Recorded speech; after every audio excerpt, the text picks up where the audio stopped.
can accomplish what you will. Those are the words from the great Marcus Garvey. Marcus Garvey, you're my teacher. Marcus Garvey, yes, you are the one.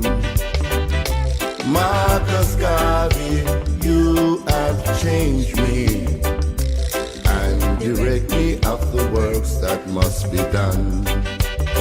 You are the prophet sent from God.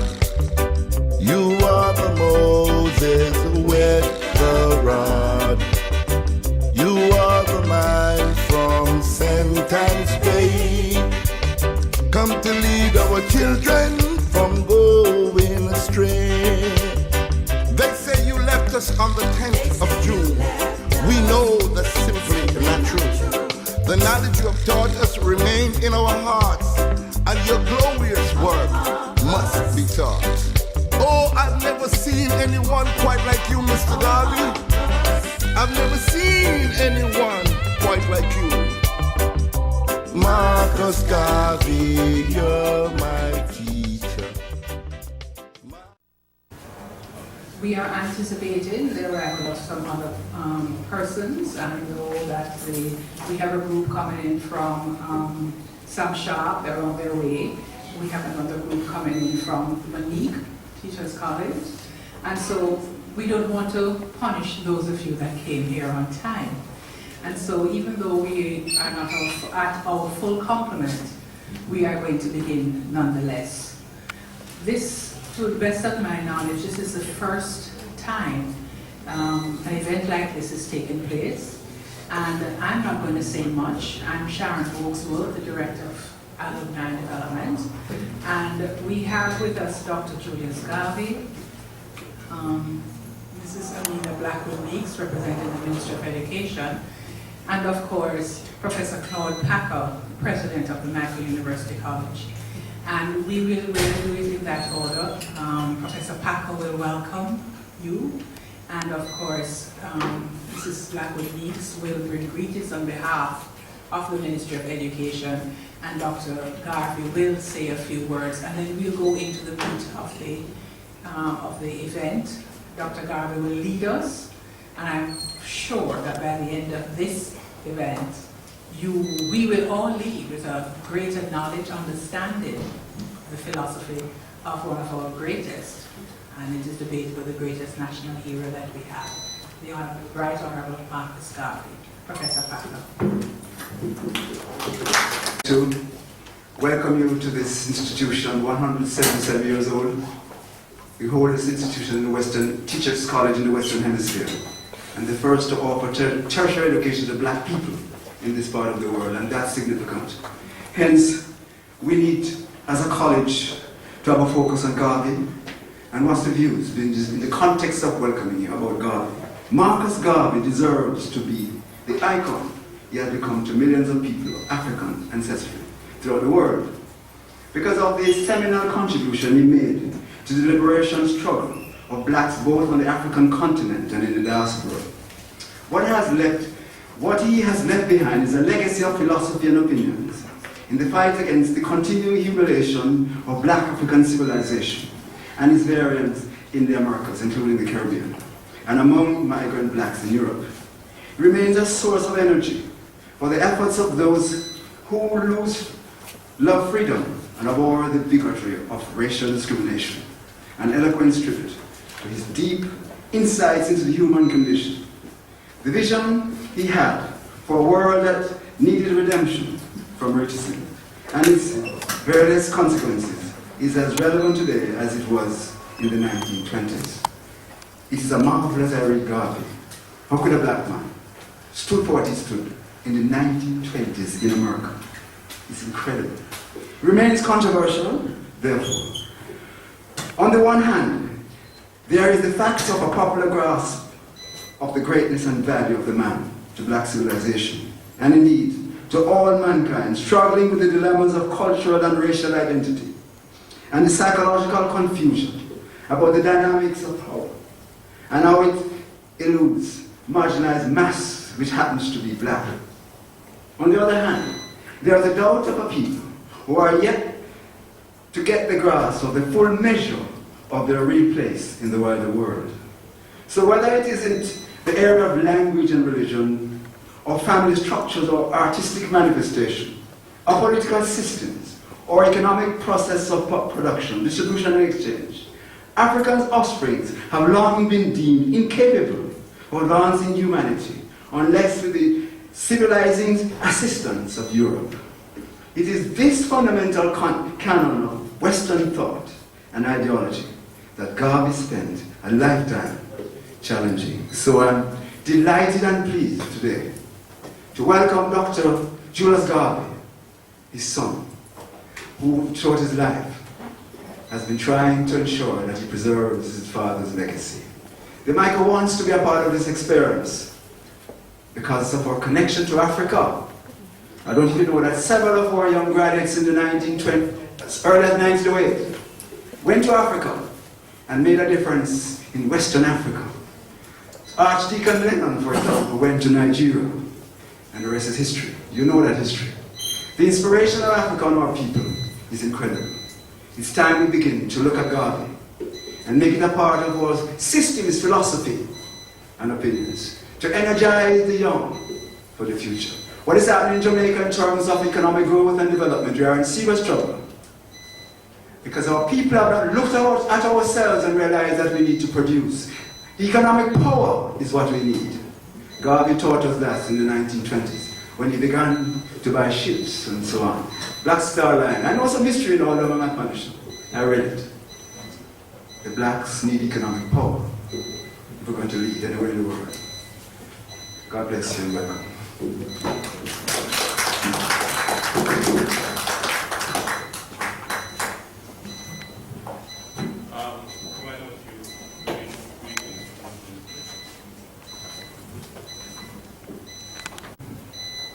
Dr. Garvey, Dr. Packer, colleagues, ladies and gentlemen, good morning. Good morning.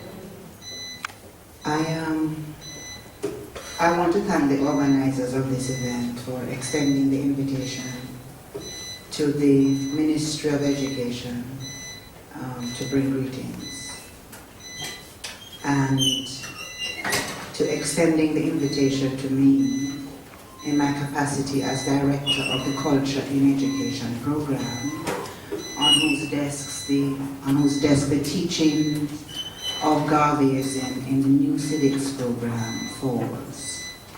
I just want to say a bit about what has been done so far and why it has been done, and hope to either provide context for those of us who don't have the context, or to remind those of us who have the context of why it is that this program was developed for the schools.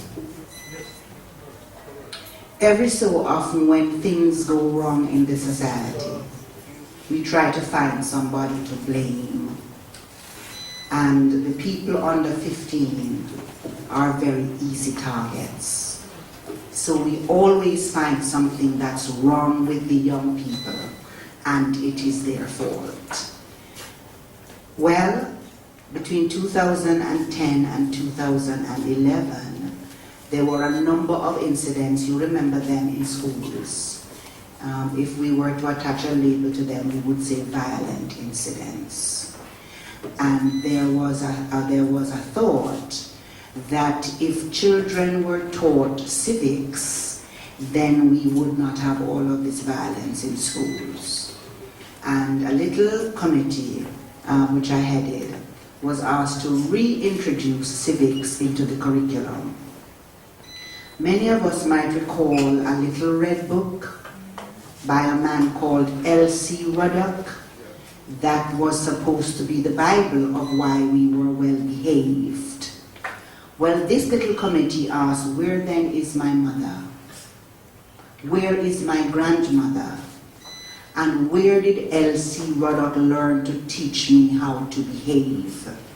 So the first thing we saw was a discontinuity between how L.C. Ruddock's grandparents and our grandparents by extension would have raised us and the way in which we were raising our own children. And then we looked at really what was in this Bible of Good Behavior by L.C. Ruddock. And we saw that this Bible of Good Behavior was really a Bible of how to follow instructions. Sit when you're told to sit. Salute the flag even if you don't know what it means. Sing the national anthem even if you can't say who wrote it, and so on. A kind of mindless, blind following of authority. An understanding of how systems work without seeing myself in the system, either affecting it or benefiting from it or causing it to work. Modern day people use some big words, one of which is governance. So I did not see myself in that.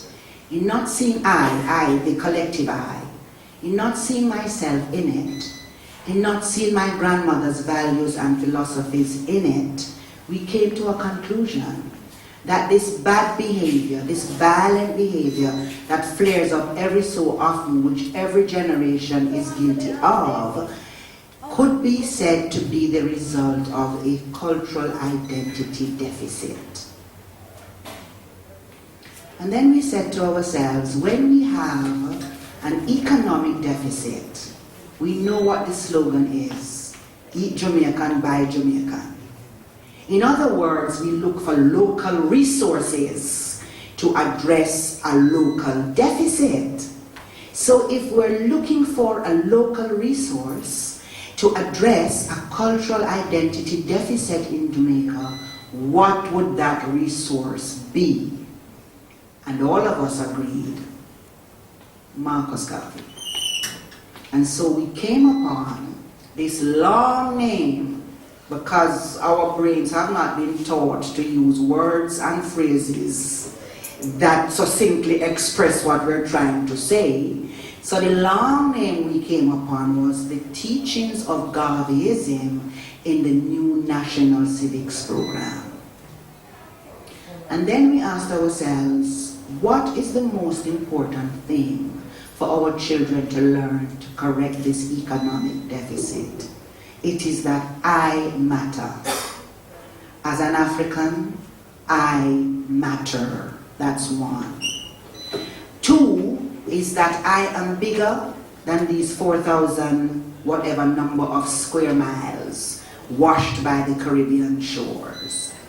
And thirdly, that economic prosperity is my birthright. And so the Marcus Garvey, the Teachings of Garveyism in the New National Civics Program is based on those three things. We developed a kit which has in it a teacher's manual, all the videos we could put our hands on produced by CPTC and JBC on Marcus Garvey, produced by Kerry Robinson, most of them, all the national symbols, quotes on Marcus Garvey, lesson plans, various activities, hymns and poems of Marcus Garvey, as well as some of his speeches. And we developed an integrated approach for using this. So, for example, we have in the activities an entire day in school dedicated to Marcus Garvey. And that day begins with devotion. So the children should sing a Marcus Garvey hymn, a hymn written by Marcus Garvey. And if we can't find the musical scores, then the music department is encouraged to set it to music.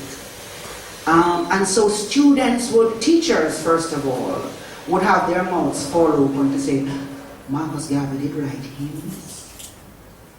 And this is the kind of response we want to have to the teachings of Garvey. We want to have, I didn't know. How we know all the bad things, you know.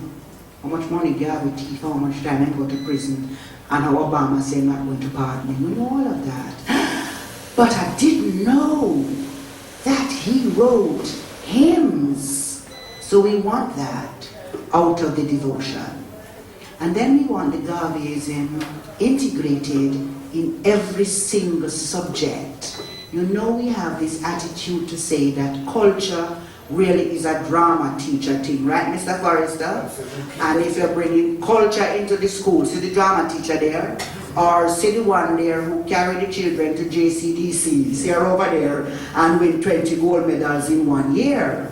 And we're saying Garvey doesn't have a corner. Garvey is into everything. So in that kit, we have speeches by Marcus Garvey, which are to go to the English class. And it's called the language of the icon. And the English teacher must now say how much personification you can find, how much all of the literary forms. However, you can't find literary forms if you don't understand content. So we do that. And there are many examples. And then when we come to home economics, how can we use the home economics class to teach self-sufficiency? Why is it we can't eat the national dish except we get saltfish from Newfoundland? What would Marcus Garvey say about this? And when we go to the art class, can we build the Black Star Liner to scale? Can we understand what forces it caused for that to be able to sail from whichever point to whichever point? And then when we go to ICT, do we understand what it would mean in 2013 that in 1914 Garvey's newspaper had 5,000 copies in circulation without the internet, without BB? And when we take Garvey's newspaper into the foreign language classes, can they translate it back and get the same meaning and intention that Marcus Garvey meant back in those days? So that is the approach that we have taken to the program. It is to happen in every single subject, including sports. It doesn't have a corner. What did we do? We trained 2,400 teachers in the public system. So there are 2 teachers who are trained for every school. Basic school, primary school, and secondary schools. We also sensitized, and each teacher had a 2-day workshop, and each principal had a 1-day workshop. So the principals have also been sensitized. And then we said, would it make a difference if there was a school that one entire staff was trained in the approach I have just said? And we chose, Dr. Packer, the Mico primary and junior high practicing. So the entire staff at Mico primary and junior high school has been trained in this methodology, this approach, this understanding of Marcus Garvey. Let us now audit ourselves and let us understand that we live in a society that does not like itself, where black people do not like themselves. When I played for my teachers a 1917 speech of Marcus Garvey saying, "No bother with the bleaching," they thought I made it up. But it's there. So it's not a new problem. In the workshops that we had, teachers asked us, why Marcus Garvey? Teachers asked us if they can supplement Garvey work with somebody else. And the somebody else was always a foreign somebody else. Just like how when we're going to talk about nutrition for Jamaican climate and condition, we want to supplement it with Kentucky Fried Chicken. And the yam and banana and the sheen go a-begging. So the major problems that we have had with the implementation of the Garvey program in the New Civics program has been the foreign-mindedness that let us also accept where we're making progress, that we are still on the road to emancipating ourselves from mental slavery. That last statement is designed to ground us in a reality about what we can expect from ourselves and also what we can expect from our teachers. I need to say two other things. I need now to make a distinction between the civics program and the civics curriculum, and I need to share with you what our vision of deepening the civics program is. The program is bigger than the curriculum. The curriculum is classroom bound, and the curriculum, as you know, Dr. Parker, is testable. You must have textbooks, and you must have other things, and you must have exams, and you must have item writers, and it's going to fill your head with facts. The program is designed to fill your heart with motivation, and the program is not testable. Hence, it is measurable but not testable. It's measurable in your behavior. It's measurable in how you put yourself together. It's measurable by the fact that we have challenged teachers who have hair long down to here that don't look like black people, who teach in Garvey. We have challenged them to say, when you awaken the heart of your students and them ask you why you have eyelashes out to here and hair flashing down to there, you better have an answer. Because you can't do this program without auditing yourself and being prepared to answer those difficult questions from your children who are not diplomatic.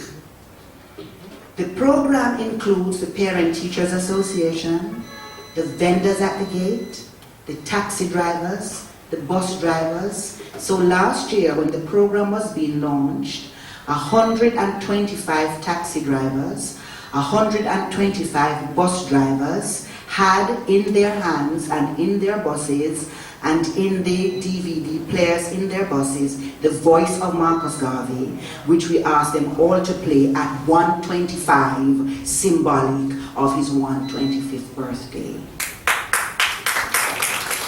So Jatu is on board, and Jatu keeps asking us, what else can we do? SDC was part of the planning committee. So the program involves everybody. We have not yet completed the assessment of where we are with the implementation. So you have all been given a little questionnaire. We're using this opportunity to gather some of that information about where we go. The curriculum has been written. It's not my job to talk about the curriculum. And at the appropriate point in time, Minister will announce that the curriculum is done and when it is to be tested.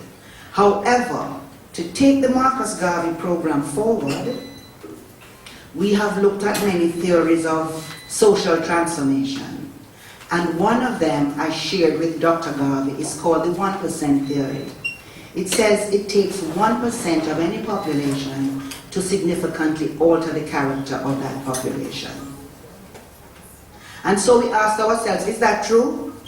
Well, Statin tells us that there are exactly 26,000 Rastas in Jamaica.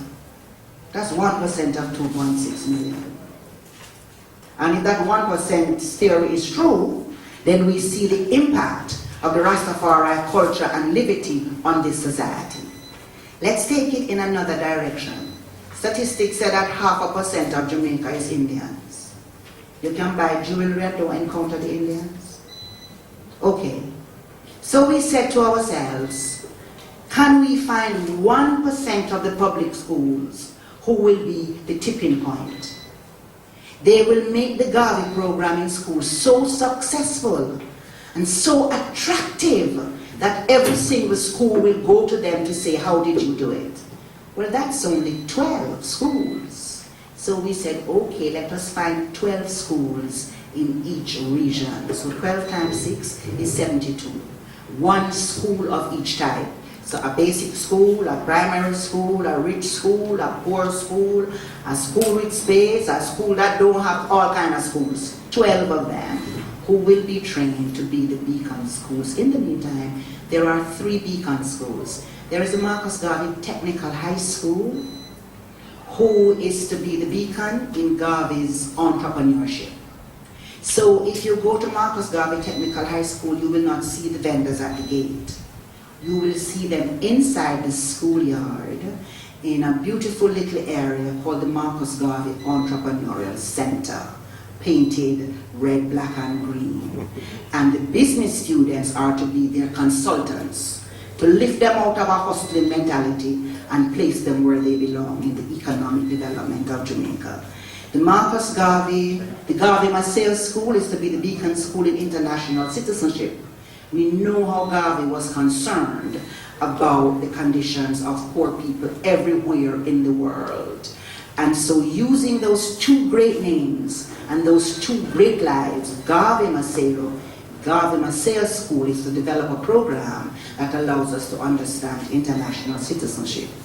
There's also a Marcus Garvey Basic School, and we've asked the St. Anne Parish Library if they could give us information, dig up information about Garvey as a little boy.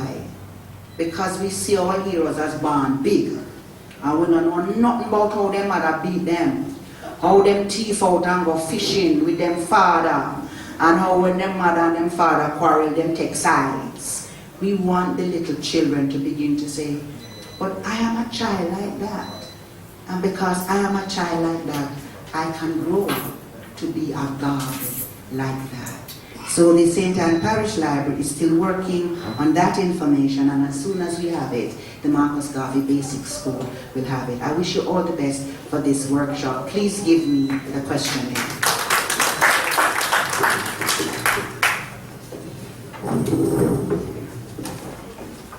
Good morning, everyone. Morning. It is good for me to be here on this occasion, and it's good to see so many faces, and most of you are teachers, so it is good to be present among the intellectual elite of Jamaica. I feel almost intelligent myself being in your presence.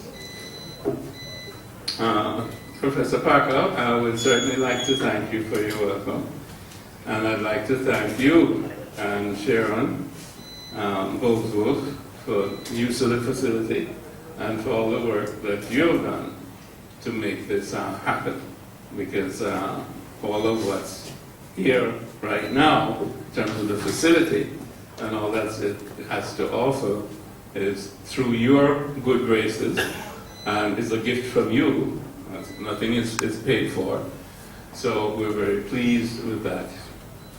We're also very pleased that we're doing this effort jointly with the Ministry of Education, and you've heard Ms. Amina Blackwood-Meeks tell us about the program and its origination and how it's developing. And clearly, it's a work in progress. I encountered it last year around the same time when I came. I met both with Ms. Meeks as well as with the minister. And in learning about the program and the reintroduction, by the way, Paul Burke is here, and I should mention Paul Burke too in terms of making this happen, because Paul Burke has been the intermediary here between myself, Mrs. Bowles Wolf, Mr. Meeks, and the Ministry of Education and the teachers. He has done most of the spade work in trying to get the teachers here. So thank you very much, Paul. It's been outside of your portfolio, but you have handled it admirably, and I think you deserve a round of applause for everybody for your effort.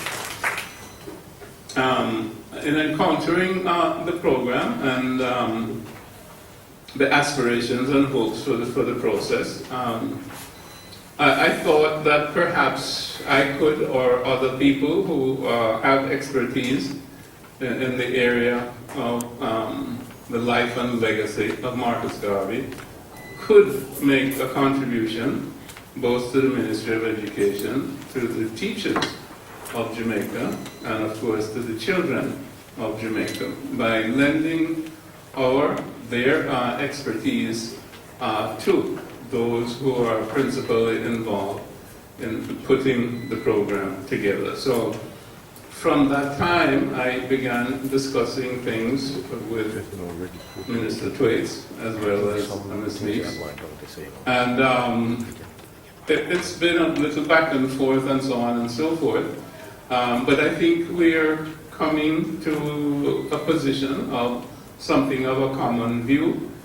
And we have certain experts here today who are going to help us to expound about Garveyism.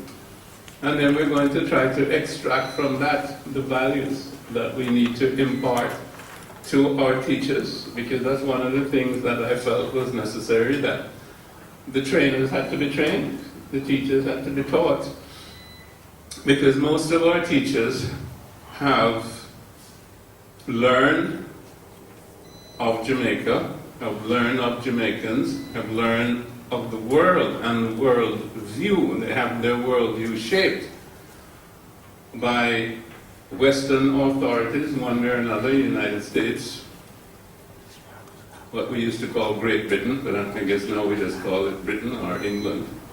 It's no longer great, but it still has a great influence on our minds, and most of our teachers have come through that system, like myself. When going to Carib Theatre, I was told to stand up and sing God Save the Queen, but of course I wouldn't stand up. And then so many people around me looked at me as if I was doing something horrible. I was not respecting the Queen. Of course, I did not respect the Queen from my position as somebody who was a colonial. See, but most of us have grown up with at least the colonial mentality, if not the slave mentality. And of course, our teachers have not escaped that. So I felt that one of the things that we had to do was to try to help get over that hump, if you will, in terms of teachers that exist, and in terms of the teacher training program, so that the new teachers that come into the system would be well versed in Garveyism. And you know, Garveyism is about self-identity, and it's about freedom of the mind, as we have heard earlier from Ms. Amina Weeks. And it's of extreme importance that we know who we are as a people. Because without that foundation, we cannot deal with any of the problems that we have in terms of a creative way. Because we will not look to ourselves for the intuitive wisdom that's necessary to deal with the problems that face us. We will look elsewhere for solutions to problems that were not created by us. So we are always looking outside of ourselves to solve problems created outside of ourselves. So we're up the down escalator and not getting anywhere. And we have to put a stop to that. This is the 21st century. It's supposed to be the century of African people, and it will be. But we ourselves have to make it so. So I really felt that I wanted to partner. And this is a result of that. This is the first step. And I would like to see this as an annual workshop. And I'd like to see a number of other things happening between a group of us that we could consider resource people, who have access to a great deal of research, who have access to a great deal of understanding about curriculum development, who have access to the world at large, who live in many different places. We have someone from the United States of America, apart from myself, and we haven't seen Mr. Hanley, but he's supposed to be here from Canada, who showed a very great interest. And there have been others who have been interested, but because of the difficulty in putting this together, I had to hold them off, because it wasn't quite certain the nature of the program that we would have at this time. But I think now that we have a start, we will go from this with the first small step to bigger and bigger steps.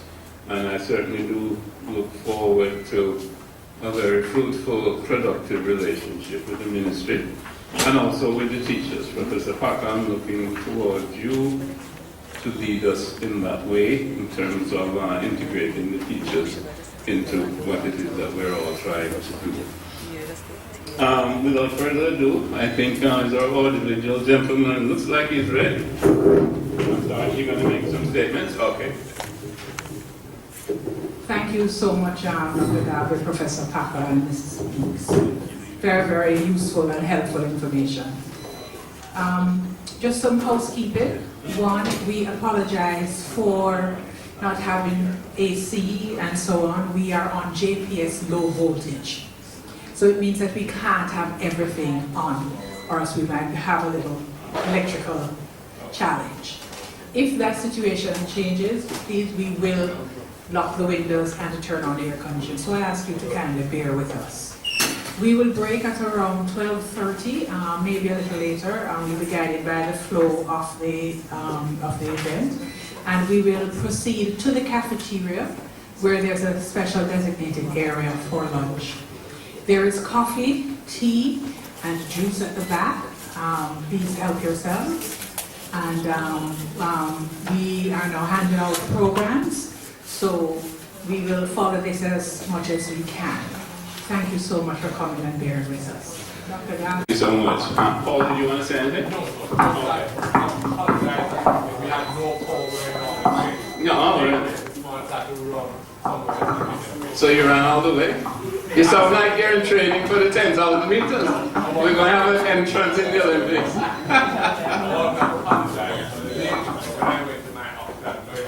All right. Your apology is accepted. Okay, I think, the order of the day is go with the flow. Okay? So please don't think of it as a rigid demonstration of our intellectual capacities or whatever. Morning, Jimmy Tucker. Morning, Rupert. Okay, and we really welcome interaction from, it's not our audience, from our partners. Alright, because we're embarking on a voyage, and in some sense it's new to all of us, but it's a very important voyage, and I don't think we're on the Titanic. I don't see any icebergs, so I think we're going to reach our destination if we work together. Alright, what I'm going to do is more or less do a pictorial overview, and I may talk over it a little bit, but just to sort of set the stage and to give us a baseline for understanding Marcus Garvey, maybe in a wider way than we have before, some of us. And then this also really allows our experts to talk over what has been shown. Because, pictures are worth 1,000 words. This is a presentation that was put together by a gentleman by the name of Shaka Baraka, who is in Chicago. And he's a lifetime Garveyite, and this is the kind, I'm sorry, sweetheart. This is the kind of thing that Marcus Garvey does to people, they devote their whole life to spreading Garveyism. You see, and yesterday we were at KSAC when they were giving the, what was it, an award? The silver award to, what's her name? Samad, Madame Samad. You all know Samad? Sister Samad, yeah. They were giving the award to her at KSAC yesterday. We stopped by, Paul had to stop by. Whoops, what happened? Where's our audio video person? I don't think I touched any wrong buttons. I think it's the power thing. That's why it's beeping.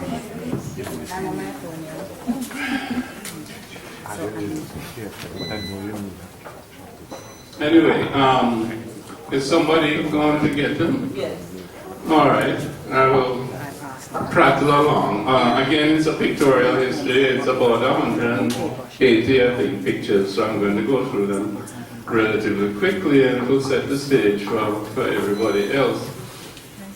I think when it is seen, I think you will agree that it will be something that we can be packaged properly, it will be very useful for our teachers and anybody else who, whether it's community education or within the formal educational system, K through 12, or perhaps even at university level, to have this kind of information available.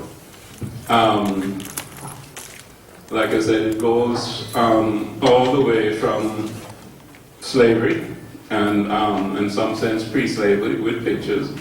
And Dr. Shepherd is going to go over that in her own way. And maybe we can do it that way, and you don't need the audio video. All right, so I think that's the best thing. Marie, please.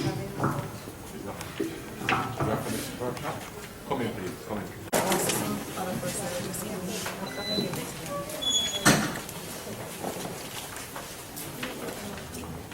Thank you very much for having me on the program. Dr. Garvey, it's always good to see you. Dr. Packer, Professor Packer, and all the interested Pan-Africanists who are here today. Dr. Lewis. Camila, Dr. Tracy is with us. Okay. Dr. Donna McFarlane.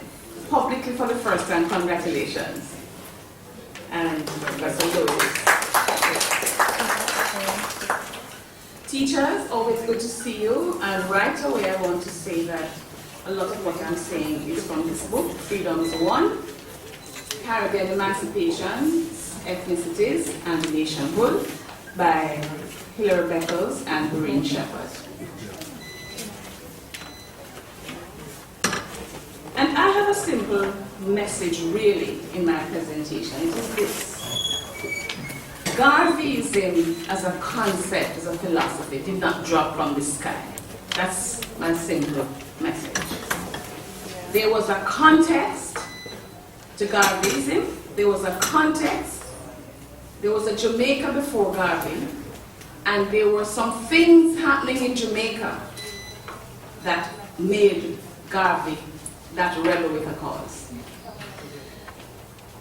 I start with a quotation, and it goes like this. Ragged figures, girls and women, such dirt. Their dresses were just bundles of rags that once had been decent cotton Sunday gowns. They were spotted and streaked from shoulder to hem with dark stains of banana juice. End of quote. So wrote Lord Sidney Olivier in Jamaica, the Blessed Isle. A book with a wrong title, in my view, if ever there was one, about the Jamaica over which he presided, but should have been ashamed to preside over at that time. But it was a Jamaica with all the right conditions for a social revolution.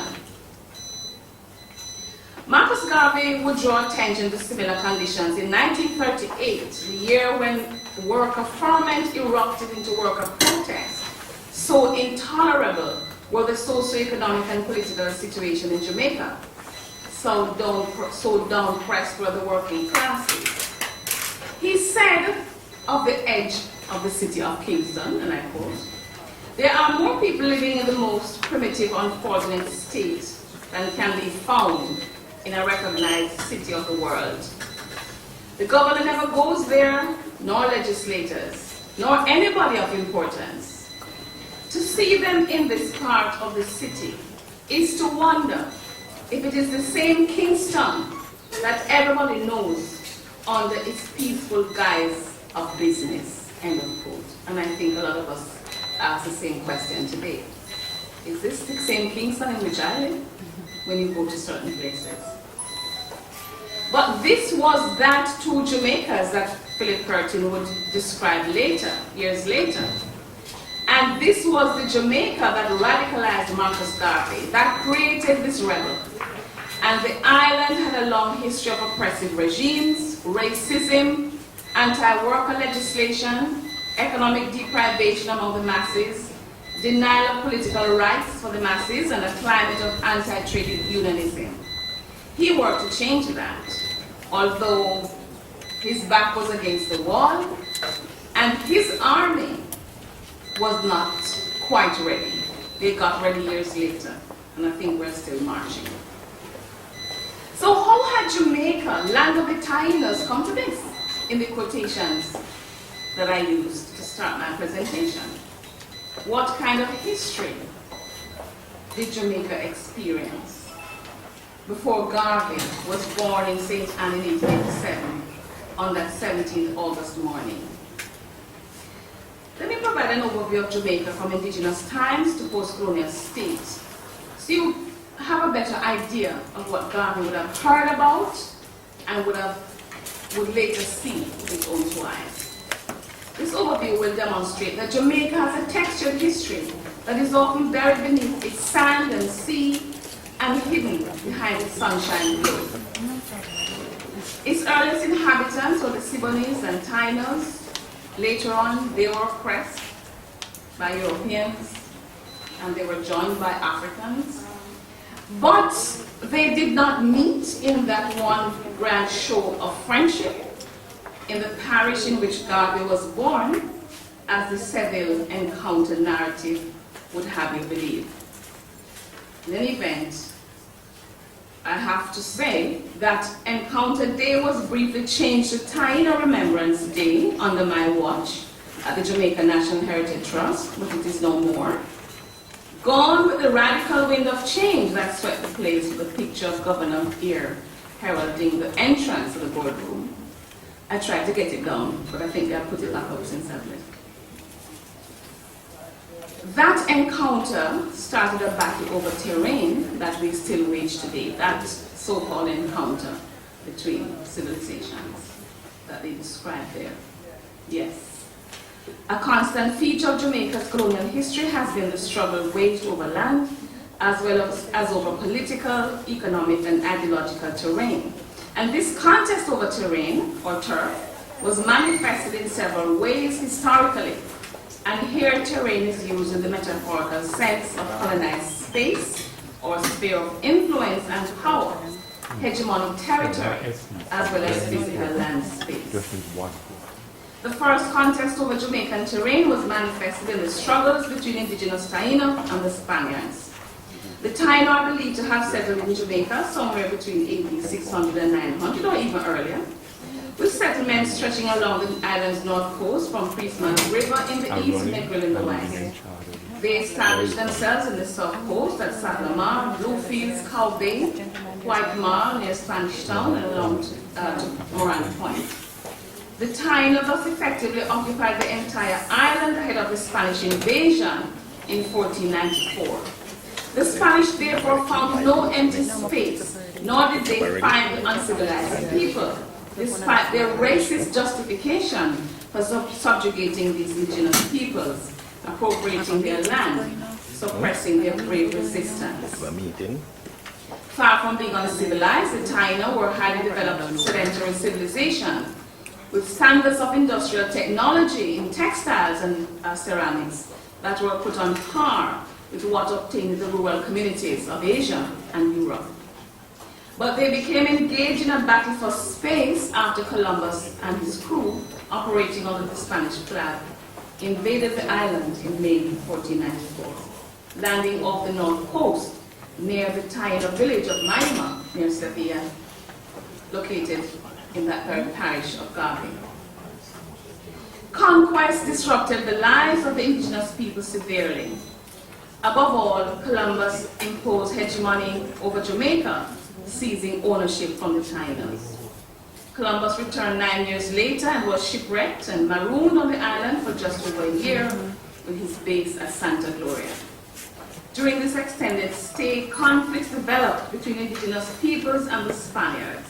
The Taino were subjected to forced labor, sexual exploitation, and other abuses that contributed to their misery. But at the time Columbus was rescued in 1504, the Taino population, which stood at 50,000 to 60,000, a conservative estimate at the time of conquest, had been severely depleted. Columbus's departure in June 1504 did not end the Spanish colonization of Jamaica, as Spanish hegemony continued under new rulers until 1655. quote-unquote, ownership of the island fluctuated between Columbus and his heirs and the Spanish crown. But regardless of who was in charge, the result was that by 1660, certainly the Taino population had been virtually wiped out. They exist in the DNA of the Maroons, but otherwise it's difficult to find the Taino in Jamaica. But their heritage we know, their phenotype we know, their artifacts we have. To more effectively resist Spanish occupation and hegemony, the Taino established hideouts in such areas as the Blue Mountains, where runaway Africans later joined them, and established Maroon communities in places like Carpenter's Mountain and the Dry Harbor Mountain. In the contest for terrain between the Taino and the Spaniards, however, the latter were the victors, leading to the Spanish occupation from 1494 to 1655, when they were forced to yield to the English invaders. But they succeeded in changing the landscape from what it was under Taino sovereignty. That loss of sovereignty is what I want to stress, because I'm painting that context within people become radicalized, because it wasn't right. Once the Spaniards had subdued internal resistance, they concentrated on staving off rival European threats to the island. They were put to the test in 1655 when the island was seized by the English under an expedition that you learned about in school, under Admiral Penn and General Robert Venables, but there were other people in that expedition, by the way, including women. Jamaica remained under military rule from 1655 to 1663, when the island established what was called, quote-unquote, civil government. But those of you who have read the history of Jamaica around that time will agree with me that you have never seen anything more uncivilized in that government. Even after the number of non-military settlers increased, the English continued to pursue a diversified economy for close to a century. Jamaica was never a big sugar plantation initially, and even during the plantation era remained diversified. But it started off as a diversified economy first. Something happened to trap it in this kind of monocultural ideology. And this started around 1740, when the landscape virtually changed because of the dominance of the sugar cane. The switch to sugar resulted in conflicts over terrain. The plains were the early location for provision farmers and pen keepers, but these activities were pursued on lands eminently suited for cane cultivation. So the small white food producers and ranchers were forced to relocate to the interior as the more powerful sugar planters increasingly won the battle over land for the cane. Other crops were thus facilitated only if there was no contest over land between sugar barons and non-sugar producers. Thus, European colonialism did not succeed completely in introducing structural discontinuities by appropriating the land resources of the region for its monopolistic sugar plantation designs. The indentureship of marginalized whites and the enslavement of Africans ushered in another period of conflict and contestation over terrain in colonial Jamaica. Unlike the Spanish settlers before them, the English found no indigenous peoples to exploit as servile laborers, and as most of the colonizers had no intention of performing manual labor themselves, they turned to importing their own countrymen and women as indentured servants. Some indentured servants volunteered for service in the Caribbean, but others were convicts and vagrants forcefully transported to various parts of the English Empire in exchange for a prison term in England. I want you to understand the people who came here. At the end of their term of service, white servants received the freedom due in land. As land became important for the expansion of the sugar economy, however, the land incentive became less and less usual, a factor leading to the decrease in white servant labor migration or relocation to the colonial Caribbean. The continuation of the subjugation of fellow whites also became incompatible in what later became a slave regime that relied on assumptions and assertions of white supremacist ideology. The battle for social and political dominance between whites and blacks required some semblance of white solidarity. Another factor contributing to the ending of white indentured servitude. Above all, whites resisted attempts to reduce them to conditions of quasi-slavery. As the sugar industry expanded and the number of plantations increased, and as the flow of white laborers decreased, the English colonizers turned to Africa for labor supply. Now, the Spanish, make no mistake, the Spanish started the trade in Africans, but Africans did not start their lives in the Caribbean as enslaved Africans, as enslaved people, because they were here before Columbus. They were in the Western Hemisphere before Columbus. You just have to go to Mexico and look at some of those Olmec texts to know that. But the English may say they didn't start it here, but they have to assume the greater responsibility in terms of the numbers that they extracted and exploited, and the nature of the brutality. It was under the English that this brutal and inhumane system of labor exploitation expanded, and Garvey would have learned about the slave system in Jamaica. Enslaved Africans were used in every sector of the economy, including rural and urban regimes. The enslaved also sought to carve out an economic niche for themselves. They never ever surrendered to only working on the plantation for other people. This history of entrepreneurship in the period of enslavement is not well known. We need to teach that. So they sought to carve out an economic niche for themselves, establishing the rights to cultivate provision grounds and time to market their surplus. They bargained. They had to struggle to maintain their rights to grounds and market, a factor that set them in conflict with their enslavers. The slave system established by the English was racist and sexist. The white elite controlled the government, marginalizing lower-class whites and non-whites.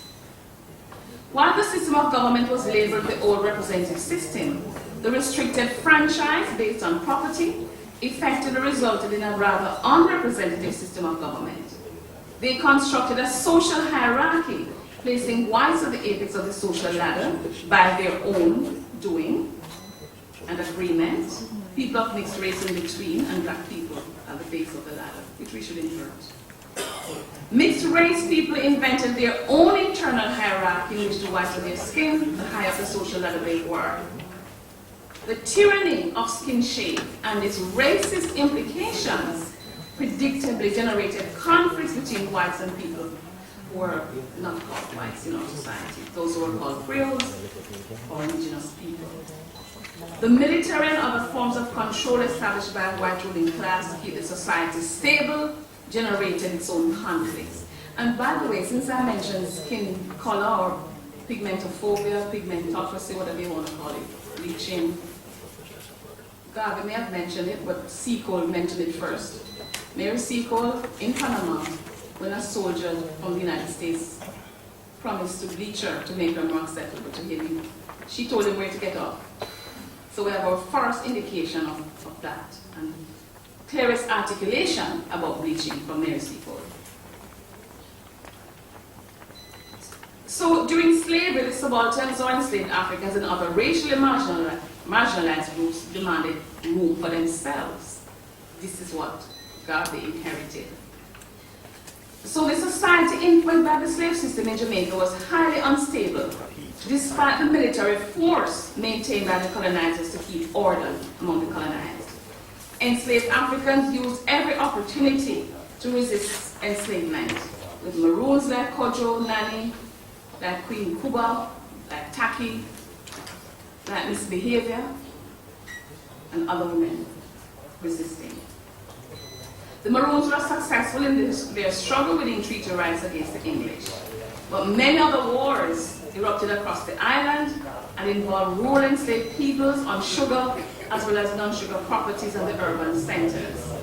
Enslaved women, like men, joined in all these wars and protest movements in a concerted effort to end the tyranny of enslavement and possibly drive out the enslavers. The Emancipation Act was passed in 1833.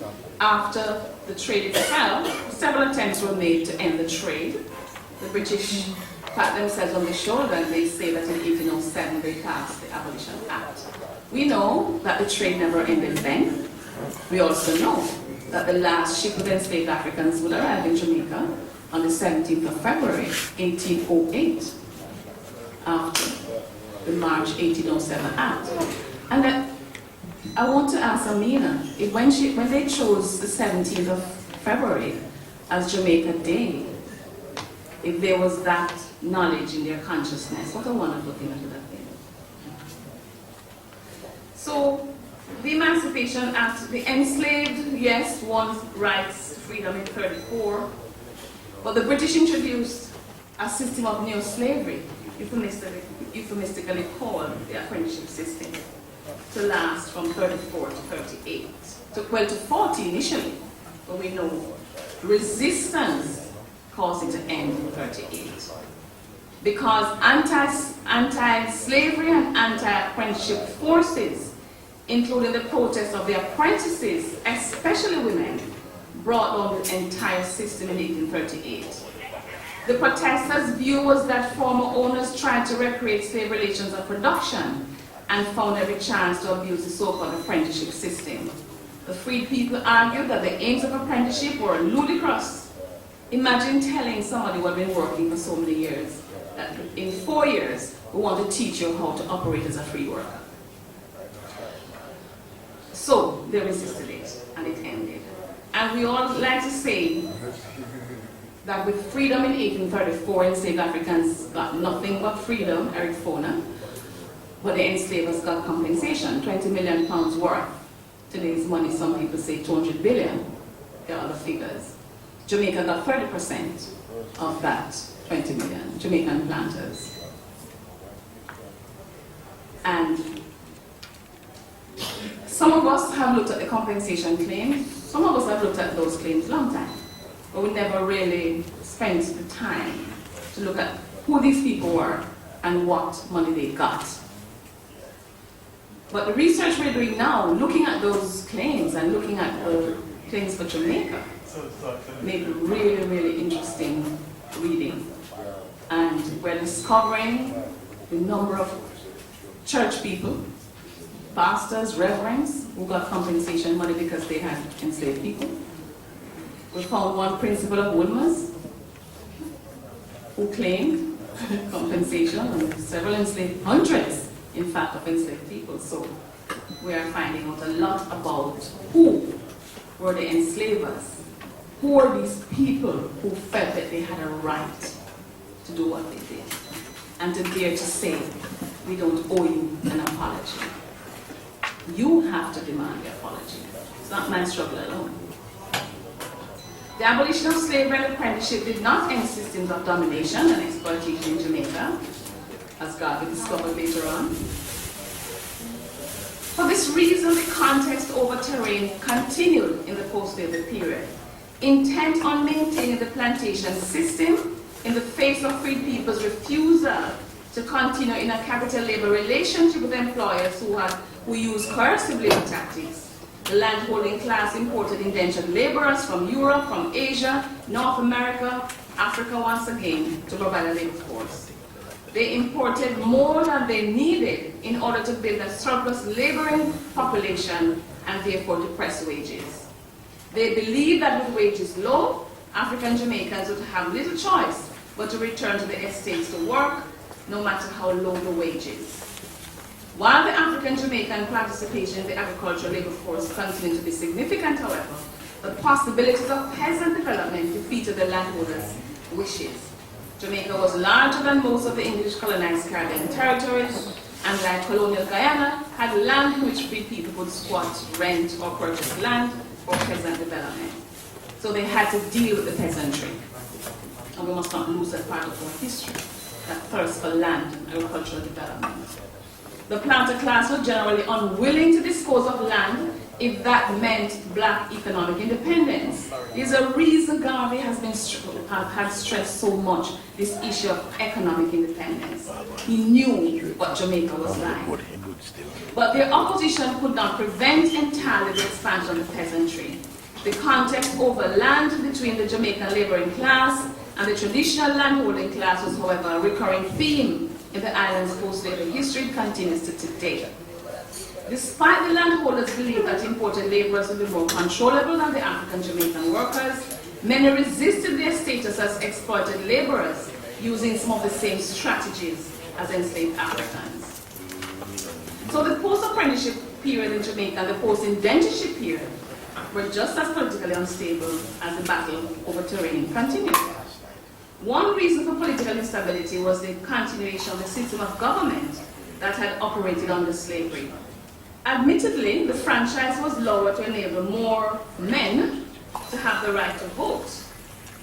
But there were still many men who had no property and couldn't vote, and of course women didn't have the franchise.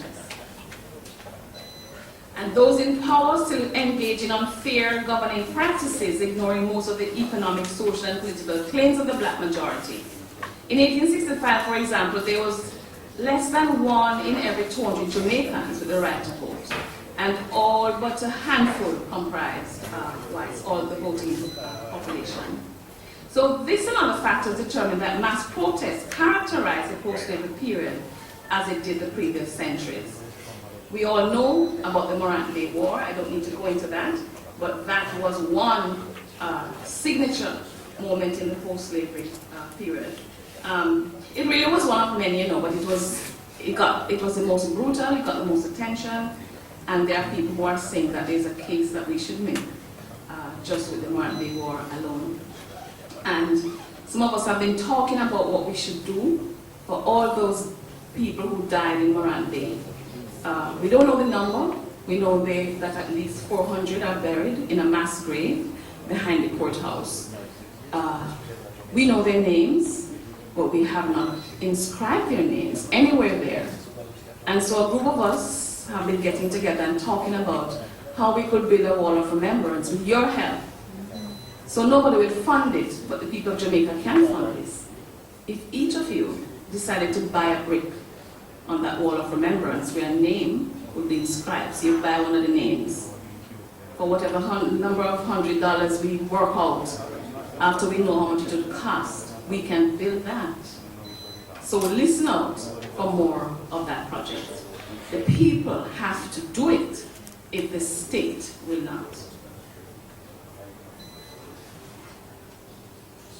So the events at Morant Bay, as we know, ended whatever system of representative government we had at the time in favor of Crown Colony, because the planter class preferred to vote itself out of existence than to broaden the franchise and improve on the democratic system.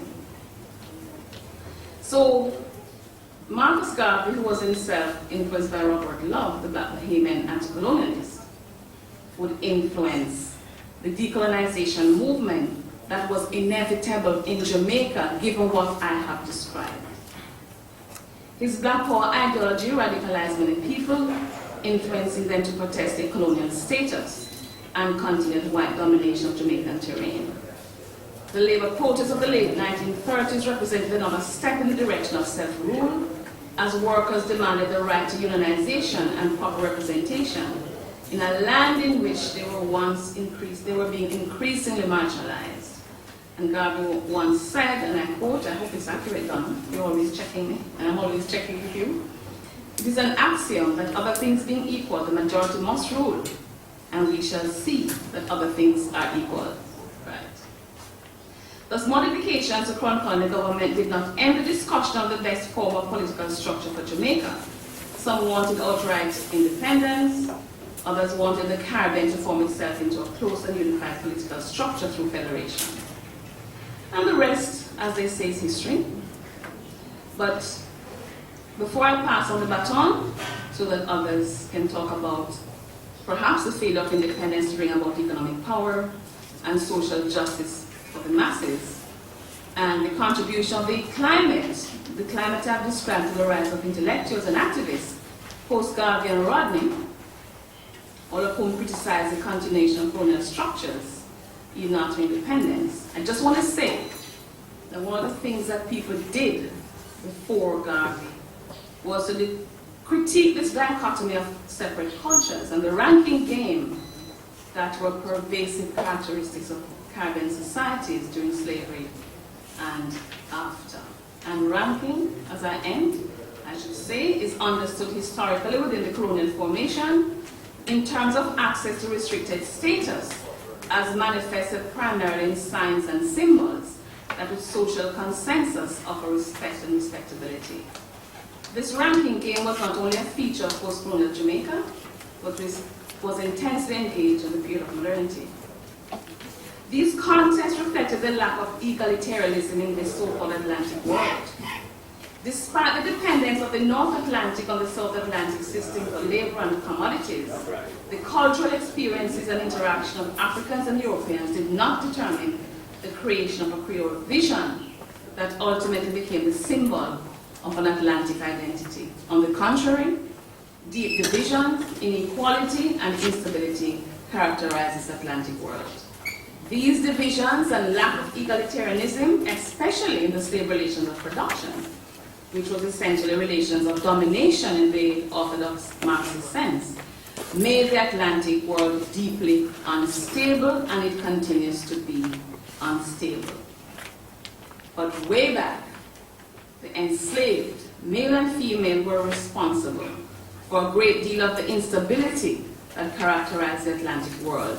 For they were not incorporated into the Atlantic world as citizens with equal rights, but as chattel enslaved, and they were called the inferior other. You don't have to wonder now why our heroes stood up and said, enough don't be enough. Thank you.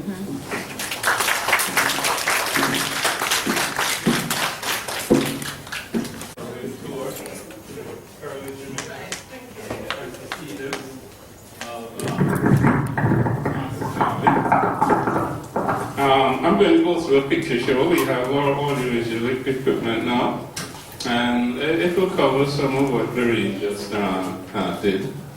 And I'm going to talk over it. I think I've mentioned it was done by that gentleman and his wife. Birthplace of Marcus Garvey, you all know that.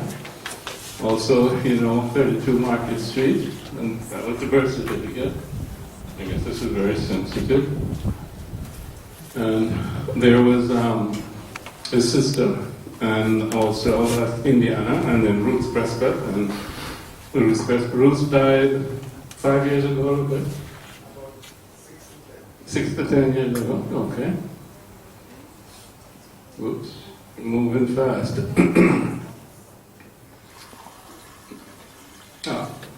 Almost like it has a mind of its own. Maybe I'm not pointing in the right place. Okay, here we are. This was where he went to school. And obviously, that's not a picture of him with his schoolmates. So. I think you get the idea. I'm not going to go back over that again. He understood that we were a great people, had a great history, and we had the earliest civilizations. And this, again, that's just showing you the castle, Elmina Castle. I think this is one of those castles, either in Ghana or in Senegal. Those is Cape Coast Slave Castle. And you see the next picture shows you the fortifications, because they were always fighting against each other, the Portuguese, the Spanish, the British, and the Dutch, in order to get our bodies as slaves. The door of no return.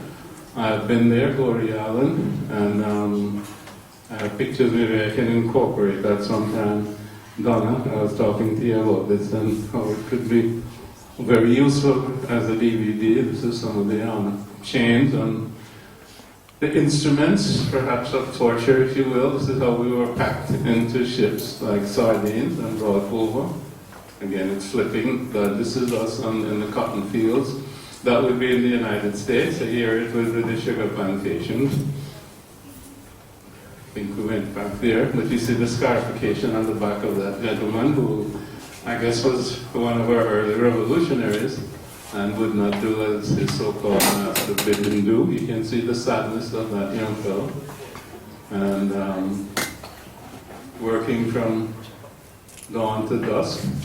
as Vereen mentioned, slavery was abolished in our area 1834, and in the United States 1865. So Marcus Garvey was born in 1887. Whoops. Okay, and also another important factor, of course, was the Berlin Conference in late 1884 going into 1885, when the European powers simply carved up Africa. Sorry about this, somewhat very sensitive.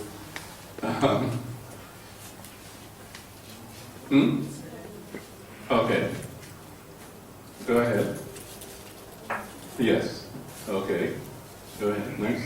And this is the continent of Africa, which I hope all of you know, and I hope that you impart the size of the continent.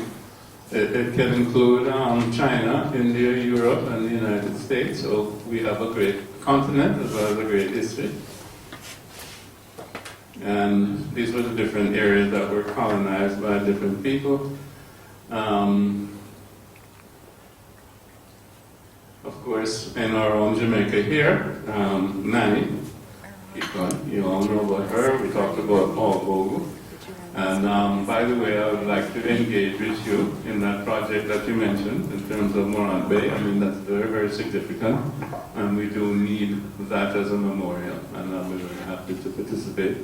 George William Gordon was another one of those in the Morant Bay Rebellion. In the United States, Marimba. We also had our slave revolts there, Nat Turner. And Frederick Douglass was a stalwart, former slave, great spokesman in terms of against slavery and against the exploitation of people. Sojourner Truth, not to neglect the female side, as Vereen has made sure that we were not neglecting the ladies who have made such valiant contributions to our freedom. Martin Delaney, an American. Toussaint Louverture, we all know about him, the Haitian Revolution.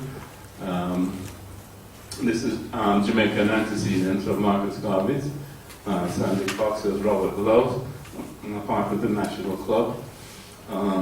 Marcus Garvey traveled throughout the Caribbean. First, in 1910, he went to Costa Rica to an uncle and worked there and started his agitation with a newspaper.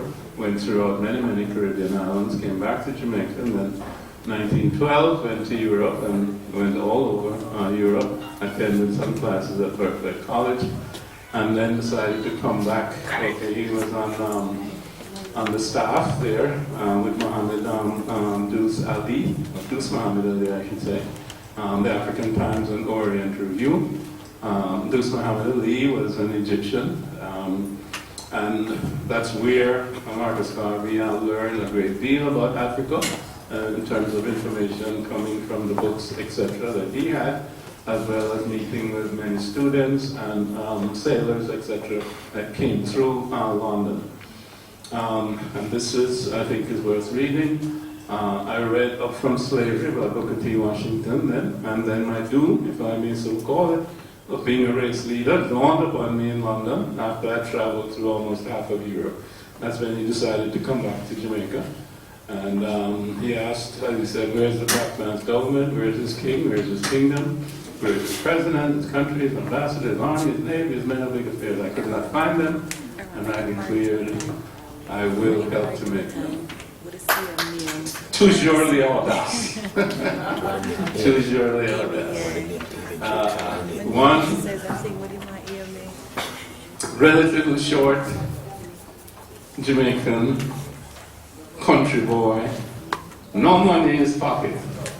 And what did he say? All right, you have to teach your students that you don't have to have money in your pocket. You don't have to be from the town. You don't have to come from some pedigree. Okay?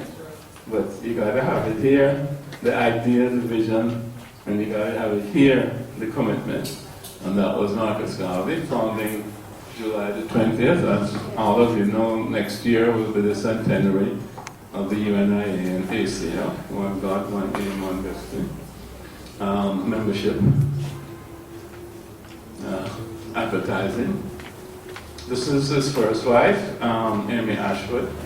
and apparently liked the name Amy, because then he married my mother subsequently, who was Amy Jakes Garvey, Booker T. Washington, because he went to the States because he wanted to found an agricultural industrial college here in Jamaica, very much patterned after Tuskegee Institute in the United States, and he corresponded with Booker T. Booker T died in 1915, I think, but in any event, Marcus Garvey knew that, but he went to the United States anyway in 1916 to visit the college, and he not only visited the college, but he traveled throughout 38 states in 1 year, and long story short, the rest is history. He decided to stay in the United States and built the organization from that base. Oh, right, here we go. This was what things were like in the States, and Marimba will probably tell us a little bit about this further on. You can see the hangings and so on, and tremendous brutality. Continue. This was the Negro World, which had tremendous readership, was printed in 3 languages, English, French, and Spanish, and took the message of the UNIA all around the world. And was carried by sailors, smuggled into many, many countries where the newspaper itself was banned as something subversive. These are the aims and objects of the UNIA. And these are some of the members who were part of the UNIA. Again, these were influential people. It wasn't, quotes, the rabble. A lot of people like to say Marcus Garvey had nobody with him, but so-called worst elements. Was not so at all. That's my mom down there on the bottom to the right. And this was a bust done by Augusta Savage. We used to have it on the veranda, and somebody stole it. Anyway, I don't know what they're doing with it, but hopefully they have it in another place in their home. Continue. So this is a picture of, let's see that in 1920, the first international convention of the Negro peoples of the world. 25,000 people packed into Madison Square Garden, and over a period of 1 month they held some 2,000 delegates in conference in Harlem, and came up with the rights of the Negro peoples of the world, came up with the flag, came up with the anthem. And he said every nation, of course, must have a flag and must have an anthem, and of course the rights of the Negro peoples of the world. This was executive group reviewing stand. More pictures. Keep going. Keep going. Okay. Again, the group was quite international and had people from different parts of the world. Both in Africa, in the Caribbean. By the way, Sir Isaiah Morton is Belize. We passed over that a little bit, and left considerable property to the UNIA, and of course that became a big deal in terms of litigation. The British government got into it, and of course held on to the property, and you know, it is, they divided up everybody, so the property never really came to the UNIA to do the kind of work that he wanted to be done. Continue.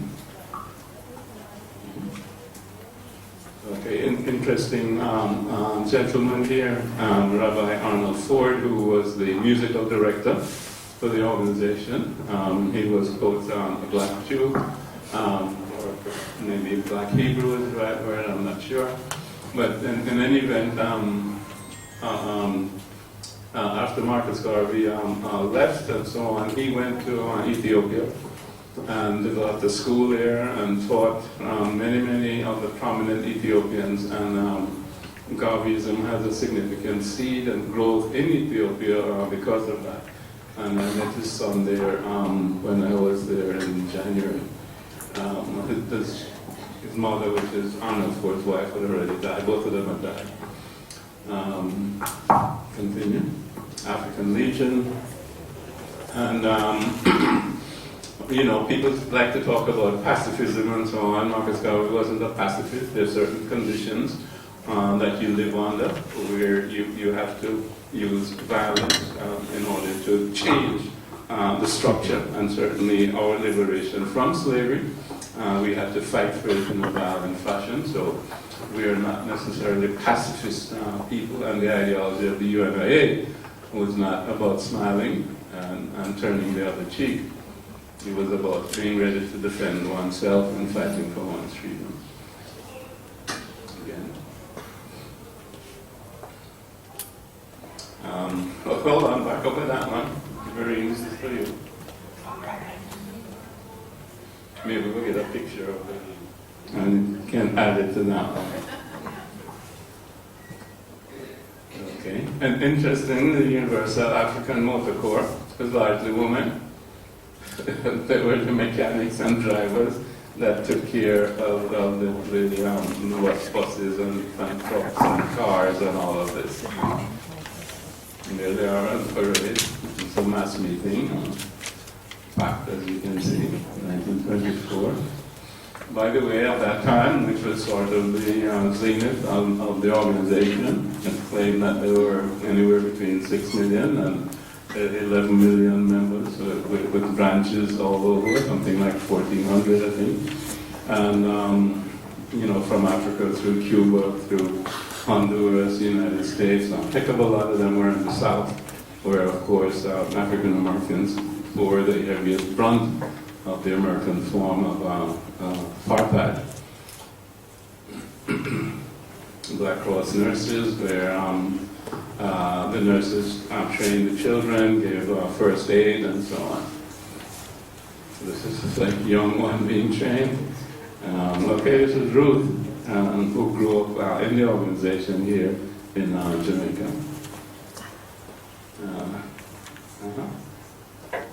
And back up to that one.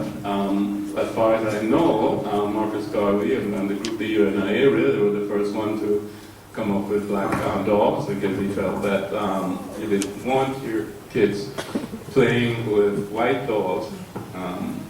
Not that white itself was wrong, but if they choose white over black, then there's something wrong in terms of that, because when they look in the mirror, what they're going to see is black. So they need to embrace the black dog in the sense of family.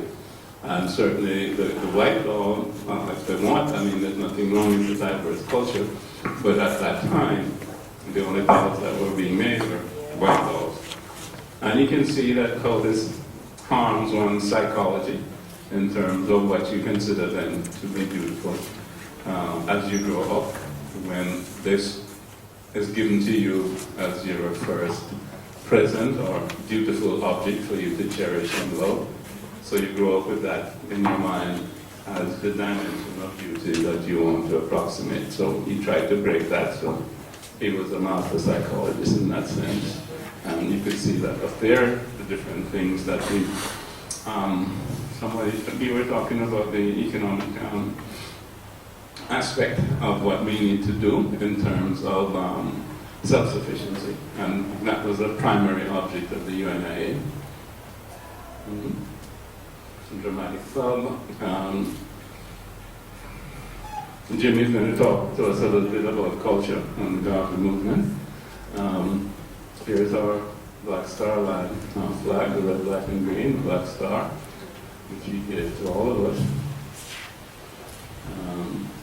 This was outside the Negro World building. And this was stock certificate in the Black Star Line. And this was Joshua Cochran, who was the first black captain. And keep going, you see a number of ships. He was shot in the leg. This was in 1919. And somebody came into the office in Harlem and asked to see Marcus Garvey. He came out from behind his desk, and the guy took out a gun and fired, I don't know how many shots, but two of them hit him. One grazed his head, and one hit his leg. He was subdued by the UNIA folks there. As a matter of fact, also his first wife, she came to his defense and helped to grab the guy.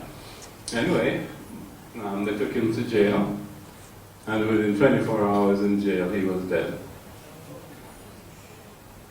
They claim he jumped off like a third story part of the building or whatever.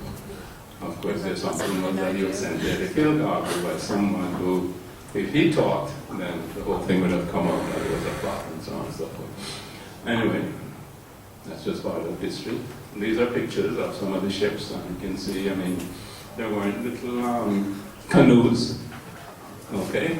And I don't think anybody has replicated what Marcus Garvey did, not just attempted to do, but did.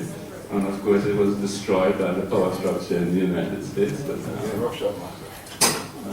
this is what we have to recreate. This is a great legacy, and we can recreate that. Okay, keep going.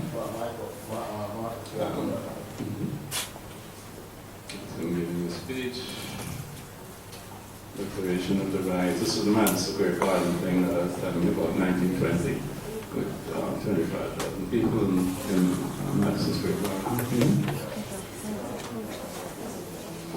Okay. Folks, back up.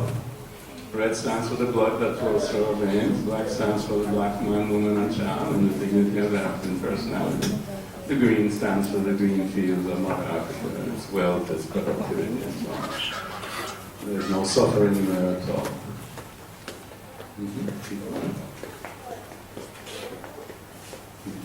She's a lecturer, but she never teach me yet. He was elected provisional president of Africa. The ANC of South Africa was founded to a significant degree by members of the UNIA and also labor union members who were part of the UNIA. And this is well known, and of course, black consciousness in South Africa has grown out of that. And we have the son of Mico here with us. He'll be arriving today, Nicholas Mico, who is more or less the father of black consciousness in South Africa. So you can see the spread of the ideology of Marcus Garvey.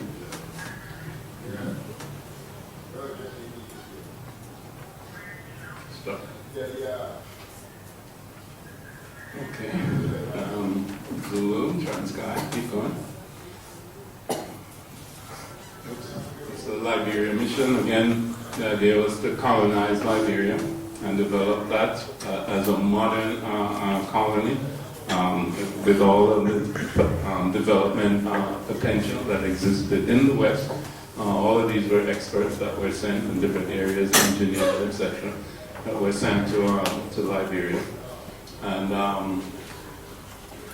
somehow the American government got to the Liberian president, President King, after he had agreed to turn over certain lands to the UNIA, so that when the equipment arrived to begin the survey for the land and so on, they seized it, they abrogated the contract, and that ended the Liberia aspect of the development program, the African aspect of the development program of Marcus Garvey. This is my mother. That's when they got married. Yeah. You like that one? Yeah. Okay.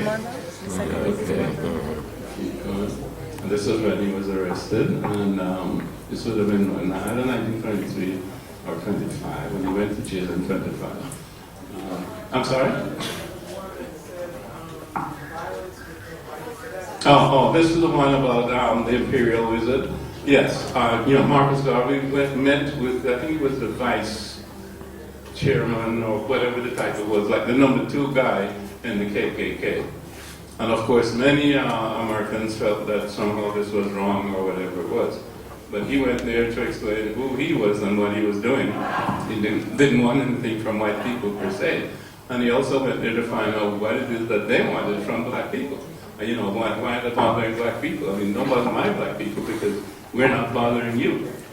You see? And the same people that criticize him now, of course, would not and did not criticize, Nixon when he went to China, or Kennedy talking to Khrushchev, or any of those things. That's what diplomacy is all about. You have to know your enemy. If you don't know your enemy, then, you can't negotiate.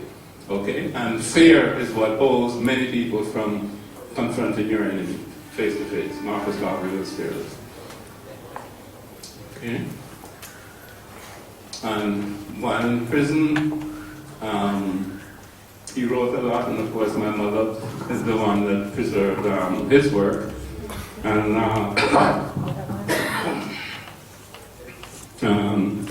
did you say you wanted to do work on my mother? Oh, you said it. Okay, I remember. Okay, good. Because she's very interesting, as you know. She's the one that put together the Philosophy and Opinions, volumes 1 and 2. A lot of hard work. I'm sorry? Okay. In some sense, she's underrated, but she was really his right hand and more. Because there were not a lot of reliable people around, and she really kind of held the organization together. Especially, of course, he was away all the time because he had to be talking, trying to get new branches, trying to hold the old ones together, and so on and so forth. This is where he was jailed for 2.5 years, and then the sentence was commuted by President Coolidge because of the large number, of course, it became a political thing, the large number of people who were requesting that they should have been exonerated at that time. So they felt it was a good political move to commute his sentence. But then the thing that they did was, of course, they deported him right away without any granting him any legal space to fight that. Okay. Here he is on the ship in New Orleans, speaking to the crowd that had assembled there to wish him, if you will, bon voyage. And he was being deported back to Jamaica in 1927. And the largest crowd ever assembled in Jamaica at that time, and subsequent, maybe the Haile Selassie crowd, maybe even more. And maybe when royalty comes down, maybe they have bigger crowds now, I don't know. No? You don't think so? Okay. But it was a huge crowd. And this is our members of New York, Brooklyn. This is him petitioning the League of Nations, which is extinct, of course, and the United Nations has taken over. Continue. Montreal Division. Course of African Philosophy, Marimba, I saw you with it. Yeah. And he taught this up until 1937. The first time was 37, but I think he also taught it again in 38, and then it became a correspondence course because he was in England and it was difficult to get it back and forth, the war intervened, etc. But these are some of the members who learned, as he said, I'm teaching you all that I know, so you can go ahead now and be good Garveyites.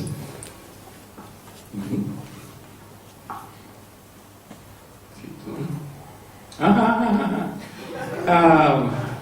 That little guy is me. That's my mom, and that's my older brother, Marcus Jr. If you look closely, you'll see he has crutches under his arms. And we lived in England. Matter of fact, my dad went to England from Jamaica.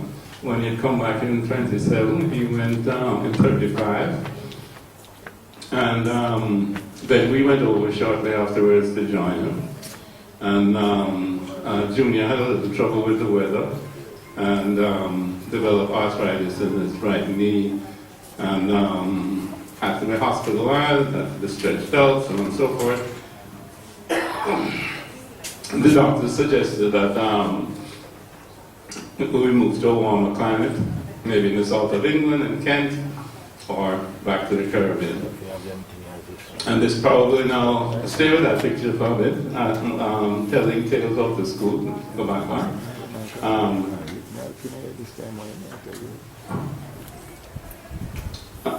Go back one, please. Yeah, this one. There was significant discussion between parents who go. Amina Blackwood was talking about discussions between parents, I think she's going. As to whether we should move to south of England or we should come back to Jamaica. my mother felt that coming back to Jamaica was best for us, certainly for Junior. I think it was a standstill in terms of the discussion. And then my father went to Canada to give a course in African philosophy. And Mama brought us back to Jamaica. So there was a bit of a rift there in terms of what he wanted and what she wanted. But she was the mother hen and wanted to take care of her brood the best way that she knew how. And he was the die-hard Pan-Africanist who dedicated his life to Pan-Africanism, wanted his family with him, and felt that the family was in danger away from him. He was always worried about people kidnapping and so on, and tried to use that against him and so on. So, but anyway, Mama won that argument, so we grew up here in Julie. We came back in 38, as I mentioned. Oh, I think there's another picture here. Oh, okay, that says that he died in, was 1940, yes, June 10th, at age 52. We had a stroke. And next picture. This is sort of a composite because we never really took this picture together. But clearly this is when we were older, and then they put those pictures together. I'm the handsome one there. Okay, keep going. Oh, this is when they brought this body back in 1964. Labour Party was in power, and Eddie Siaga was Minister of Culture, I think, and maybe other things, but he was very instrumental in that. I'll keep going. That's my brother, who is saluting on the right, Marcus Jr. My mom is in the middle, and it's me on the right. Okay. Keep going. Keep going. I think this is the end. So that's a pictorial overview of sort of life and legacy of Marcus Garvey. And I think we're going to ask Marimba. I think you're up next. Sure.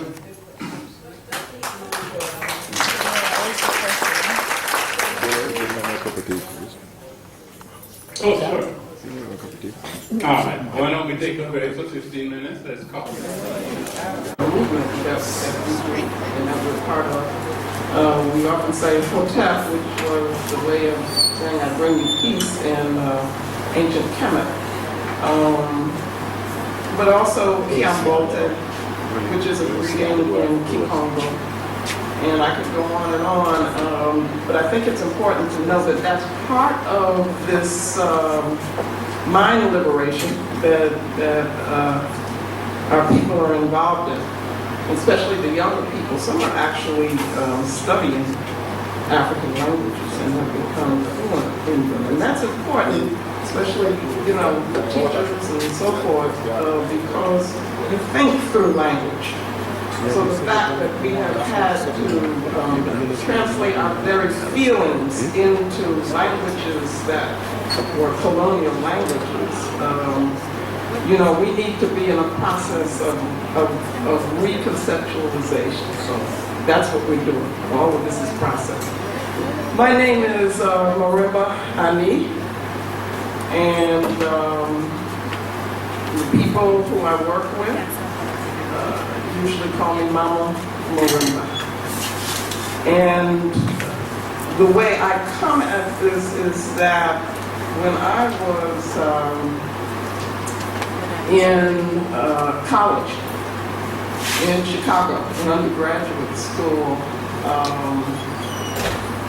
this incredible thing happened. It was in 1960, you had these 4 young men who were African, who were black, say, we're going to do something dramatically, which is making a statement that we will not accept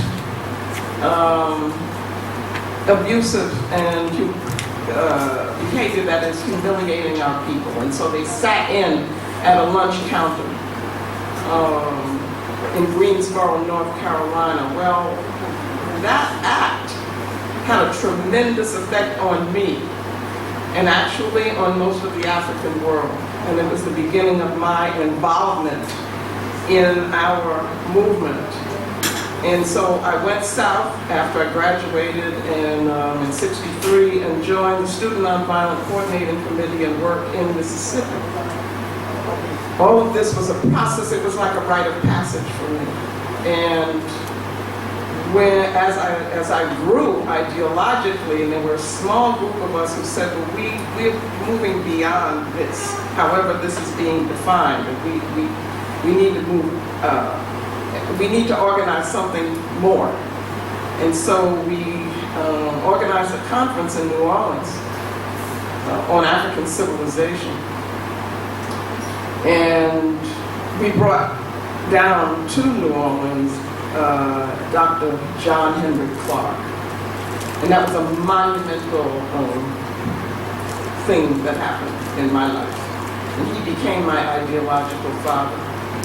And he taught us about all of these things that have been mentioned.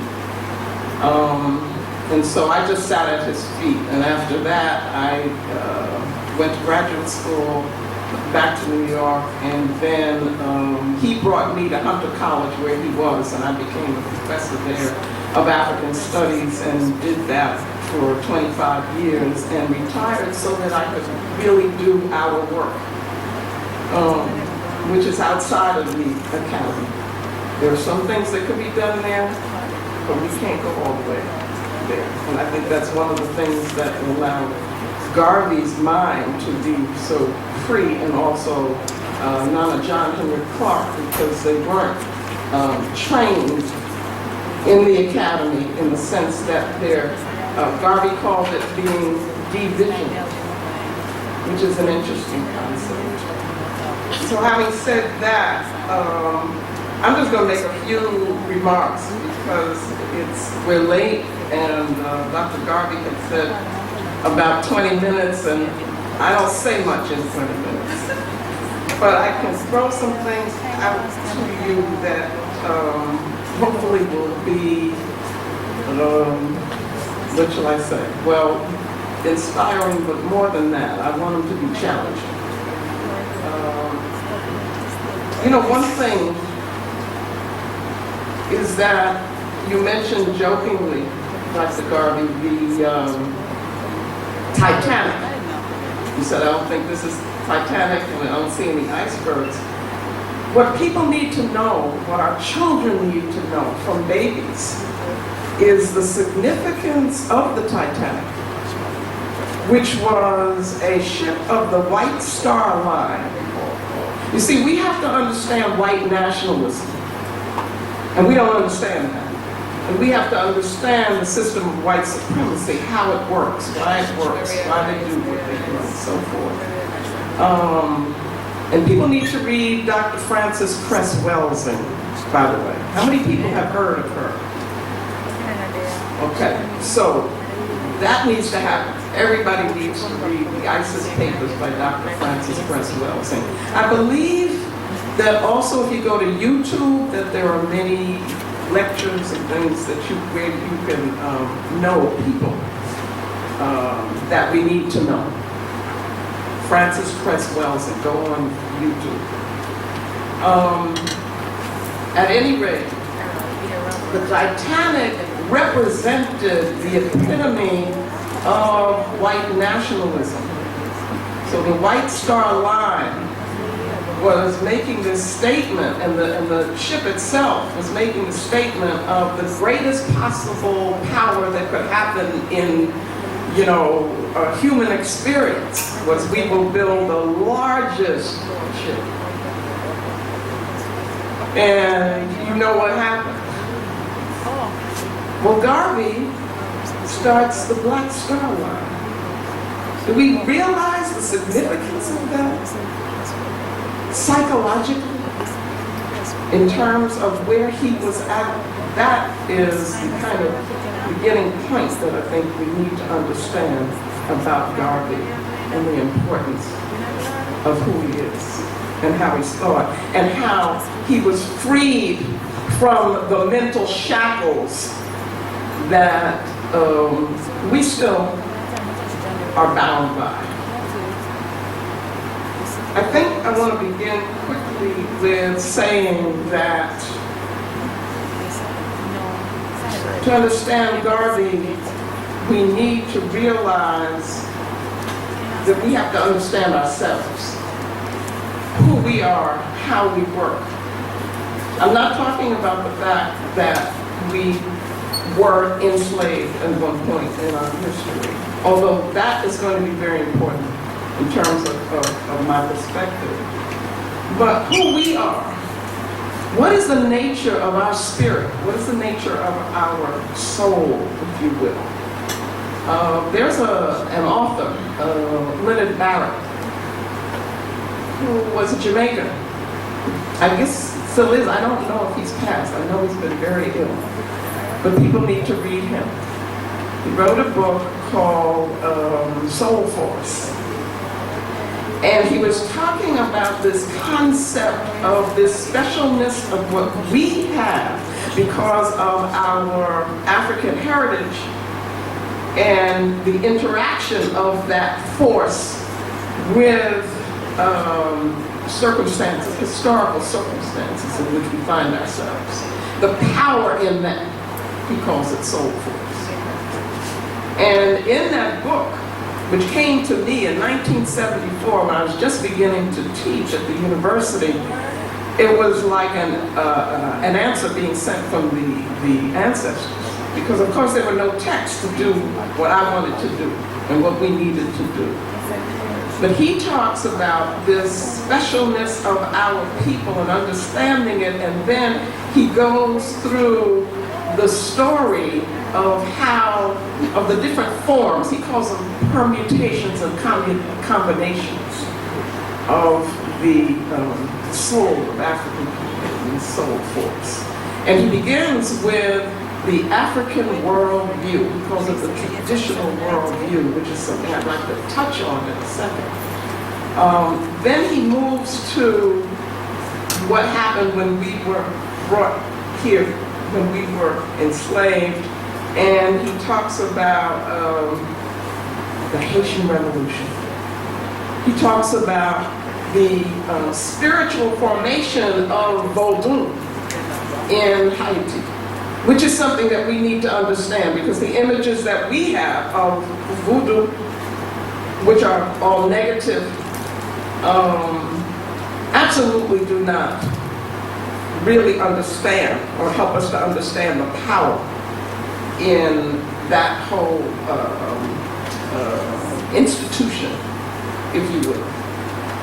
But also, I just want to add this in here now, in terms of Garvey, his thinking, and people in that time. If you even go back to Nat Turner, the Haitian Revolution was the most powerful thing that had ever happened.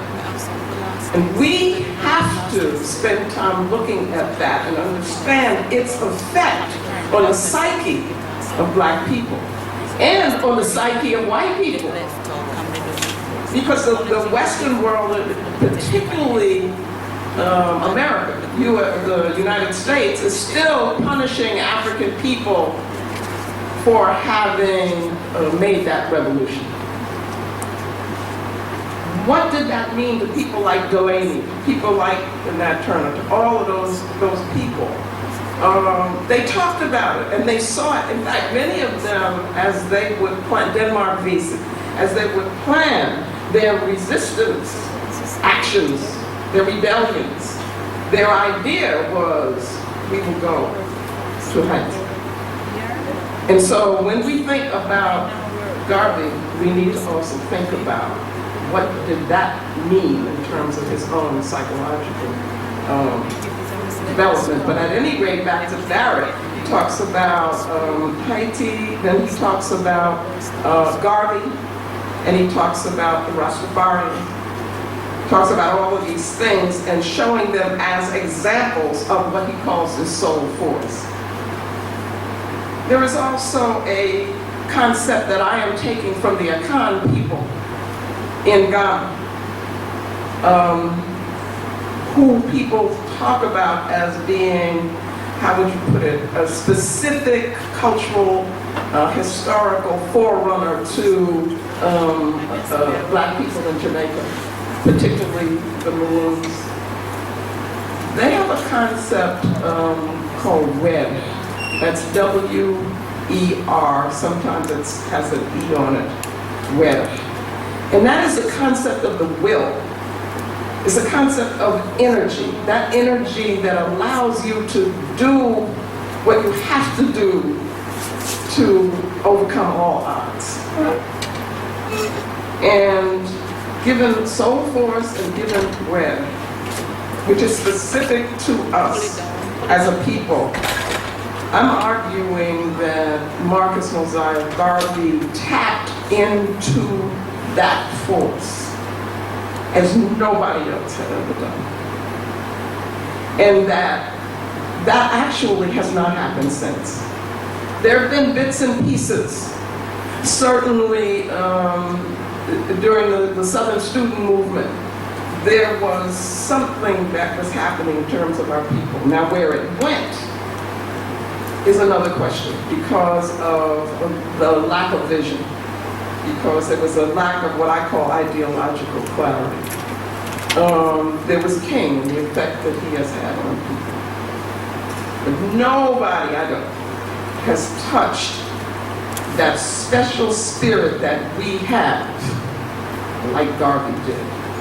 And so, in my work, I'm looking at, and our work has to be, how did he do that? How can we do that? How can we do that now? Because what happens after that is,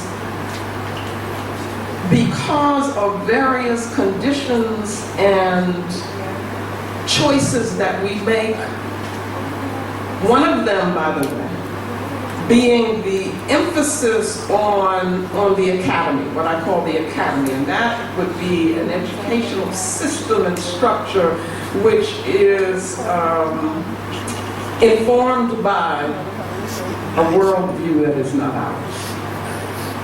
And what that then produces is a feeling that those who go through the academy are the superior ones. So, you know, you're measured by the degrees that you have, which have been given to you by what I call the enemy.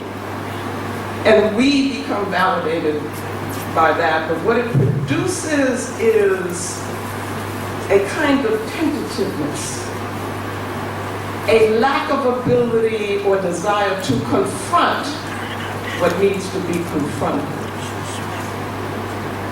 It produces a kind of individualism, and it feeds on the ego, which is anti-sovereignist.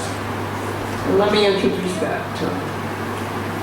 Because when I teach my little children, I have an after-school program. And I'll say, you know, what is it that we need? What do our people need? What do they want? And they'll say freedom. I said, freedom, well, what is that? Freedom for what? What is freedom? You say that and it can be very ambiguous. You know, it can mean, in the US, it can mean freedom to do my own thing. And I can do whatever I want to do. That's how they define freedom. They're very, very individual. And so what I do is I teach them about concepts which are about power. Because that's what we shouldn't be afraid of. Garvey was talking about power. Talking about power for African people, and he was very specific about who he was talking about, who he was inspired by. And so what we need to be thinking in terms of is sovereignty. That is absolute authority for us to determine how we live, how we govern ourselves, how we use our resources, and who is able to come into our nation and for what purposes. What we teach our children and why. All of this is a part of what I call a sovereign consciousness, and that's what Garvey gave us. Now, we didn't take it and run with it, and we need to look at that historically. Is that what happened after Garvey? Okay, we can point to some people, we can talk about Elijah Muhammad, we can talk about the Nation of Islam, who took pieces of what Garvey had given, and what were they able to do with it, and so forth. In general, since I have little time, I'm going to move right into. To be honest, I think that we suffer from what I would call cultural depression, collective depression. And by that I mean that we are governed by fear, anxiety, doubt, self-doubt, confusion. And that creates apathy. Now, if you look at Garvey, whereas now we might be ambivalent about things, what he gave us was this absolute clarity. And I'm kind of exploring what are the, how should I put it, neurological effects of both depression and then Garvey's race pride. Let me just throw that out there. We're not going to talk about that a lot today, but I believe that there's an actual physical effect that we have to explore of what happens to the neurotransmitters and so forth, the pathways.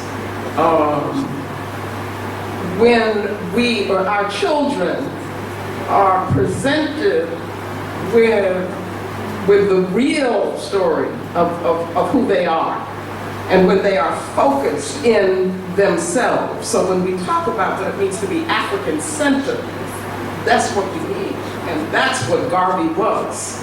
Question becomes, where did that come from? You know, where did his psychology come from? And I don't know if we can just say, well, there was some resistance before and so forth. There's something else in, if you look at, there may have been something special about Jamaica. Clearly there was something special about Harlem and the U.S. Because of what he was able to do there. But as a person, and I have to include Amy Jacques Garvey in this as well, and probably other people working with him, the reality that Garvey saw, which you could say, you know, if you travel around, you see all your people, and always they are at the lowest point, and they are suffering. I mean, wouldn't that be depressing to you? That's what I can't get over. He says he saw all of that. And then he asked the question, well, we don't have this, we don't have that, we don't have power. So what am I going to do? I'm going to make that happen. That in itself is powerful. Whereas the same reality that Garvey looked at was looked at by people like Du Bois, for instance, and others. But the response was so different, was radically different. And I believe that Garvey's response and what he represented was really kind of threatening to those who had been trained in the academy or who, you know, became integrationists, became assimilationists and so forth. Because what they were doing, their response to our condition was to argue, it was to assume a colonial reality. You see? And to then want to address those very colonialists and say, please, we can be as good as you are. you know, just give us a chance. And we're smart. We're all these things. So that when he comes along and he talks about race, and I don't think there's any way that we can be talking about Garvey and not talk about race. Because he had a racial analysis. It is the racial pride and identity that gave him the strength that he needed. And it was also that which allowed him to touch the soul force of our people. Garvey was a healer. He healed the spirit of African people. That's why people responded to him in such large numbers. In addition to which, his clarity allowed, and I don't want to say it's just him, the people that he worked with, to develop an agenda. We don't have that now. And so what happened after him is that we fell into what I call this cultural depression. So that now we don't have an agenda for black people. In, what was it, 1920, when they had that huge convention, they come out of it with the Black Bill of Rights. That to us now just sounds like, oh my goodness, you can't do that. And then he says, okay, I'm going to do this government. The government is for all African people all over the world. Du Bois and them thought he was crazy. He scared the life out of him. And so they had to put him down. But the convention said, we are going to speak in terms of our Bill of Rights, and therefore they had an agenda for our people, which is precisely what we need now. And Garvey was about sovereignty, and that's what we need now. The thing about this quote, when he asks the question of where are all these things, and I said, they're not there, so it said, I'm going to do this. I declare. But look at that last line, 4 words. He says, my brain was afire. And anybody who calls themselves a black psychologist or an African psychologist, and people who don't call themselves that, like me, we need to be thinking about what was that? What was that excited him so? And so if we are talking about teaching children, our children, and we want to not just inspire them, but to tell them, to give them a sense of mission. You see, that's the thing that we like. And give them an identity as a world people, which is what Dr. John Henry Clark taught me, was that we are a world people. So these got some problems with these national boundaries, y'all. We're talking about nation building, then we're talking about a world African nation. And so wherever we happen to be becomes part of that. We develop where we are, but we see ourselves connected to a world power. That's what Garvey gives us. But he said, my brain was afire. And it's that kind of connection to our spirit that we need to find out. How do we do that again? How do we make that? How do we tap into that? How do we touch the heart of African people? And in order to do that, first of all, you got to love African people. And I believe that that is what inspired Garvey, was his love for his people. And then we can look at all of the things that he gave us in terms of talking about knowing ourselves and studying ourselves as a kind of baseline. That's fundamental. But we still have people who are ambivalent about that. Well, if you just study yourself, then you're really not being universal. And you're not being objective. See, he didn't have a problem like that, because he didn't come out of that kind of training. So those of us who have, I think we need to look So critically, we need to look from an African-centered critical perspective at what that training did. And look at Garvey and what he did.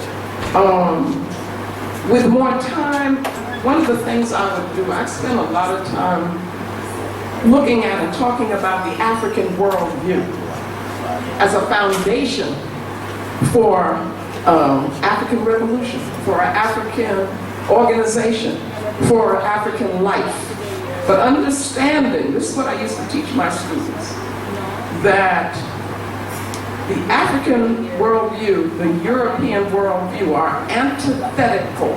Now there's some people who have shown us that. Are people familiar at all with the work of Sheikh Anta Diop? Okay, he needs to be known if we're going to do a curriculum, obviously. And I won't even try to mention all of his works, but that fundamental dichotomy, which is, I'm not going to be dealing with this PowerPoint, because it's just too much. But that's one of the things that I do have, is showing that contrast. And let me just throw out some things. In terms of the African worldview, we are not separate from the natural universe. We are part of the natural universe. And we learn from nature. We study nature. And it gives us truths that we can then use to build whatever we have to build. That's what happened in ancient chemistry. And then we have a concept of ma'at, which is the order, the divine order, truth, justice, and so forth. But what we do is that we build our civilization based on this view of reality. Garvey, to a certain extent, I feel like he couldn't even have known it. But he rejected many of the European, of many of the principles of the European worldview. And I'm going to give you one, because I don't have a lot of time. And one of the important parts of the African worldview is the idea of sacred time. That is a concept of time which is non-linear, in which there are not distinctions, rigid distinctions between past, present, and future, but there is a continuum. And you can only do this when you see spirit as being the fundamental reality, which is the African worldview, which is African philosophy. Okay? Now, out of that, we get the concept of ancestor community. Garvey, who talks about Christianity and the Christian thought forms and so forth, mentions them all the time. He couldn't have gotten the concept of ancestor communion from that formulation. This was something that was in his spirit, in his heart as an African. And what that says is that, you know, what you've heard is the dead, the living, and the yet unborn they represent the community. It's really the past, present, and the future are one and make up a continuum.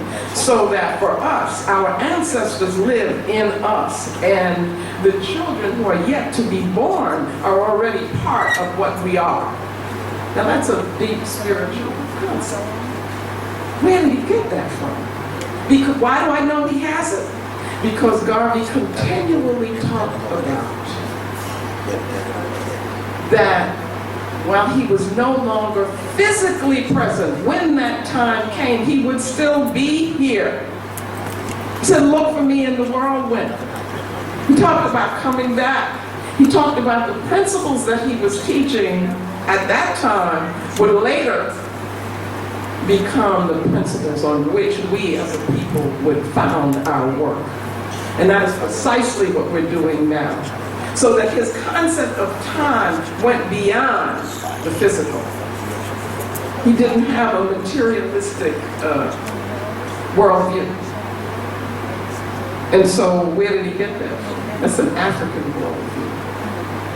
And I would argue that as we try to put together this curriculum, which is bringing him forward, and calling on the strength that he has, that we look at the African worldview. We look at the way in which Garvey's thinking went beyond what is narrowly defined in the way that we usually define reality, that we're taught to define reality. And that's why he could say, if death has power, then, just wait. Wait till I come back. He said that's when you'll really find the real Marcus Garvey. And he saw himself as being connected with the spirits of those millions of Africans who had been enslaved. That he was being a vehicle for them, for race vindication. I would like to also talk about the Haitian Revolution. I wouldn't talk about Toussaint Louverture so much. What I think we need to do is to look at, that's a history that we need to tell our children, especially here in Jamaica. And that is, you look at Makanda, who was born in Africa, kidnapped, brought over to what became Haiti, was an herbalist in training,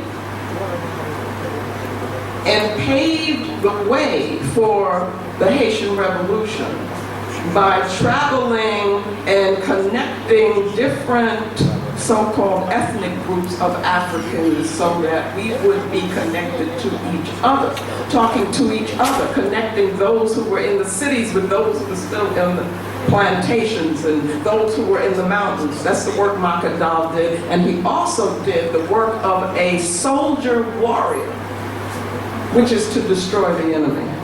We gotta face that. And so Makanda, as an herbalist,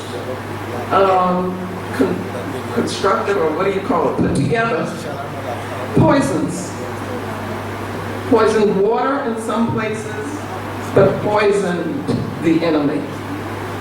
Makanda is then said to have become reborn in Boukman. Who is Boukman? How many people know Boukman? Okay? Powerful. Boukman is a Vodun priest, born in Jamaica, comes to Haiti, and then leads the people in revolution. Okay, so you have Makanda, you have Boukman. Now, you get to Toussaint. Toussaint does some stuff as a general, and wins some battles and all that. But Toussaint is confused. He doesn't have the clarity that a Marcus Garvey would have, because he's a Francophile and really he doesn't want sovereignty for Haitian people, for African people. What he wants is to have the governor be black, and for Haiti to be part of the French Empire. So much of Francophile and so, ambivalent that they were able to invite him to dinner on a ship. He goes, this is the French now, wanting to be accepted by them, and they take him to Paris and he starves to death in a prison. Now that could only happen when the mentality that you have is ambivalent about who you are. So who completes the revolution? Dessalines. Our children need to study Dessalines. We need to see the relationship between Garvey and Dessalines, which I know Garvey had to see, which is Garvey was taking Dessalines was taking no prisoners. And Dessalines completes the revolution. Now, the way he has talked about in history is much like the white people would want to talk about Garvey, which is he's a brute, he was crazy, and so forth. Why? Because he fought for Haitian sovereignty and would have no less. Garvey, look what he says. Up, you mighty race, you can accomplish what you will. Now that is tremendous in terms of the spiritual, psychological, even intellectual effect that it has on our people. And so imagine if you start classes with that when you're teaching in, you know, I don't care what level you're teaching at. That's what inspires us, and that idea of will, the will of our people, is that that's what allows you to do what it is that you could see. And if you could see it, you can do it. And seeing it means in a visionary way. Okay, you've got to be a visionary, you have to see beyond what looks like it's around you. You got to be able to see beyond that. Otherwise, we're just thinking as enslaved people. We're thinking as colonized people. And let me say this, and then I'm going to stop. Although I have much more.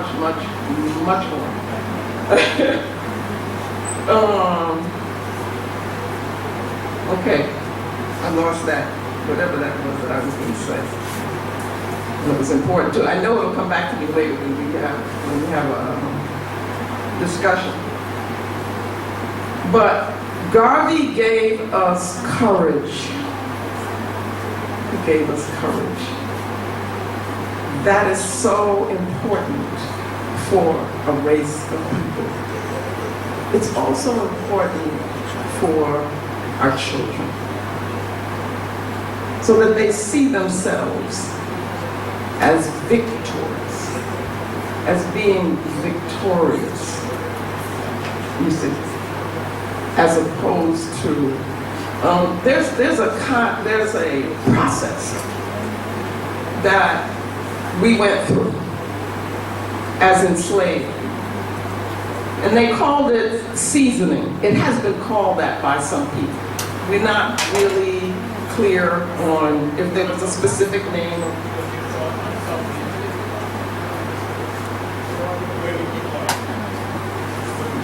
Oh wow, this one right here? Can everybody see this? If Negroes can only get to know themselves, to know in them is a sovereign power, is an authority that is absolute, then in the next 24 hours we would have a new race. We would have a nation resurrected, not from the will of others, but from our own determination to rise, irrespective of what the world thinks. Now, this new race, there was a concept that he talked about, Amy Jacques talked about. They called it the new Negro. I think that's very interesting, and that people need to look at that. And that we need to look at that in terms of what we're developing, okay? They were saying, even there was a demonstration one time, and there was a placard that they had, and it said the new Negro is not afraid or has no fear. This process of seasoning was a process whereby fear would be put into us. And so the way they would do it, of course, is to strip us of everything that we had. Strip us of language. Try to strip us from the connection to our ancestors, which they couldn't do, but they tried. And we had to work with the field hollers and in the swamps and so forth to steal away from the plantation, to come together spiritually, to have our ceremonies to reconnect with our ancestral power. So, but the seasoning was a process of pacification, a breaking of the will, a breaking of the spirit. And what I contend is that hasn't stopped, that it has taken on, one of the slides that I had in there are different arenas in which that happens. The school is one of those arenas. The academy, higher education is one of those arenas. Of course, the prison system, one of those arenas. In some cases, the church was one of those arenas in which our spirit would be broken and we would be separated from who we truly are in terms of the strength of our beingness, our African beingness, our soul force. You see, and Garvey, it's almost like he's undoing the effect of that pacification, that seasoning, that breaking of the will. And we have to look at how he did that, because that's what we're faced with right now.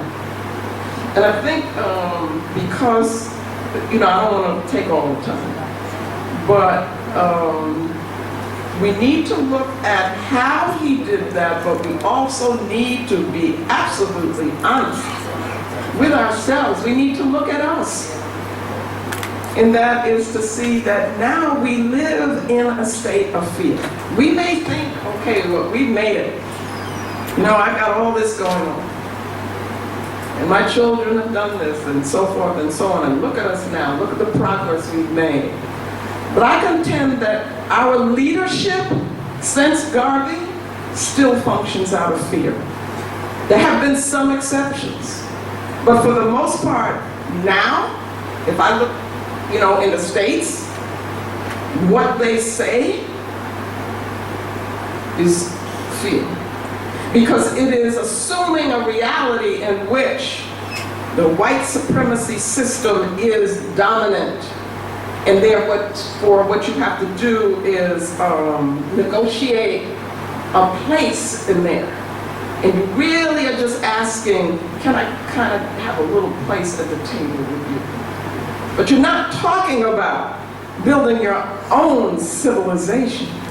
You're not talking about building your own government. We aren't talking about that. That is sovereignty.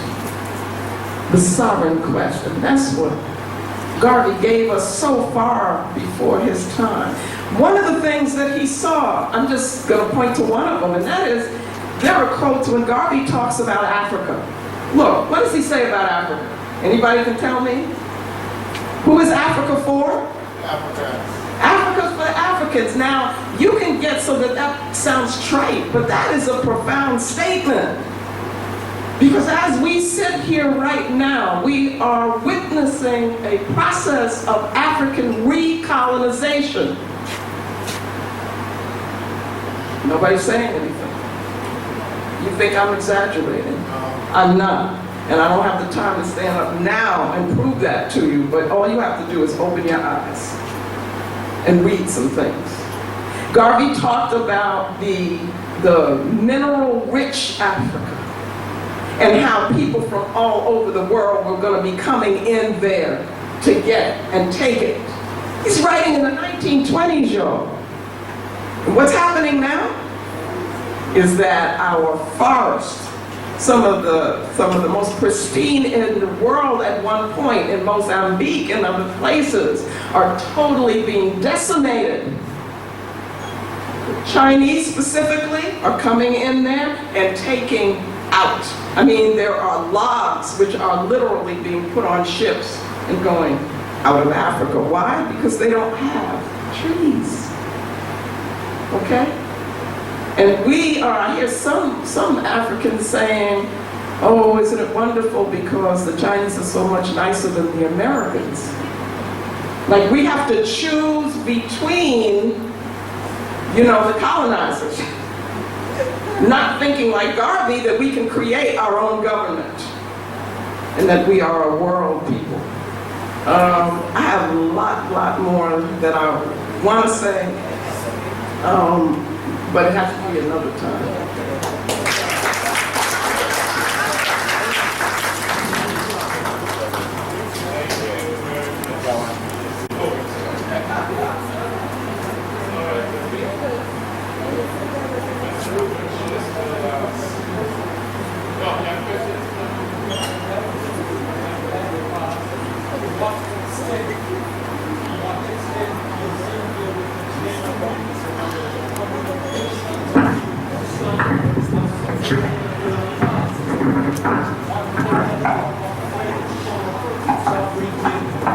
And the nation sovereignty. Did everybody get a question? Okay.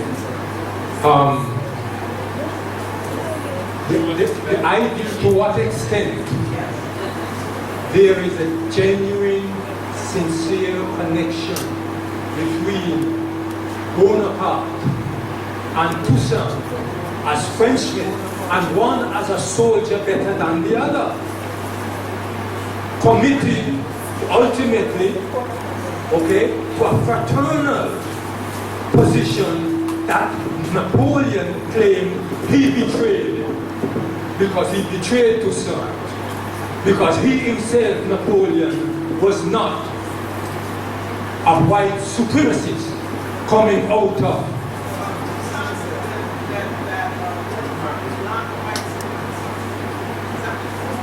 we are saying that what they established in terms of their communication promised freedom from that limited racial classification.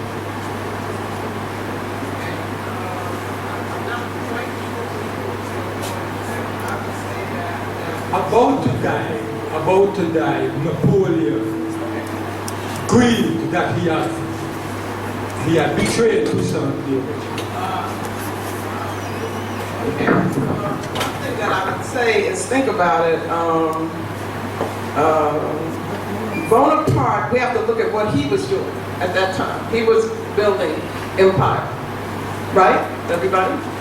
And had lands in what is now United States of America, right?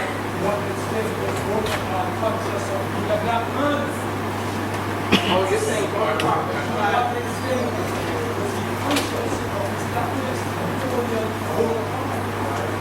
That I can't talk about.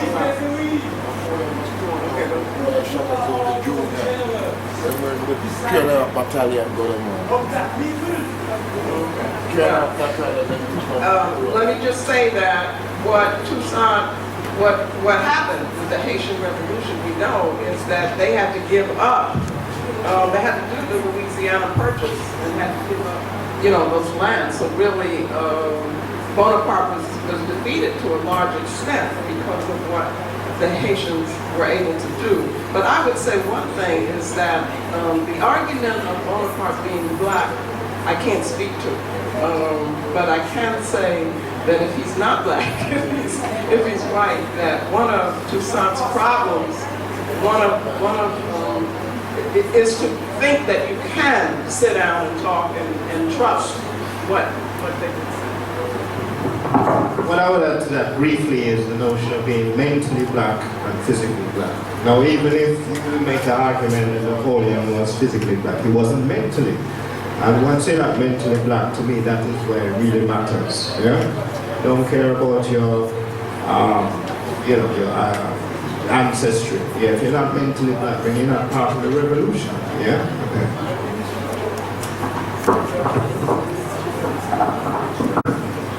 Yes, my name is Rupert Lewis, and I have been working on Garvey and the Garvey movement for some time now. So I'm glad to be here to share with you some comments. And it follows directly on the previous 2-3 speakers. Barry gave a synopsis of the context of our history within which Garvey emerges. Julius gave a narrative, a pictorial narrative, where we saw so many images of people other than Garvey who made the movement possible. And Sister Marimbo provided the linkages between Garvey's thought and African philosophy. The challenges that we face in Jamaica today in developing an appropriate curriculum which includes Garvey. The 3 presentations are very valuable in terms of how we orient ourselves to the material. And there is a little debate about the position of Garvey in the history, and as how you abstract what his philosophical content amounted to. And I don't think that the two are necessarily in contradiction. In fact, they reinforce each other. My own presentation is that you have to interest the young people in what you are talking about. You don't interest them, you lose them. But there are too many things that are on their minds and attracting their attention. On their phones, with their friends. It's a different world from my world, how I grew up. Much slower time, this is a much faster time mentally. So that I want us to think about the children who we are going to teach at whatever level. Because I think the essential message of Garvey is for you to stimulate our creativity. That is the essential question, because all of the things that Dr. Julius Garvey provided to us on the PowerPoint have to do with how you create in response to the challenges that Garvey saw. How you invent organization, how you intervene in the world, how you chart your course. And certainly John Henry Clark and the emphasis on civilization, I think, gets to the heart of Garvey. So Garvey is very much part of what we do is how are we in the 21st century creatively responding to the challenges we find locally and the challenges we find in the global arena, since we're dealing with a world population that is even more migratory than it was in the past in relationship to movement. So the two themes I want to develop are economic self-reliance, because I think that the Garvey message could not have been sustained without the strength of his emphasis on how we build an economic foundation. And this is really in a time of crisis that Jamaica and so many other parts of the world are in, is one of the critical elements. So that's my kind of second theme. First theme is stimulating creativity, and the second is economic self-reliance. Then in the context that we're in, the question over the past 48 years since the time of the return of Garvey's body to Jamaica. What did he do for Jamaica? You talk about Black Star Line, and you talk about what he did in the United States. You talk about the impact on Africa, but what was the work in Jamaica? So the work in Jamaica does matter, and that is my third theme. And then I want to talk about the sons, because I think that not many people here know that Marcus Garvey Jr. was one of the best mathematicians in Jamaica in the 60s and 70s. Not many people are aware of that. Ask the graduates of Kingston Technical College who are in medicine and different aspects, who was the best maths teacher. Phenomenal mathematician, and he did a degree in physics, a postgraduate degree, a master's in physics at the University of West Indies. From the 60s, Marcus wanted to be a nuclear physicist, but that is where the world was at. Julius is a specialist in surgery, right? So that Amy Jakes Garvey was the person who took these kids from 1938 straight through Calabar, Wilmers, McGill, and through different schools in London that Julius went. Julius got a PhD degree at around age 18. external being, 18 years. And therefore, Julius is a modest person, and he doesn't want to talk about himself. But the children and the work of Amy Jakes, absolutely important. Because I want to argue, and I will add a cousin of Julius who played an important role in our establishment of Liberty Hall, the architect Daniel Cole, who studied architecture at the same time that Julius was studying medicine in Canada. And many of the buildings in New Kingston were designed by Daniel Cole. Many of the buildings there were designed by him. So I want us to understand that the Garvey is relevant, and if you read African fundamentalism, you'll see where he's talking about science. In order for us to develop 21st century, we have to have a strong scientific foundation in our schools. Therefore, we're not talking about the teaching of Garvey only in social studies or civics. We're talking about how do we equip our students with the requisite technical skills which will enable them to do the kind of sovereignty about which Marimbo spoke. So I'm not into the history, although I love history and respect Berean. When I say I'm not into it, I don't mean that it's not important. What I mean is that if the history has to take you into a place where you are in a position to carry out that mission that Garvey spoke about. To go back to my first point, stimulating creativity. As a generation that Garvey is a grandchild of enslaved Africans. And when we look at one of these slide packages, we saw where slavery was ended in the United States 1860s, Brazil 1880s, Cuba 1880s. So you're dealing with a generation, the best of whom had to remake the world. And that remaking is what is at the heart of the Garvey philosophy. The difficult question that we have to grapple with is the relationship between the local challenges that we face and the international or global vision that Garvey has. That is one of the things that we have to grapple with.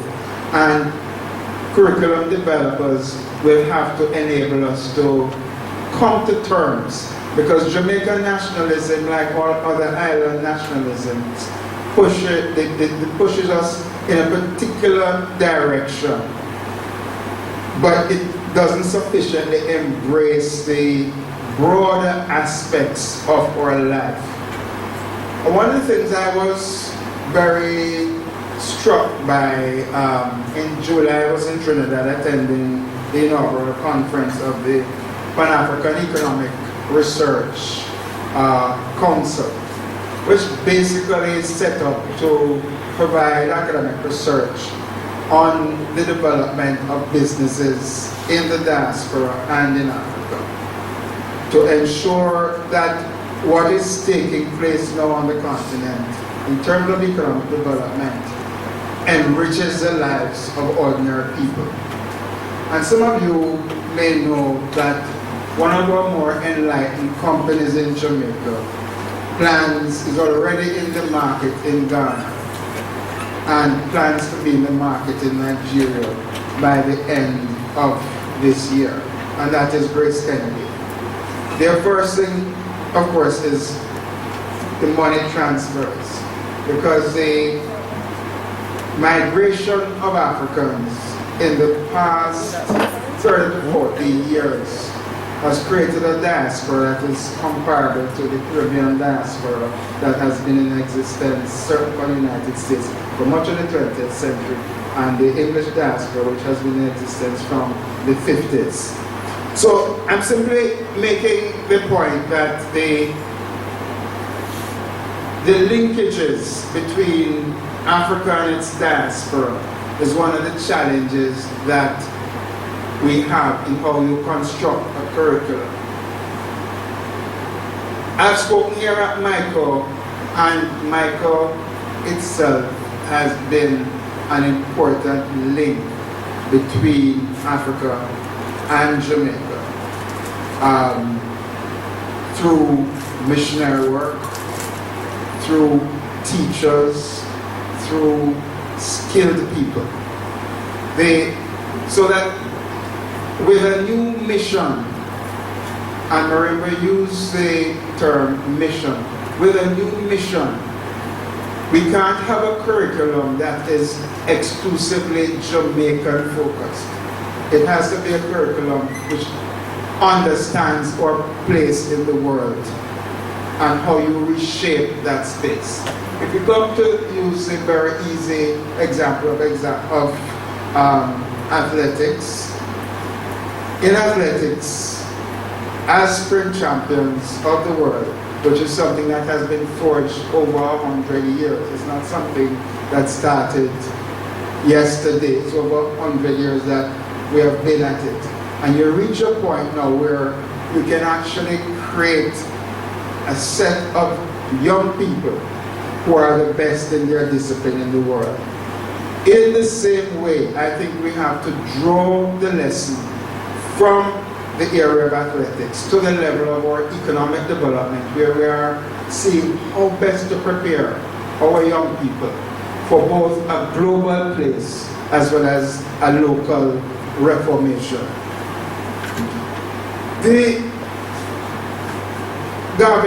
The work on entrepreneurship in Garvey has been seriously neglected.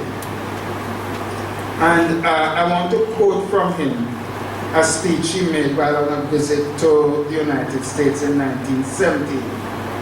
And he wrote, "In the cities I have already visited, which include New York, Boston, Philadelphia, Pittsburgh, Baltimore, Washington, and Chicago, I have seen commercial enterprise owned and managed by Negro peoples.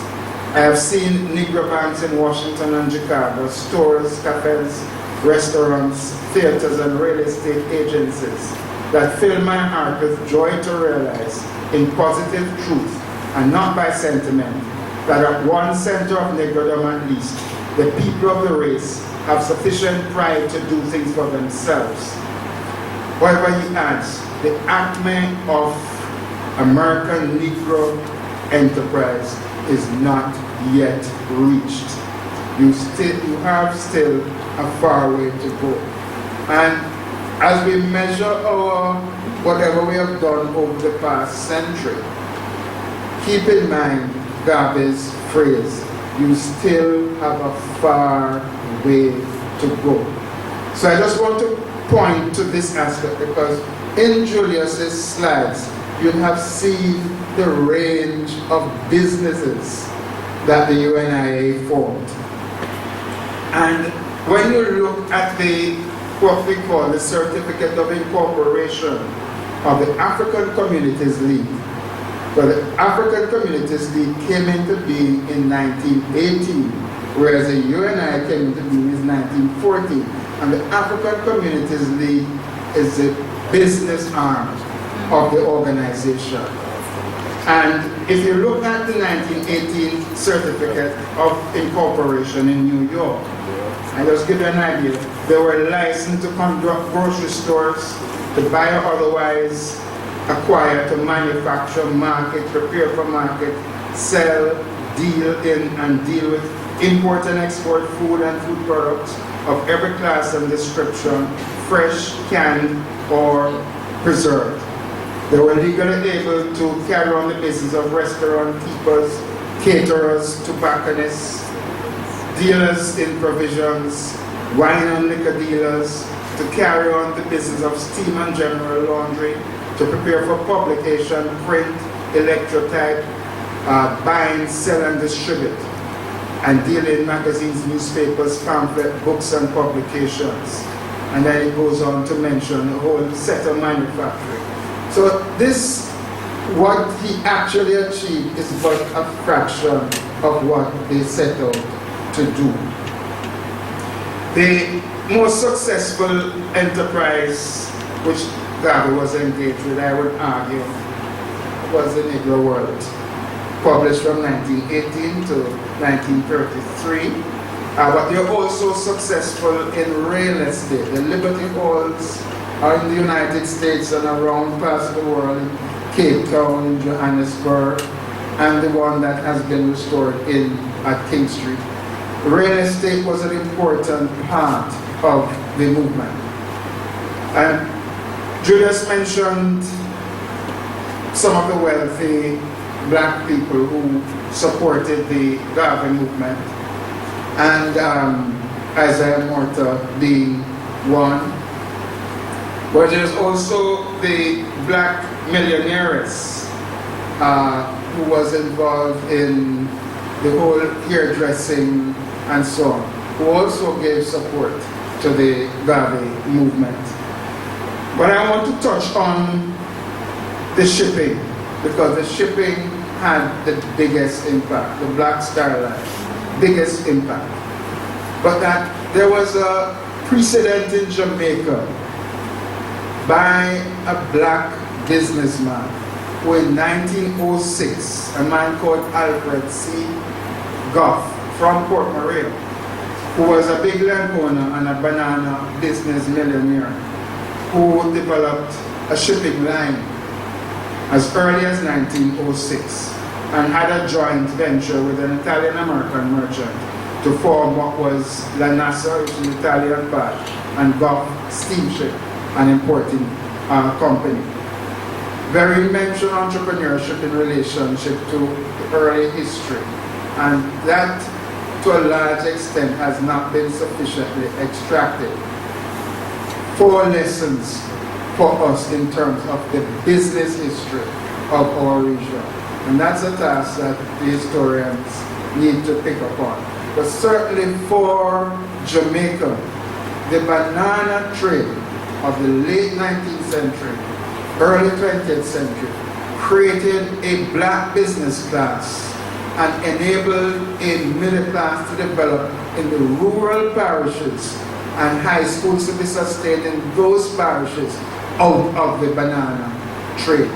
And not only did they do that in the 1920s, the Jamaica Banana Producers Association bought ships in order to ensure that they got a fair price as they went along the eastern seaboard in particular. So that there was a tradition of shipping that was emerging, which Garvey drew upon.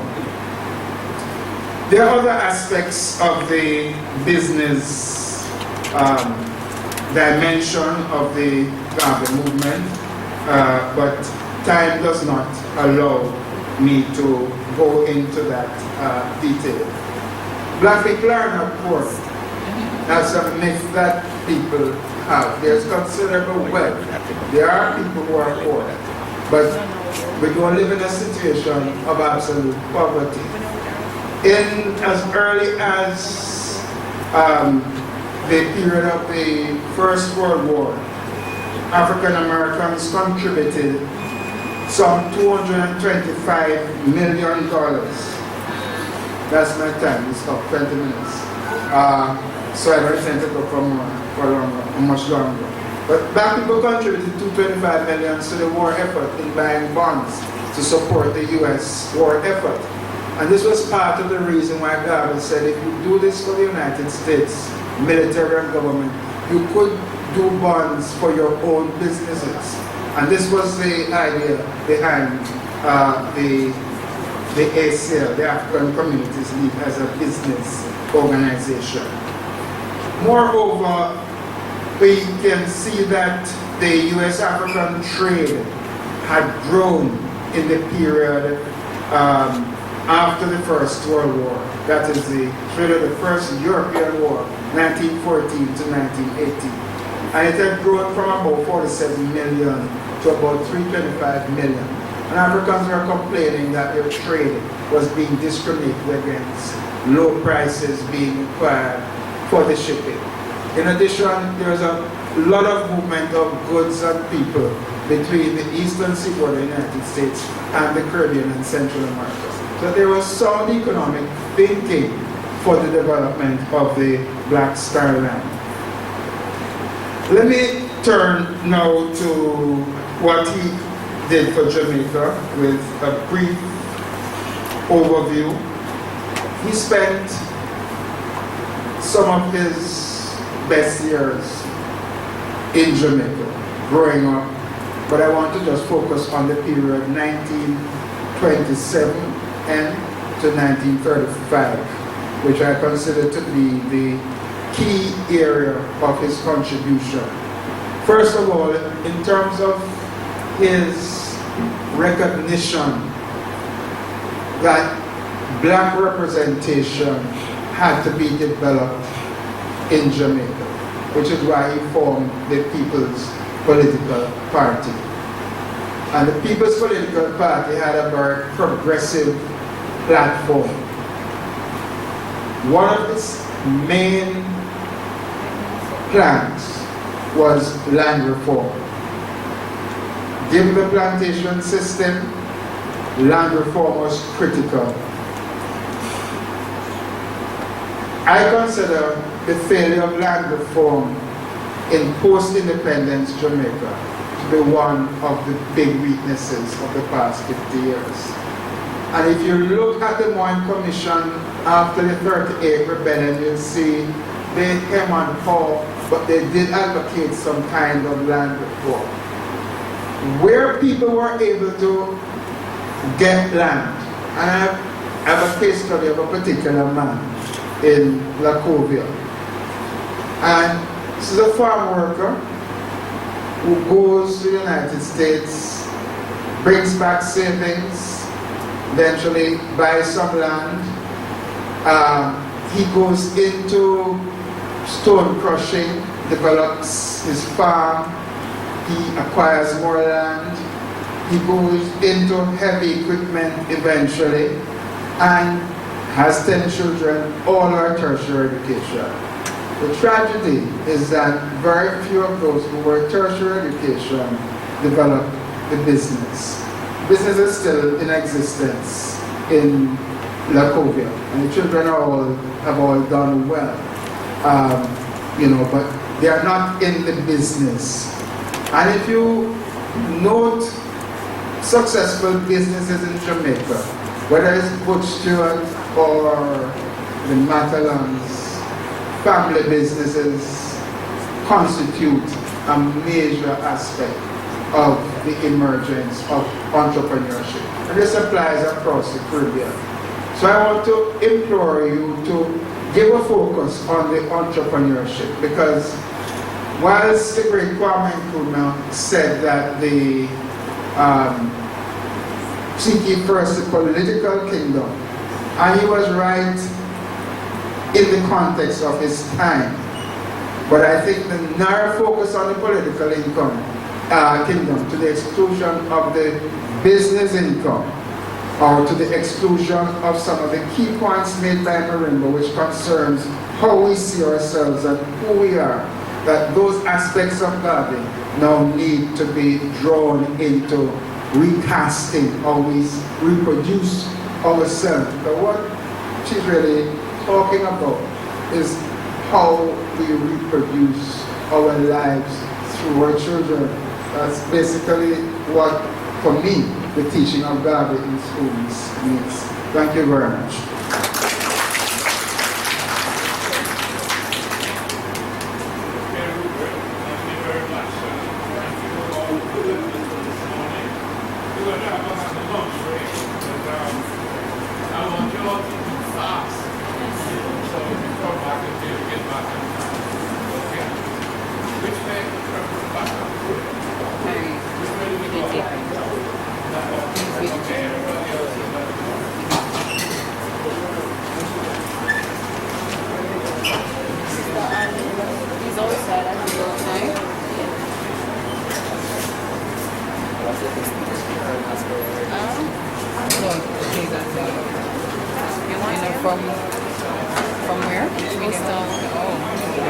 In Brooklyn, in Queens, sorry.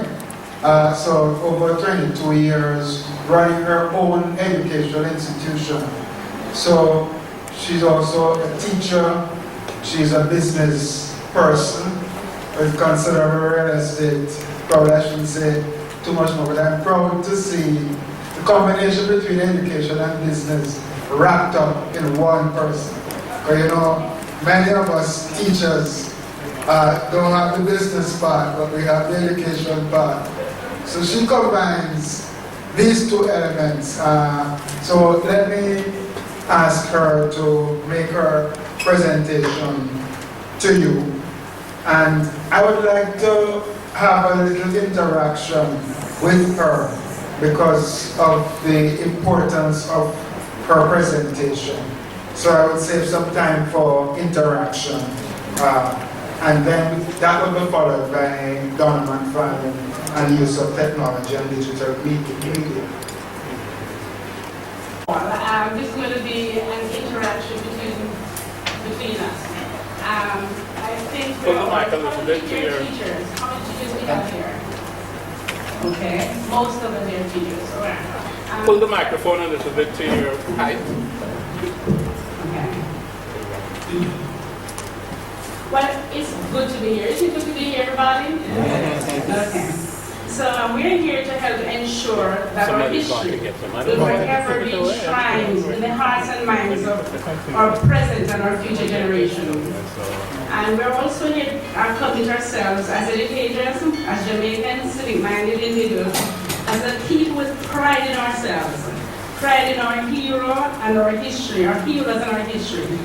So assisting our students in learning from our hero, Marcus Garvey, not only about his works, but about how they can empower themselves and their world through knowing of his philosophy and works and his encounters. The Jewish people always say at their Passover, let us never forget.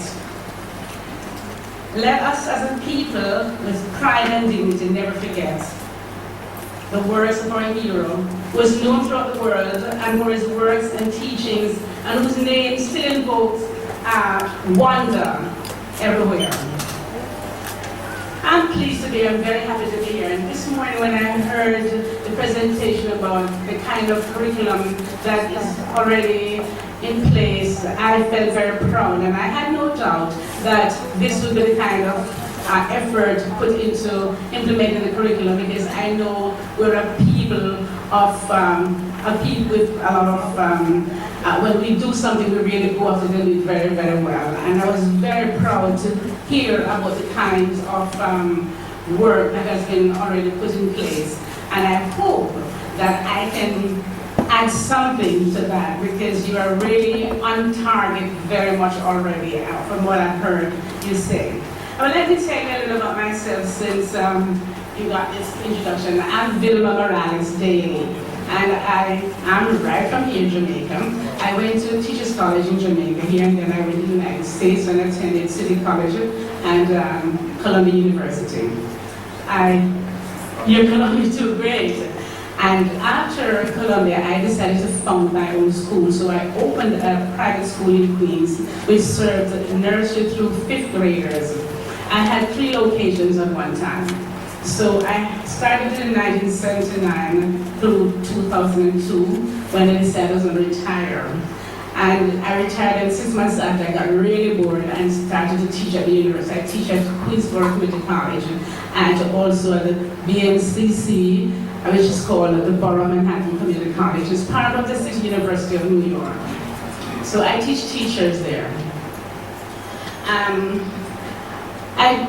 It's just a very wonderful thing to be involved in the lives of children. When we teach children, we touch lives and we touch the future. And there's a philosophy that says when we teach children, we shouldn't think that we're teaching children for the future. We're teaching them for now because they're living now. And so the curriculum has to be interactive so that they're living the curriculum, and so the future will take care of itself. And I would like you, as future teachers, as teachers, to think of that as you teach children about Marcus Garvey. Because as I listened to him, and as one of the things that I've learned about Marcus Garvey, I think a curriculum itself, he himself can just everything we need to know in so many ways. I read a book once about this man who taught in Africa.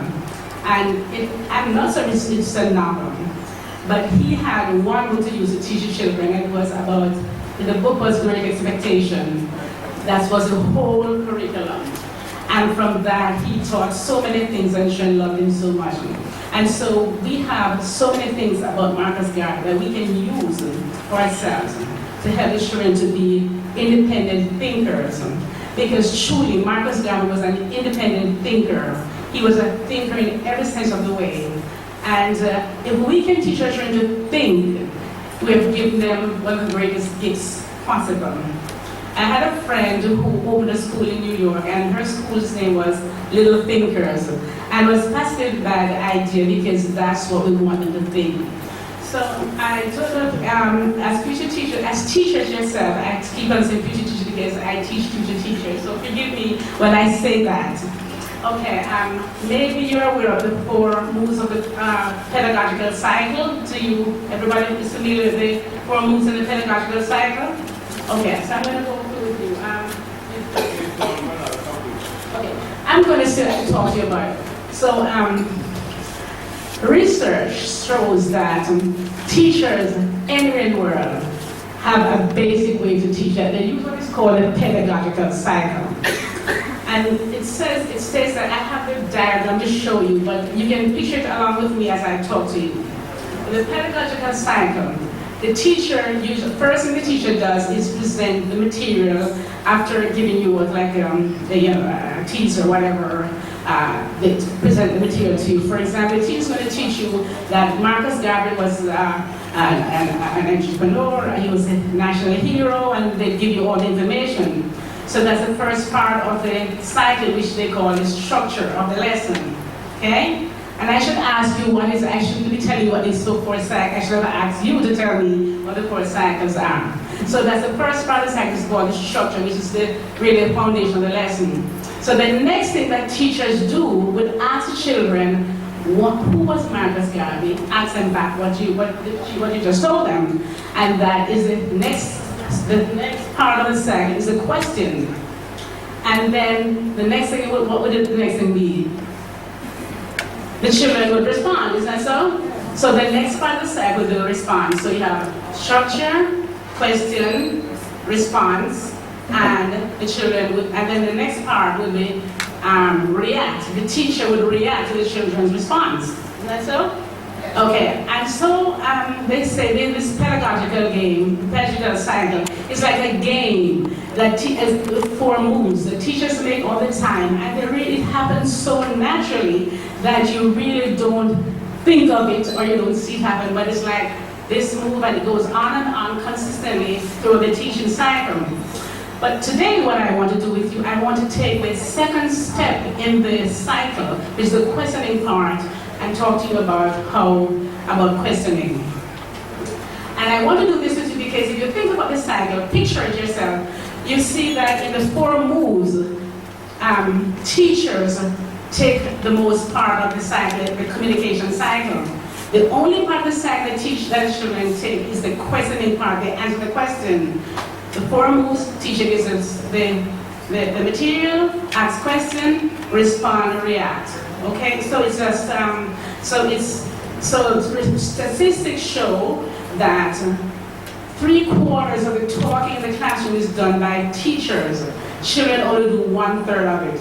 So in some classrooms, it's more than 60%. It's like 90% of the talking is teachers talking, and then children do very little talking.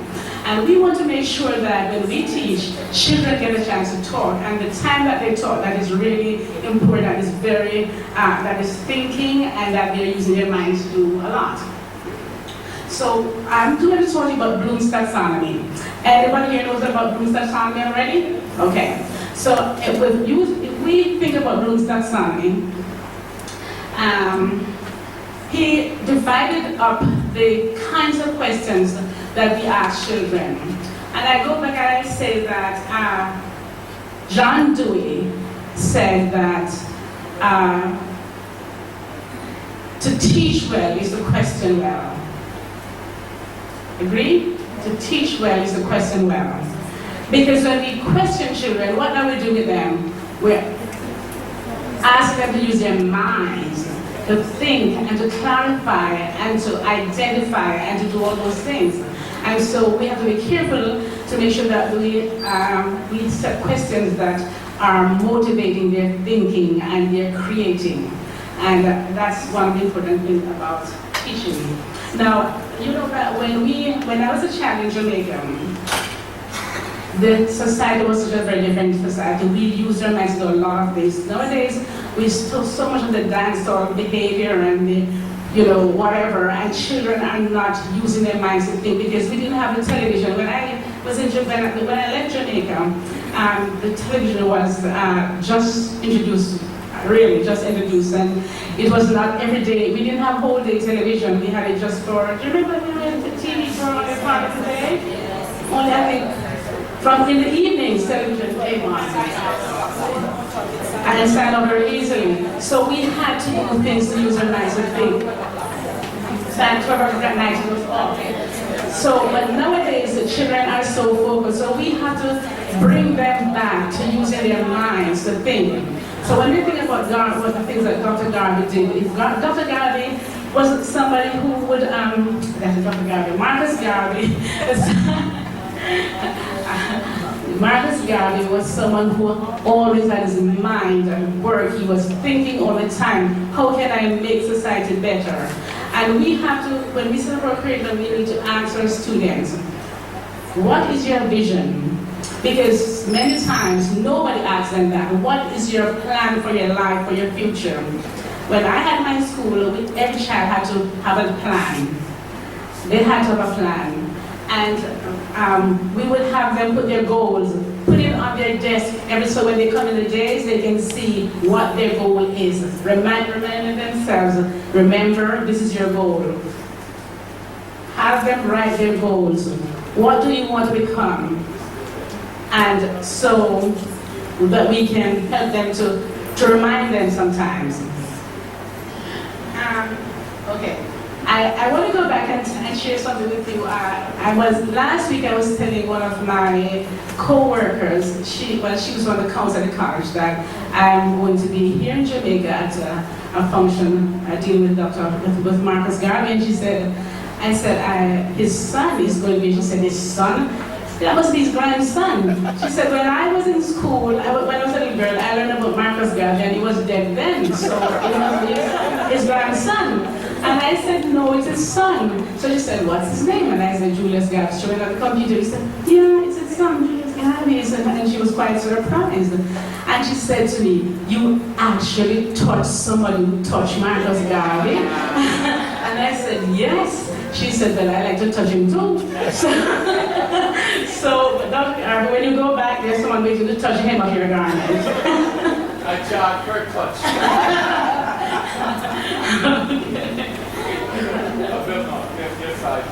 Okay, and the next one.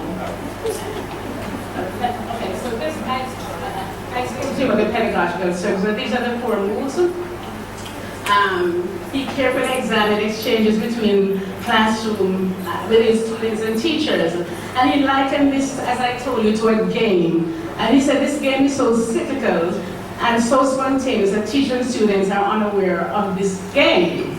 So here are the moves. Okay, go next one. As I said, so the first move is teaching the subject matter. Go ahead, because I said that already. And this is a picture of it. So if you ask children, for example, who was Marcus Garvey, and they would, that's the question, then they would respond, and that's the whole pedagogical cycle. You can hold, I think people would like to look at this a little, so we can. And much of this material that I'm sharing with you about the pedagogical cycle came from a book called Teachers, Schools and Society, and it's by Sacker and Zittelman. Okay? Next one. Okay, I just wanted to remind you that many of you may know the word taxonomy, and when I was in elementary school here in Jamaica, I went to a little country school, real country school in St. Mary, and in elementary school I learned the word taxonomy of species, and that's what I learned. So I just want to tell you that you probably don't remember. If you watch the show, Are You Smarter Than the 5th Grader, you would have learned it, but you forgot it. So the word taxonomy really means it's a classification of related things in order. Okay, next one. Bloom's taxonomy really refers to Benjamin Bloom. I remember heard of Benjamin Bloom, and he was the chairman of a committee that looked at how we at learning objectives. And so we gave it the name Bloom's taxonomy. So it's divided up in 3 categories, the 3 learning domains, and we're going to look at the cognitive domain basically today. So let's go to the next one. Okay, next one. Okay. You go back and make sure. Okay. Dewey. Okay. So Dewey said that to question well is to teach well. To question well is to teach well. In the skillful use of questions, more than anything else, lies the fine art of teaching. For if we have a guide to clear and vivid ideas and the quick spur to imagination, the stimulus to thought and the incentive to action. So the action is the creative part. After you teach what the children are going to do with what you teach them. And that is very important, because if you teach children and they do nothing with it, you have not taught them. You have to teach them to put it in action. Is that true? Action is very important. So let's go ahead. Next one. Okay, so let me go back to something here.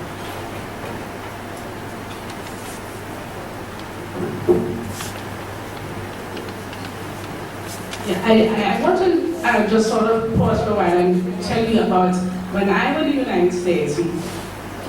I was sitting on a bus one day and this woman asked me, where are you from? And I said, I'm from Jamaica. She said, oh yeah. She said, you're different from the other blacks here. You know, you're from Jamaica.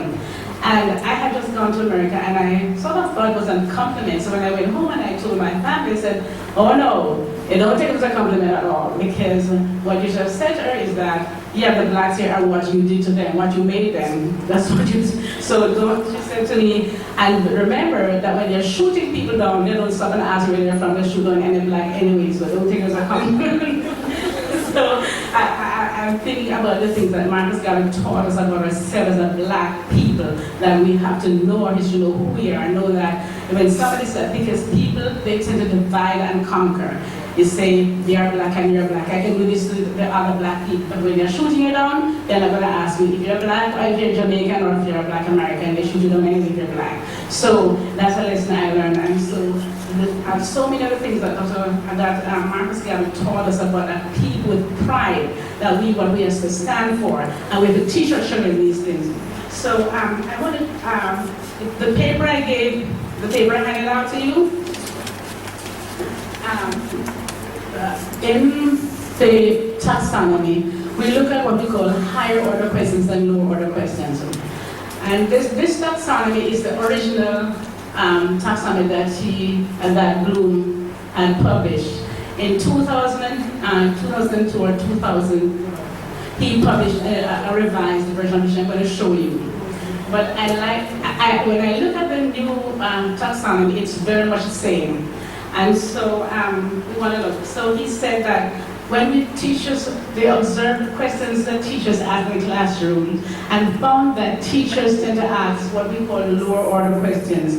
Lower order questions are questions that are knowledge-based, just like in the first study when you ask you who was Marcus Garvey as a teacher, you repeat it. So those are questions you regurgitate what the teacher told you. But higher order questions are questions that make you think. So he divided them in the knowledge level. So the 6 levels you have here on the paper are the knowledge level. That's the lowest order of questions you can ask. Then you have the comprehension, application, analysis, synthesis, and evaluation. These are forms of questions. Now, you're probably asking wondering why I'm going through this with you. Because I'm going to put you to work. So I'm going to have you look at the list that I gave you, and I gave you cues for each of the different category of questions. And so after I explain to you a little more about the questions, I'm going to ask you to use those keywords to make up some questions, because I figure if we're going to be here looking at ways that we can teach Garveyism, that we should leave something to the teachers here. So I want you to develop some questions from using cues that I gave you from the higher order level to leave, so we can leave with the teachers here. So I'm going to collect them, and we'll go through and choose some, and we'll leave some with Dr. Garvey to leave with the teachers. Sounds fair? Okay? All right. So,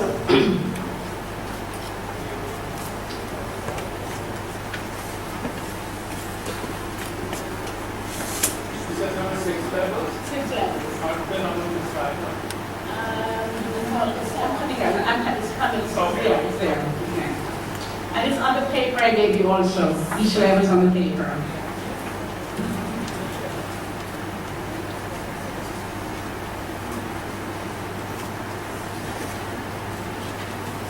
Okay. So I'm going to. So this. I spoke about the low order questions, and I say that we want to move from using too many low order questions. But do you think that low order questions have their place in the classroom? Why do we need low order questions sometimes? Review with the children materials you're talking about, for drills, for their multiplication tables, for things like that, just to make sure that they can recall information, because it's important for them to recall information that you give them. But some higher order questions, we ask them when we want them to do thinking things. Okay? So I'm going to go over with you. Some of the. So we say for comprehension, second level, we have comprehension. We can break it down into 3 different parts. Comprehension. Any of the parts of comprehension would be when you give children something to comprehend, a comprehension material. They can either use it for. We have the interpretation. And what are some of the things that we interpret from which children want to interpret? Interpretation would be like what? A graph? Okay. Huh? Timeline, yes. Interpret and understand it, and also a language, we interpret language also, okay? But so. A word in context, very good. So that these are things that we interpret. Okay, and then we have extrapolation. What would it mean? What extrapolation mean? Predicting consequences and possible next step. So extrapolation is predicting consequences and possible next step. And then the third part of it would be interpreting and extrapolation. And translation. So we want to make sure that we incorporate all of this in our comprehension activities with the children. And the next part is application. Application is learning to apply whatever the context to new situations. So when you learn something, help them to apply it. For example, you're going to have them say. Let me ask you, how can they apply learning? An example of applying the learning experience. Because we're all teachers here. Okay, I suppose you say to them, okay, with this material, you're going to, I'm going to give you this part that you want to make to write a poem from it. From when you have to learn about the different categories for like alliteration or whatever, you're going to say, well, why don't you make, write a poem from all of these things that you've learned? And analysis, ability to break something down. Have you seen a child when they want to learn something, break up the bicycle, take it apart so they can learn how to put it back together? To break it apart, understanding, so they break up the information that you got, so that you give them so they can understand it well.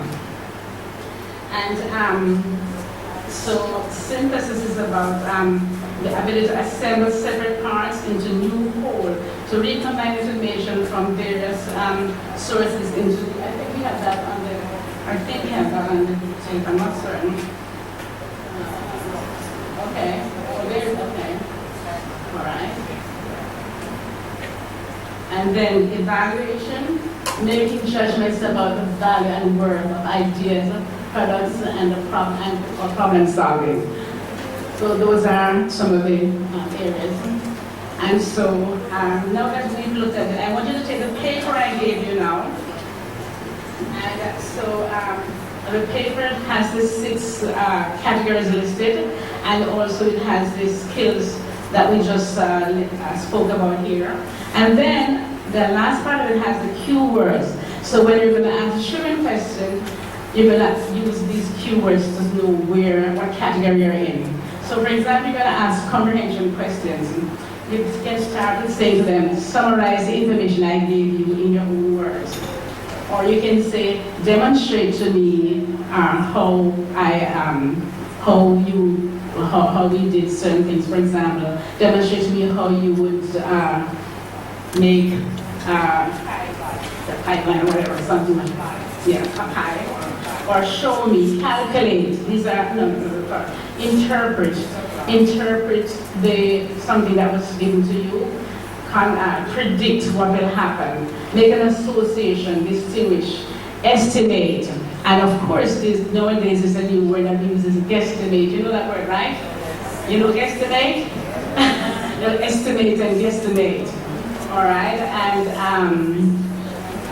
discuss and differentiate between. These are some of the keywords that you'd use for the comprehension level. So when I ask you to go, and I'm going to give you different areas to work with, and you will come up with questions that fit in each category.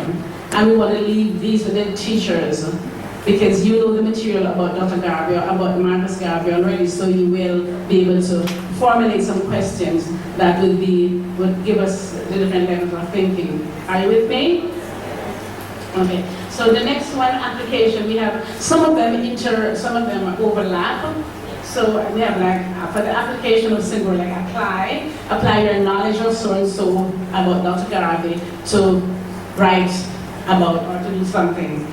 Demonstrate, show, calculate something about Dr. Garvey, about the time that it took them to do so or so, it's in the timeline, or you can think about these ideas.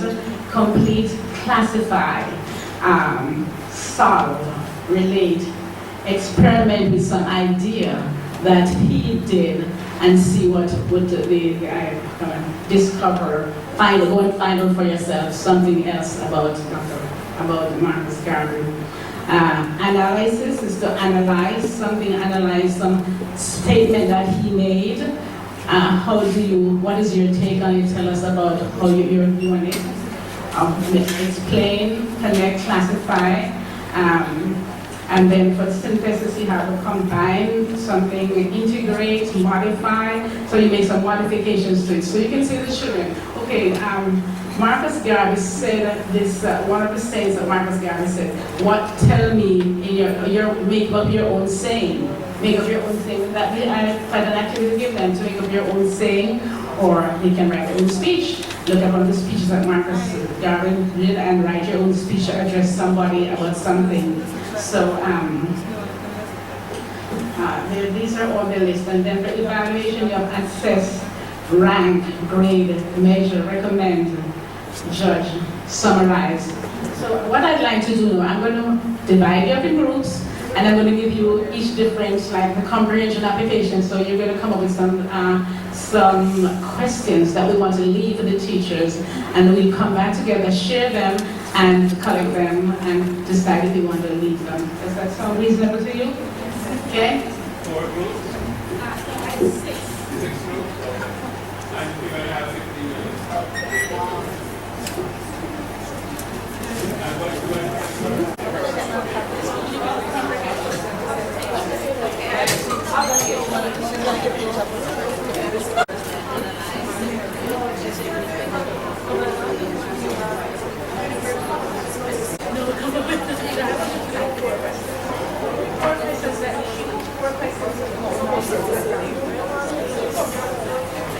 Your spokesperson, will you come please? Don't be afraid, come.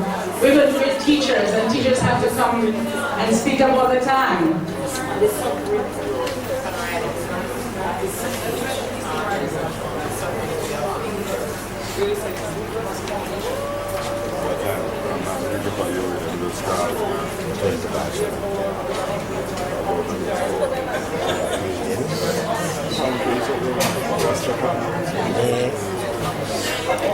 Okay, good afternoon everyone.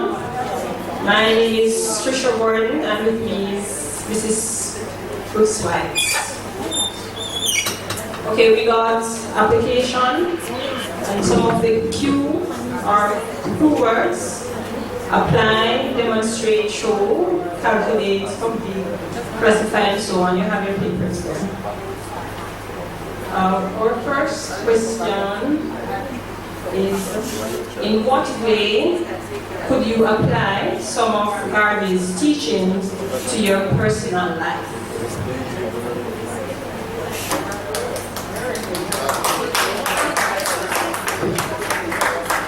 Number two, we're thinking of a timeline just to show some of his journey and accomplishments.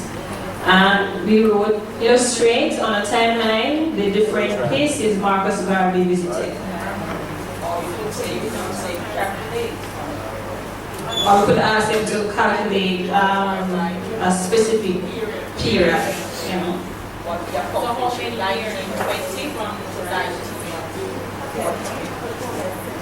This one is more map-based. We're asking him to use a map of the world to show the different countries Marcus visited.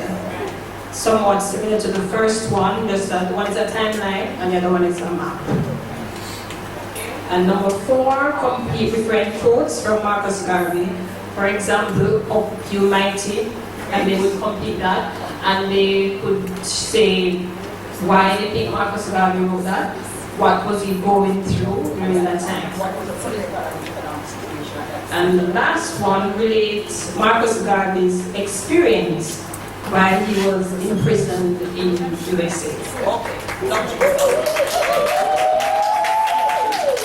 Thank you.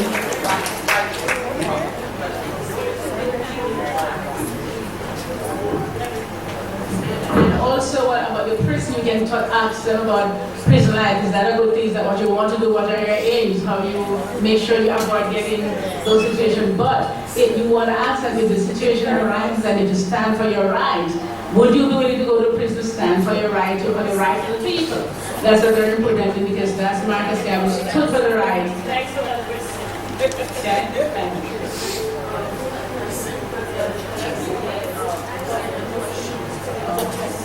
Yeah, please speak up. Can you give your name? Please. Okay, right.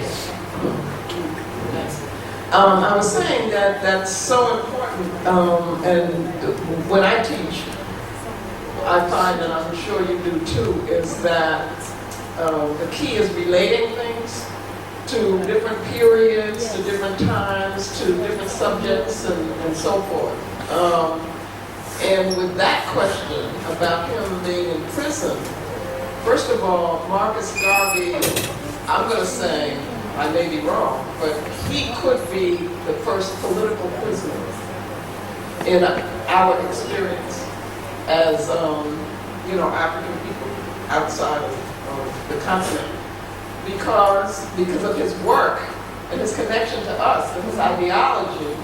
There were trumped up charges and so forth.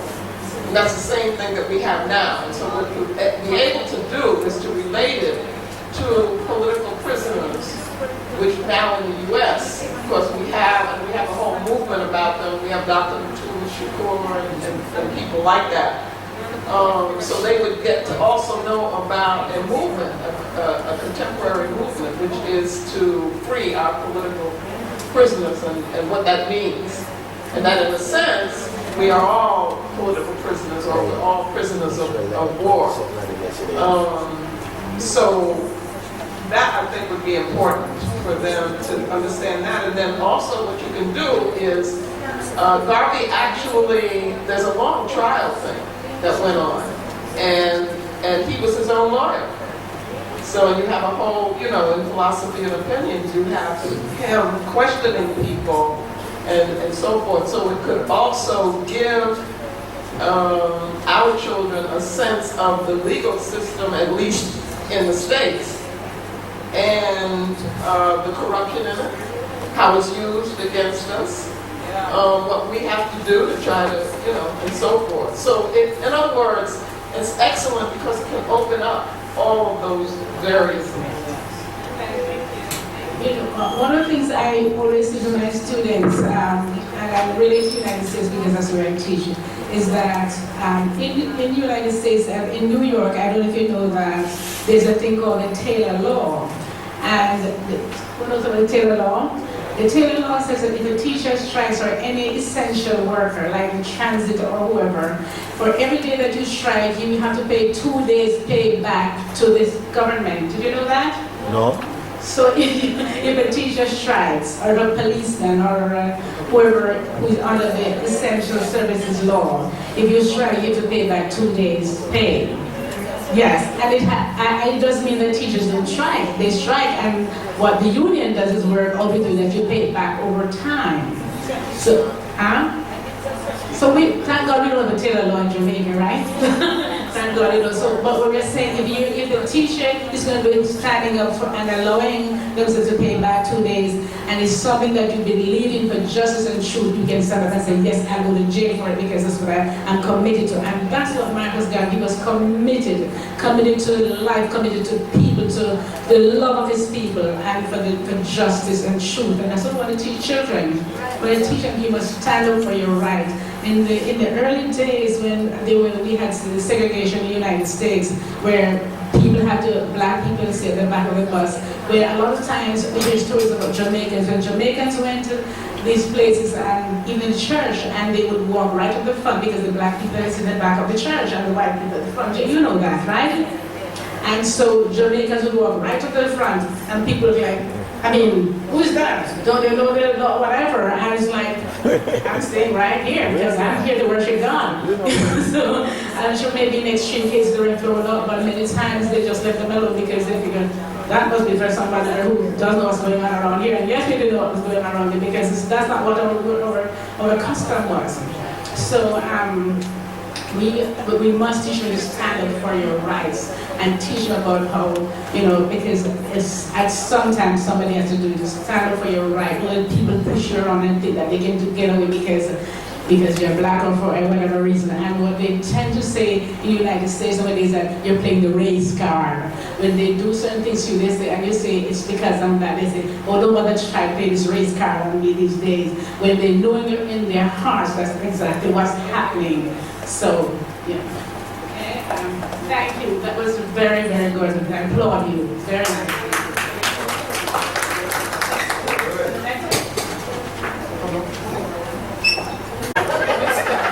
Our group is ready. Come on. They're not doing the program about everything in there.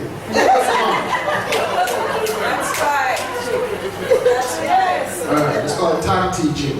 Yeah, exactly. All right, first question. Marcus Garvey placed a lot of emphasis on drama and the performing arts. In fact, his entertainment center on Slidepool, where National Bakery is now, Edelweiss Park, was where he used to put on plays and write poems.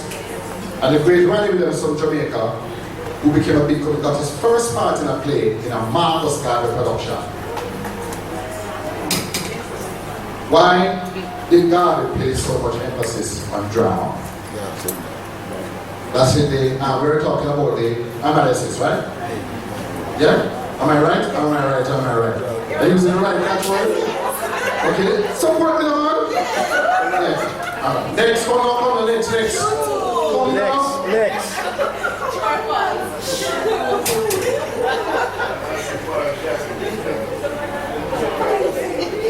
When you're teaching in time, you better can work my back foot fast. You know that? I get that here. I use some of them words, so let's you're gone. Okay, I might do. Hello. The other one we looked at was the comparison part, and we used this quote. Garvey said, "Intelligence rules the world, ignorance bears the burden."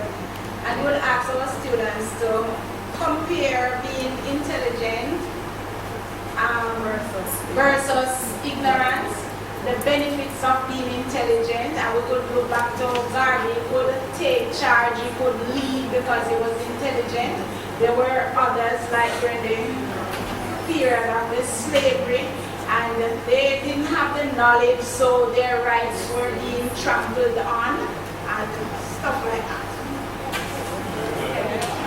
Question analysis, third question. Okay, this is a favorite saying of mine. Reason being is that anybody wants confidence, you can come from here with abundance, because I feel that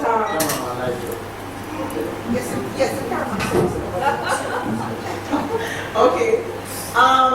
For me personally, I think that confidence, once you're confident, even if you don't know something, once you're confident, you give the impression that you know what you're doing and you know what you're all about, right? Just like me, okay, I'm not a teacher, I look like a teacher, don't I look like I know what I'm talking about, right? So for me, confidence is a big thing, and that's my favorite thing because I'm very confident. I've been told that so many times now. The saying with confidence, Marcus Garvey said, with confidence, you have won before you have started, right? Now the question is, connect the role of confidence in personal development. So you ask the students, how does confidence play a role in your personal development? How can you develop by having confidence? Okay? Finally, self-analysis. Marcus Garvey words come to pass. Marcus Garvey words come to pass. Can't get no food to eat. Can't get no money to spend. Whoa. A song made popular by Burning Spear in the 1970s, using a quotation from one of Garvey's speech. Now we compare the significance of that speech made in the early 30s and 20s, recorded in the 1970s, and now in the 2013. Does it compare? Think about it. What really? Let me just say this quickly. I'm not really sure why I was chosen to come to this workshop, but I'm glad I was. Until you personally experience something, you don't really understand what a person goes through. Growing up, history taught you that we were slaves and racism and stuff like that. When I experienced racism for the first time and the only time in Canada, I was in Canada, I think it was when I went in 2011. I took the bus with my sister because I wanted to experience taking a bus. Overseas, because I've always been there and driving up and down and so on. So I always wondered what it would be like to go on a bus versus in Jamaica. So I told my sister, I said, let's not drive. I said, let's take the bus to where we were going. And when I went on the bus, I stepped on the bus, you pay if you're at the front, and I'm walking down in the bus, and this white lady was sitting in the bus, and as she saw me coming, she middle of the seat and opened her legs. Apparently, well, it's obvious to me that she didn't want me to sit beside her. Well, her bad luck. Yeah. You understand? So I stood there and I didn't sit. My sister was like, and she was like ready to. I said, that's okay. Now a white lady came on the bus, and just as the white lady was approaching, she pulled up and gave the lady the seat. Now, I don't know if I kind of felt sorry for her, really. But I also felt kind of funny myself. I can't really explain what it felt like, but it felt funny, But most than anything else, I felt sorry for her, for her behavior, So I just wanted to,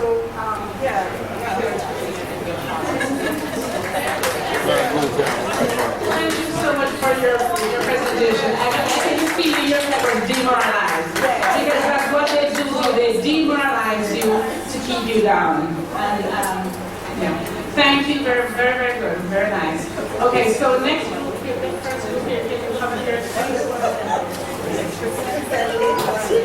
focus on comprehension and some keywords in comprehension: summarize, describe, interpret, contrast, and so on. We focus on 3.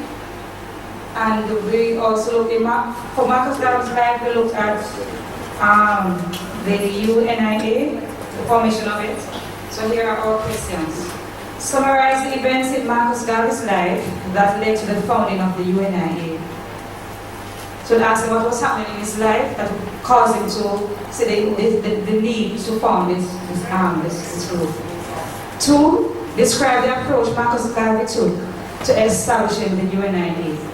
So look at how he started, what process was taking place in his headspace. How it started, how it continued, and that sort of thing. And 3, distinguish between the tenets of the PPP and the PNP. Yes. That's it. Thank you.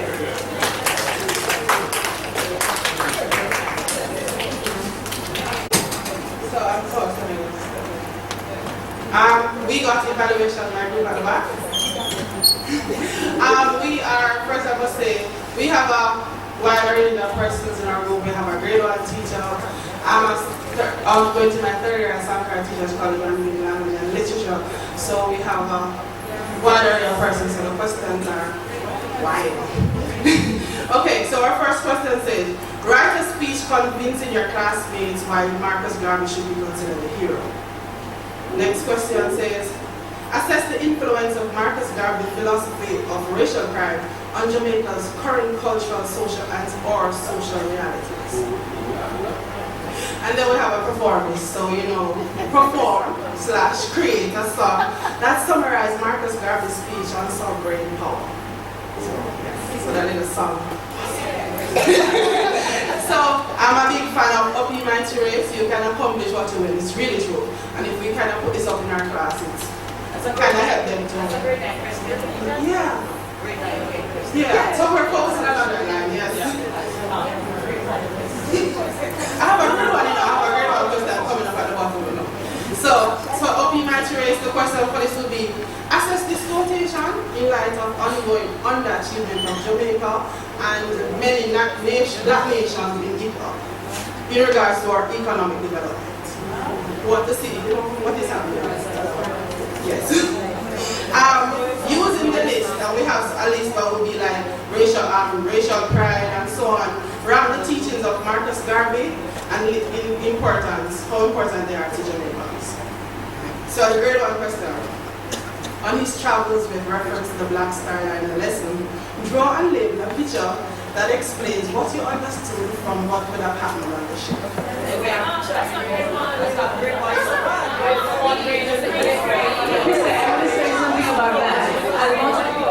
I do not believe in underestimating children and saying,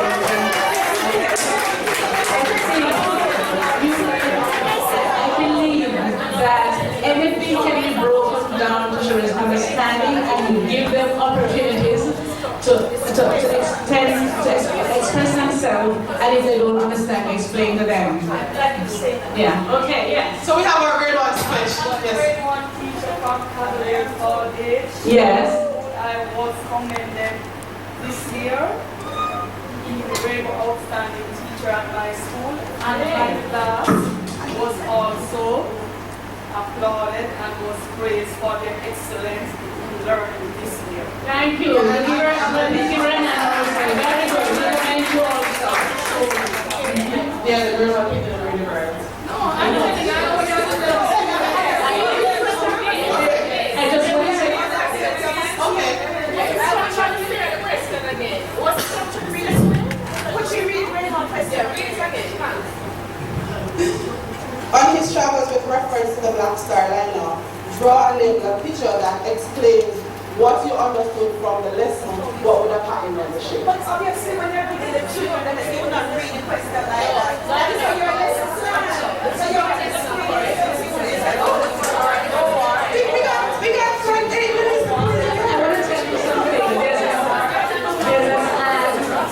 There's an ad, I don't know if you have it, there's an ad in the United States States, and someone asked some little 6 or 7-year-old children, 6-year-old maybe, what is the greatest number you can think of?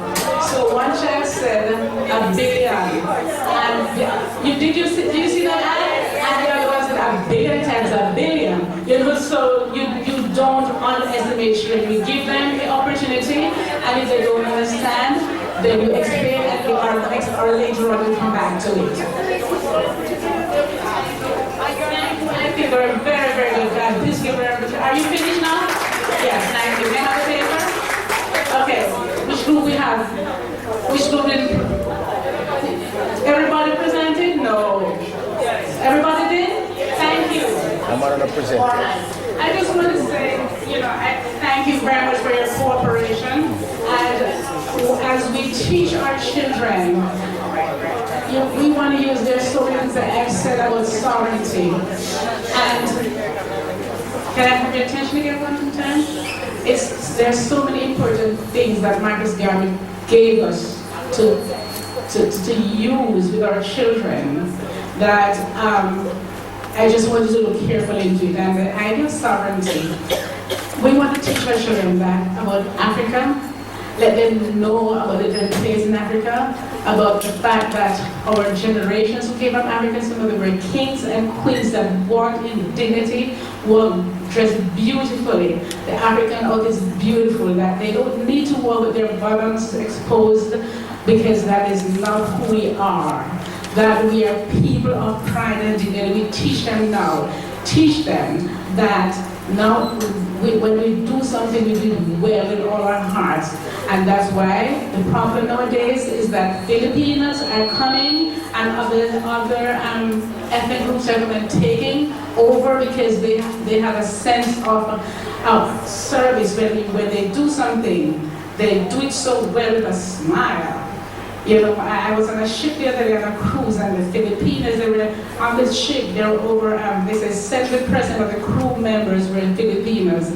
And everybody had a smile on their face, doesn't matter. And they were, even the lady who was spraying the water for you to wash, and she made a little song, washy, washy, washy, washy, and she's smiling. And until our people get back that sense of pride about their work, and will believe that, look here, is it they don't want to have that sort of attitude that we have to teach them early, because those children in the Philippines were taught very early about work ethics, and that's why if you go in the hotels and on the ship everywhere you go, they're doing it. And so this is part of it that they have to learn from now, that do it well. And these are things that Marcus Garvey taught us that we need to do when we do something with our heart as a people of pride. And so take pride in ourselves and our work, so that later on we won't be the ones left behind. When I was in the United States and people are looking for people to work, sometimes they say, send me a Jamaican. No, a lot of them are saying, make sure it was in a Jamaican, because they come with attitudes. So we teach them those things from now, so that we can just empower ourselves, because we have jobs and job security, we can empower ourselves. Teach them those things, teach them about supporting each other. Supporting each other in the business world. It's part of it, because that's what Marcus Garvey taught. That's why he had laundry, we had restaurants, we had all these things that Marcus Garvey did. So teach them about those things and tell them the value of what he was trying to teach when he instituted these businesses. Yes, even here.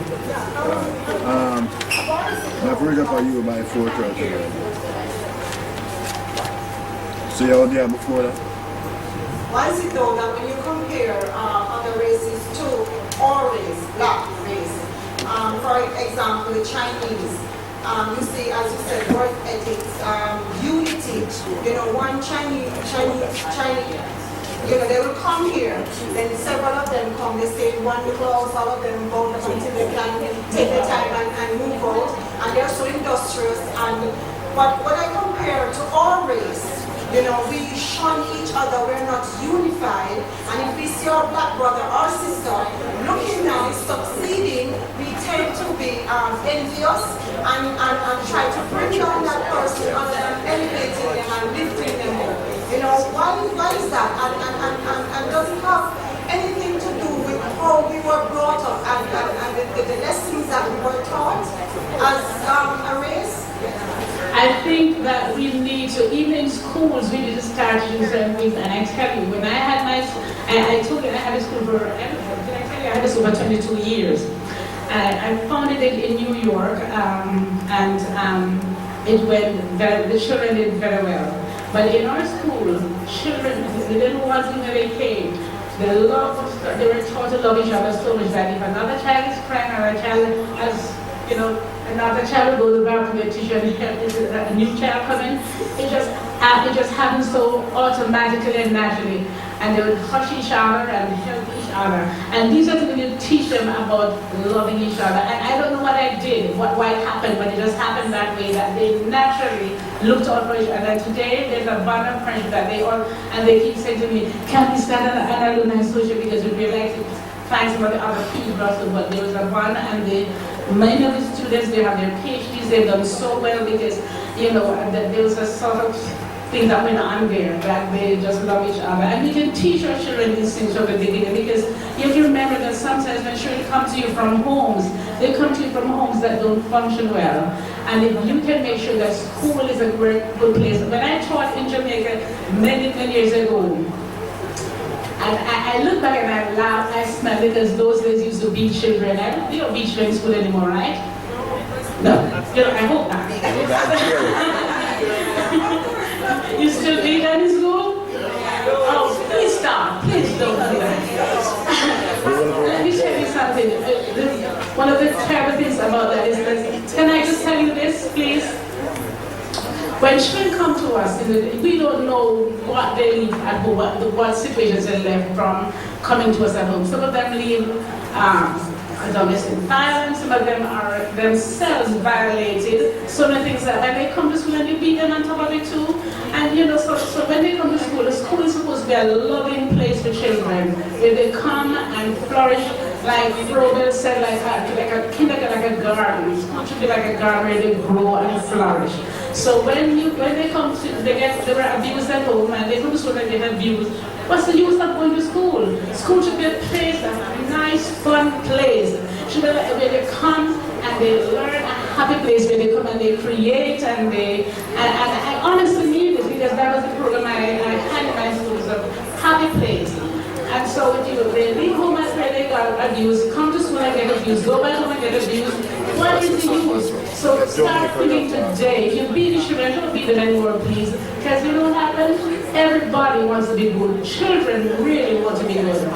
They really, if you show them that you respect them and love them, then you will have them eating on the palm of your hand.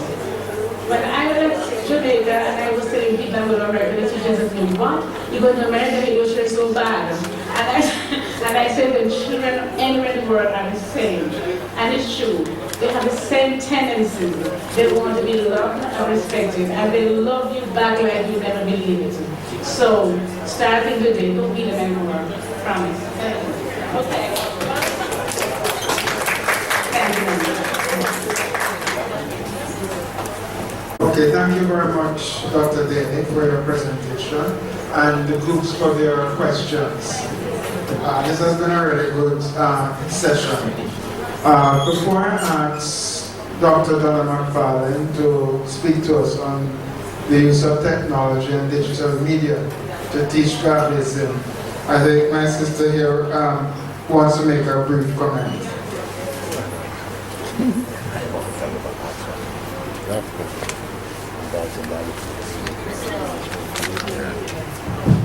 Real brief.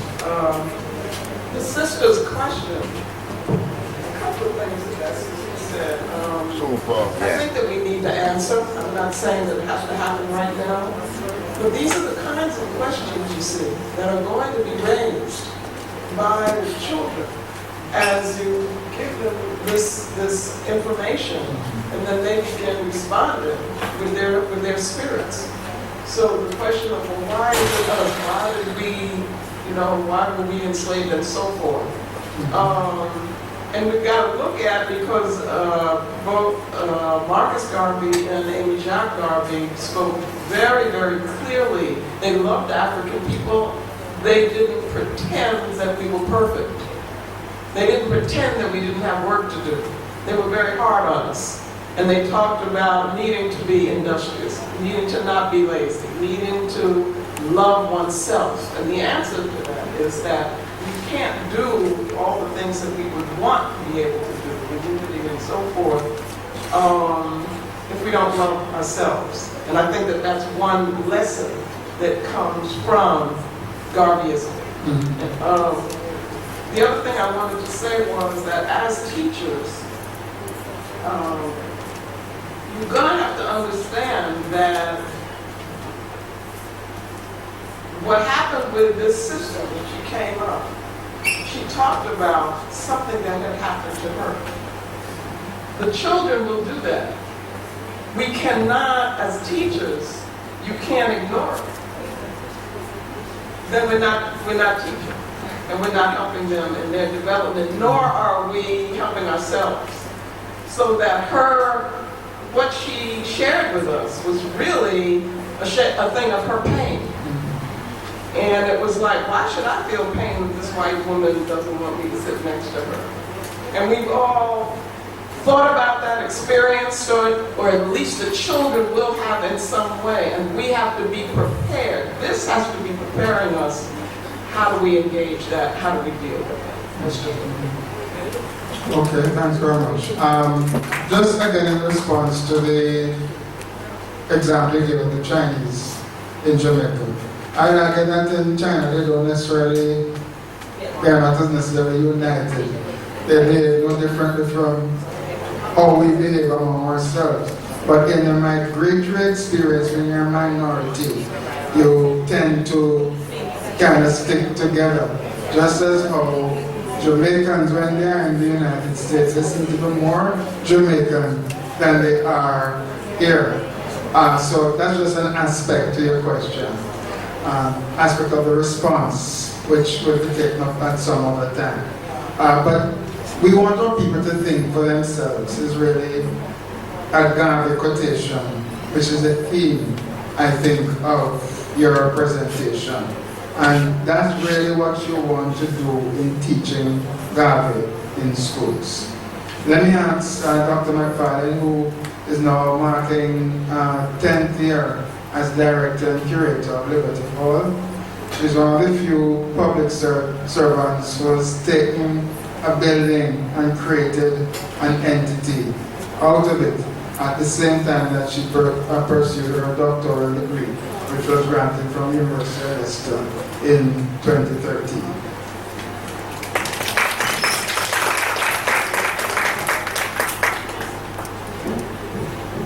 Thank you very much for having me. Thanks for doing this, because this is also something that Liberty Hall wants to be a part of in the future. And I say this because last February we had a Sankofa, which is something we usually do for fifth formers, and we've done 7 of them. And what we usually do is take an aspect of the curriculum and we bring in specialists, historians, etc., to interrogate an aspect of the curriculum. This year we did self-identity, Black self-identity, and it was huge. We had 298 students down at the conference center. We had some students from Mico and some students from Shortwood Teachers College. And we also linked with North Carolina via video cast and with Dudley High School, and we talked about how do we see ourselves. And it was an amazing event, and I hope to do it again, because I gave out some questionnaires, and the ones that the teachers filled out also showed that we have to start with first principles. That is, how do we see ourselves? Several of the teachers said that when they were children, they were called black and ugly. They were told that they would never come to anything because they're too black. These things we have to talk about among ourselves as a family. And then, because when we have this and we haven't thought about it, we tend to treat the children in the classroom in the same way. So we are hoping that next year we'll do it, but for teachers, and we hope to link with maybe Medgar Evers or another university, or another where teachers are being taught, where we as a people can raise this question. So, Liberty Hall, the legacy of Marcus Garvey, is really a division of the Institute of Jamaica. Well, it's not really a full division yet, but it falls under the African Caribbean Institute of Jamaica. This building was actually built by Marcus Garvey in 1933, and it housed the Kingston division of the UNIA. And of course, because you've learned today about the business aspects of Garvey, he had a laundromat there, a cooperative bank, an employment service, a restaurant, as well as his offices. All of that in that building.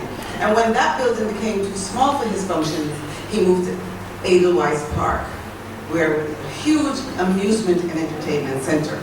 The next slide shows you the community that surrounds Liberty Hall. So you can see we are right in the middle of an inner city black community, which has a lot of important effects. Liberty Hall came about because the UNIA and Friends of Liberty Hall in Jamaica got together to raise funds for the refurbishing of the building. The building went out of the hands of the UNIA after Garvey died, and several people owned it. And then in 1987, the government purchased it as part of Garvey's centenary. Then the Friends of Liberty Hall got together, raised funds by a number of means to refurbish the building. So when we opened in 2003, that's when we began our functions. But before that, they brought the youth of the community together and asked them, what do you want? And through various sessions with performers like Bella and Blacka and Carol Laws, they had retreats with the children, with the youth, about 16 or 17 of them, to ask them what it is they want. And all of them wanted computing. So when we started, the National Housing Trust had donated about 6 computers, as well as computer software, as well as a company to assist the youth in learning computing 2 days a week. But then children kept coming the other 3 days of the week, and that's how our after-school program began. And that after-school program has taken off. And we realized, these parents need to come in and register the children. And one day, one of the parents said, so we can't learn computer too. And so that's how our adult computer program started, which happens in the morning when the children are at school, and then in the afternoon they come. The museum, well, before I get to the museum, let me speak a little about the library. All of the Garvey scholars donated their books to the library, so that we started in that way. And of course, we asked and begged funds from all over to get everything moving. Cecil Gutsmore, who's a bibliophile, a Pan-Africanist, he donated first 600 books to Liberty Hall on Africa, on America, wonderful books, Pan-African books. And then later on, donated 10,000 more. So we, I believe, have the largest Pan-African library in Jamaica. This is our mandate, to inform the public about the work of Jamaica's first national hero, and to use his philosophy and opinions to inspire, excite, and positively affect the self-identity of Jamaican people while creating social and economic wealth. Our main educational tool is the museum. You can keep going, because I won't really speak to it, but you can have a look at that. The museum, I designed and developed a museum. At first, we just had the skeletal outlines for the first 3 years, which just had some storyboards about Garvey. What we designed it to be is a completely multimedia museum with 8 interactive touchscreens, where at the touch of a finger, you can have 3.5 hours on the life and work of Marcus Garvey. We have a theater section where we show films on Garvey, like The Promised Ship, like The Mission of Marcus Garvey, and other films. We also have a section where we show contemporary images of Africa. Now, as curator, all of the tours I start with, and I ask the children, tell me, how many of you are black? And they laugh, and some of them don't raise their hand. So what are you? We're brown, miss. Okay. How many of you are African? Maybe 1 or 2 reluctant Africans. How many of you are Jamaican? Then I ask them, when you say you are African, what you're saying is that you're the descendant. Then I ask them, do you know the meaning of that word? The descendant of the first human being to walk on the face of the earth. The first human being to use language, both written and spoken. The first architect, the first mathematician, the first scientist, the first astronomer. And then I ask them, did anybody ever tell you that? And they say no. And many of the teachers also tell me that they have never, ever heard that. The oldest bones of a human being was found in Ethiopia, over 4 million years old. The next oldest bones was found in Tanzania, and the next oldest in southern Africa. You know how old the oldest European bones were? 20,000 years. We were not only first, but we peopled the world. And as we peopled the world, we also brought with us the things that we had learned, the things that we had developed. Fire, wheel, Pythagorean theory, all of that we developed. We, in fact, colonized Europe for over 700 years. We colonized Spain, Italy, Portugal. For over 700 years, Africans did that. They called them the Moors, and they leave it at that. But these were black people. And the only reason why Christopher Columbus was able to make that journey is because the last war that they fought against the Moors and kicked them out was in 1492. And then they expelled over 3 million Africans throughout Europe and back to Africa. So this is important information that you need to begin to learn. Our history did not begin with the enslavement of our ancestors. When I ask the children, tell me something. Tell me, how did Jamaica, the history of Jamaica? They say that the Spaniards came and that the Tainos, a very gentle people, couldn't endure being enslaved, and they also couldn't endure the diseases of the Spanish. And so the Spaniards then went and got strong African slaves to come to Jamaica because they can work hard in the sun. When I tell them, the reason why they brought Africans here is not because they were strong and could work in the sun, but because of the knowledge that they had in their heads. Europeans knew nothing of tropical agricultural systems. They knew nothing of building in tropical environments. Remember, Europe is cold. So Africans brought with them their knowledge, and that's why they went for them. And why did we submit? A 3-letter word, the gun. We didn't have that technology. So it's very important for you not to begin with the history that you have learned about us, but to start from first principles, to go back. And not necessarily the kings and queens, but the great kingdoms that we have had. There were Africans in China, in Egypt, in India, all across Asia. There were, as Doreen said this morning, there were Africans in the Americas before Columbus. The tools that Columbus used, the sextant and other navigational tools, were Moorish technology. So we have to first, when the children hear this, you can hear a pin drop in the room. Because they thought that their ancestors were slaves and that's it. They didn't ever think of a history before.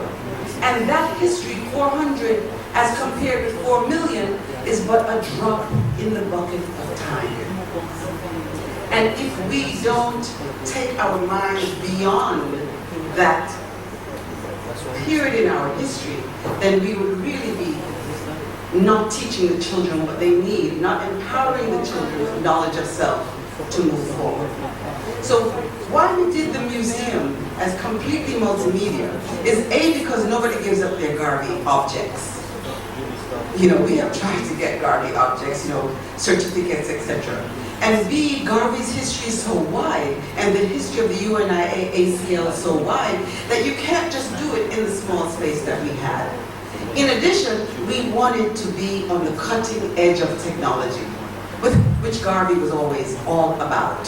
So we wanted the children to be excited when they walked into the room, to know that they can just touch the screen, listen, hear things, read, go through, hear older Garveyites speaking about the UNIA, hear Professor Rupert Lewis, all the Garvey scholars speaking, Sister Samaj, all of them, hearing Garvey's voice, hearing his poetry, hearing the songs of the UNIA. All of this is extremely important.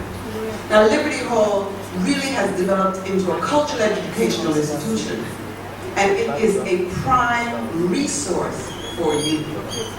We have had, since the introduction of civics and Garvey into civics, we have had a huge amount of increase in the number of students who are coming to Liberty Hall.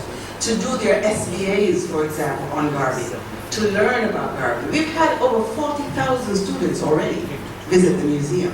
Students coming from all over the country. Especially in February and October, we have the largest amount of students, busloads of students coming in.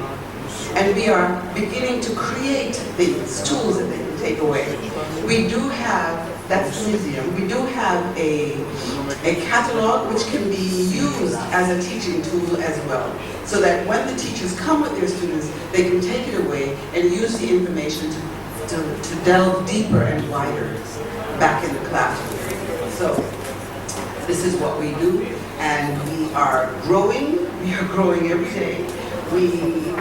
In our library, for example, you spoke about the trial of Marcus Garvey. We have the full transcript of that trial bound in our library. We have all of the books that have been, or at least all of them to my knowledge, that have been written on Marcus Garvey and his life. And as I said, we have the largest Pan-African collection. We've just created this mobile museum with the help of Dr. Garvey, which are 10 panels that we go from schools to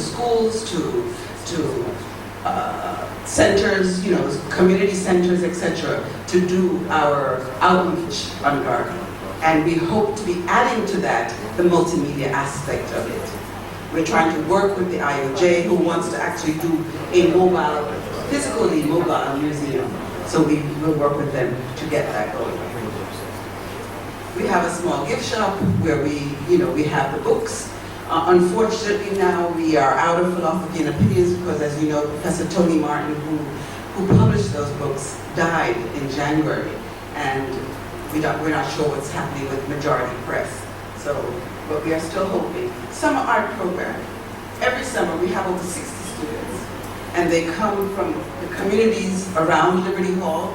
We have done beautiful mosaics, tile mosaics, under the theme of Garvey family and community.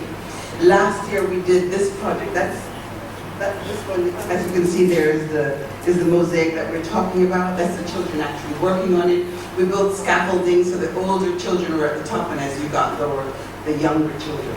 And last year we did garden furniture, tile mosaics on garden furniture, and stepping stones for sale so that we could take the children out of the community afterwards. We've taken them to the beach, we've taken them to the zoo, we've taken them all over Jamaica, really. And it's something that we did. This year was the first summer that we didn't do it because we are actually doing some structural work on the building and enclosing the top floor so that we can have more events. And so that perhaps it could be a venue for you to come and have some of your meetings downtown. Yeah. We do community outreach. We have Harambe, which is a session that we usually have on Garvey's birthday, where we bring in information providers, etc., so that the community can learn, constantly learn. Our Sankofa events that I told you about, and as I said, next year I really want to plan doing it solely for teachers, because I think we have to start with you so that we can talk about those issues. That was the Sankofa in February.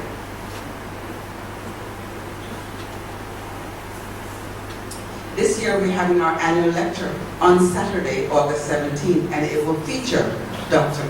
Garvey, who's going to talk about, his theme is Liberate Your Mind from Mental Slavery. It will also feature Howard Dodson Jr., who for 25 years was chief of the Schomburg Center for Research in Black Culture in Harlem, which has one of the largest repositories of Garvey material. He is now head of the Moreland Spingarn Library and Howard University Libraries at Howard Universities. And his theme is the importance of archives and museums within inner city Black communities. Because many people have come to the museum at Liberty Hall, and said, boy, I wish this should really be uptown. And we say, no, it's right exactly where Garvey built it, and it's right exactly where it needs to be. By the way, the community completely supports Liberty Hall. They feel a part of it. The children, the adults, everyone feels a part of it. We've had many book launches at Liberty Hall, including Tony Martin's, and every Christmas we partnered with Kingston Bookshop, which is right next door to us, to do a Christmas treat. And every year it gets bigger and bigger because the need becomes even more. And I have really asked Kingston Bookshop not to give the children white dolls. That's one of the things that we have in our museum too. We have a film called A Girl Like Me, which takes John Henry Clark's doll test and redoes it. Kenneth Clark's doll test and does it over in 2005 with small children. And I show it to small children.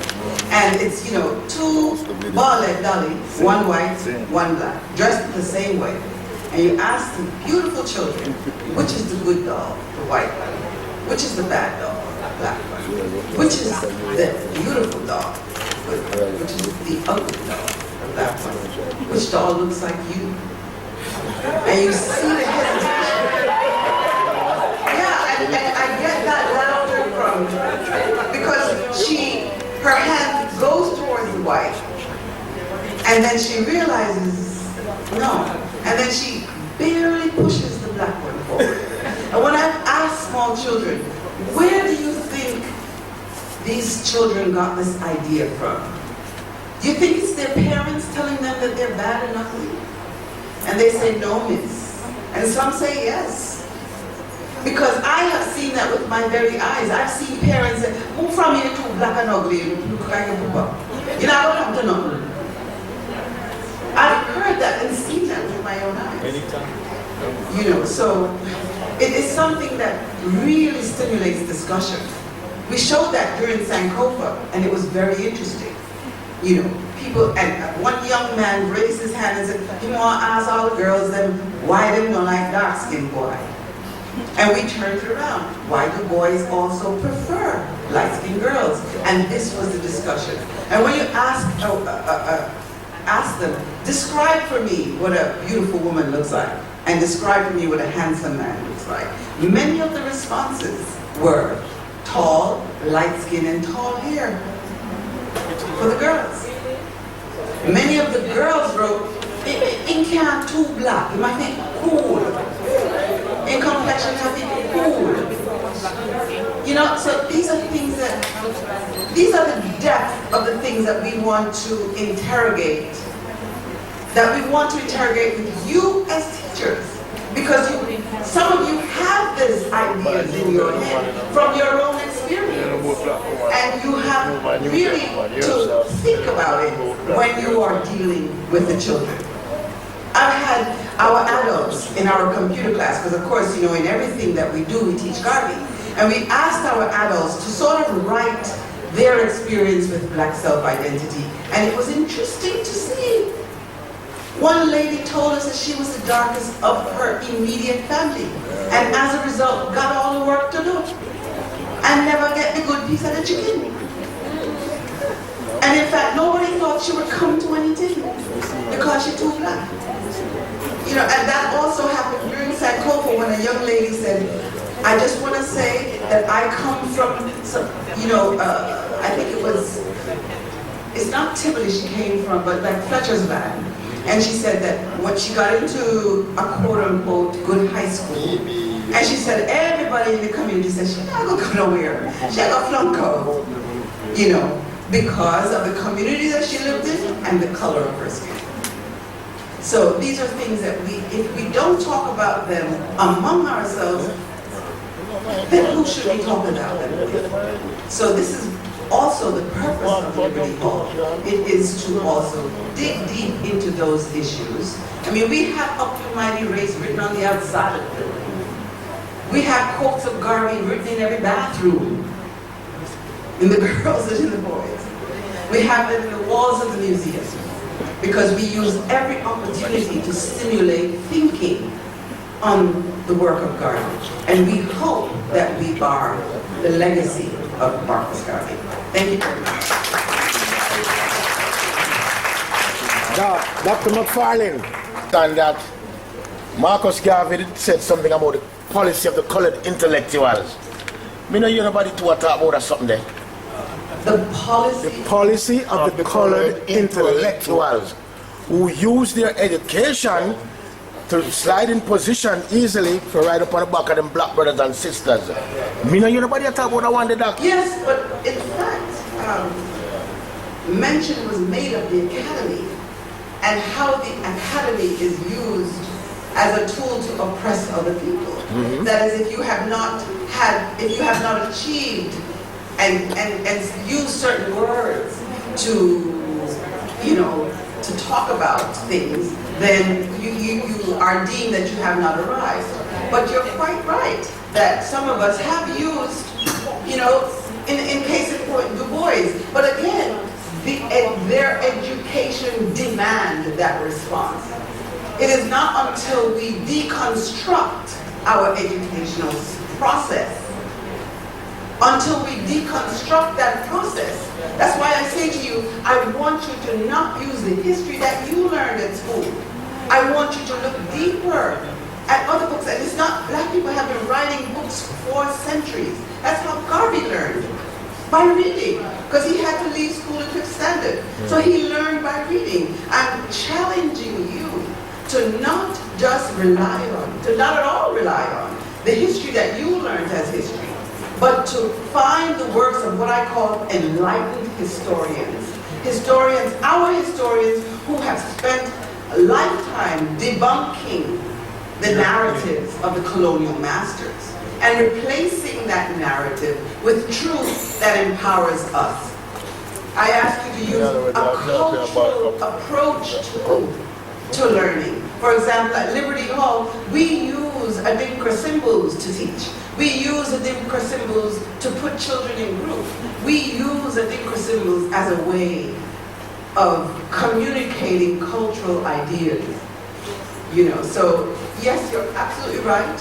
And there are many who have, PhDs, etc., who use that as a methodology of putting other people down. True. Permanent head damage. That's what I That's it? Yes, sir. Sorry. This is good, my sister. Well, I'm wondering, I thought about that. Listen, there's a central mic. Go there, a central mic equipment. Just right next to the middle. All who wants to pose a question, there's a mic. Central mic, right? So give it to our people who pose question. Listen, dog. I don't really have a problem with the word education, but I have a problem with how this word has been administrated, especially to the African people. We're in that today, we end up with a pathological problem, an inferior complex facing us. And I believe that this is coming through the full institutional administration of education. Where colonialism is concerned. How we move from colonialism now, we are now facing neo-colonialism, which is more a mental confusion, not a physical thing, but a mental thing. So we end up now as ordinary people, as already described, with a lot of the complex and problem. So I want to know what form of solution does the educational people at the heights of a university level have to counteract this problem which is facing the people today very strongly, and it's creating a lot of damage to the African people. Tomorrow. Well, that's a huge question. I can ask you to just think about the University of West Indies. What I do know is that we were taught Garvey and Garveyism at UWI, which helped students to get a sense of themselves, to learn Garvey, and that was not just the didactic part of it. They had to do things. They had to go into communities. They came to Liberty Hall, that kind of work. But you're absolutely right. I mean, our education has demanded a particular response, and we also have to take responsibility for the kind of education that we access, and certainly the kind of education that we teach our children. So if we just put them in front of a TV and in front of I don't know, whatever they do with their fingers, and leave them and think that they're developing, then you have to be clear. Garvey was extremely clear. I know I have one daughter, and I grew my daughter in a particular way, much to the chagrin of many of my friends. I used to talk about Africa up every single day to her. I used to tell her she can't come to my door with any white boy, unless he had been fighting with Nelson Mandela or whatever. He would have had to have such an understanding of our history and our struggle. And so many people say, you can't do that, you can't tell that, you can't. But we have got to empower our children. My daughter challenged her math teacher with Pythagoras and his theory. He said, how could he have developed this when the Egyptians were using it to build pyramids before Pythagoras was even thought of? But it's because we have not done the work for ourselves.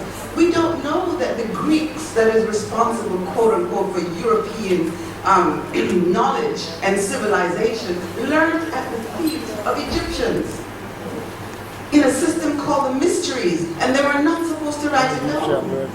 And in fact, many of them went back to Greece and tried to big up themselves, like Aristotle wrote all these things and did all of this stuff, and they killed them, exiled them, until when they were all done, all of those who studied in Africa, that was the end of Greek philosophical thought.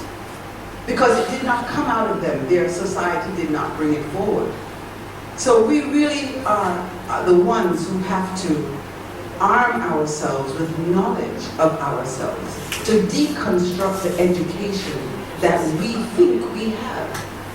We have to read. We've got to keep reading. You know, Tony Martin's newest book, Caribbean History, is so easy to read. And it's a wonderful book. We have got to read. That's really it. And your question, just to take Rupert's answer to you about the Chinese. You know, do you know that in Jamaica, the Chinese were allowed to borrow loans from the bank to develop their businesses? And when black people went in there and asked, they were absolutely not allowed. You know, so that kind of, which is why, and one of the places that refused to have any Chinese business was Santa Cruz. This is way back in the day. Because Chinese were always given money, allowed to have money. And the same reason that they do always have they always compare Jamaica with Singapore. Two countries that don't have that many resources, but Singapore was given a lot of grants to develop. Jamaica was never. Ever. We have always had to deal with IMF. So really, you know, we have been unable to move forward because, as John Henry Clark said, white people will never do anything for the development of Africa. Nothing. So, there you go.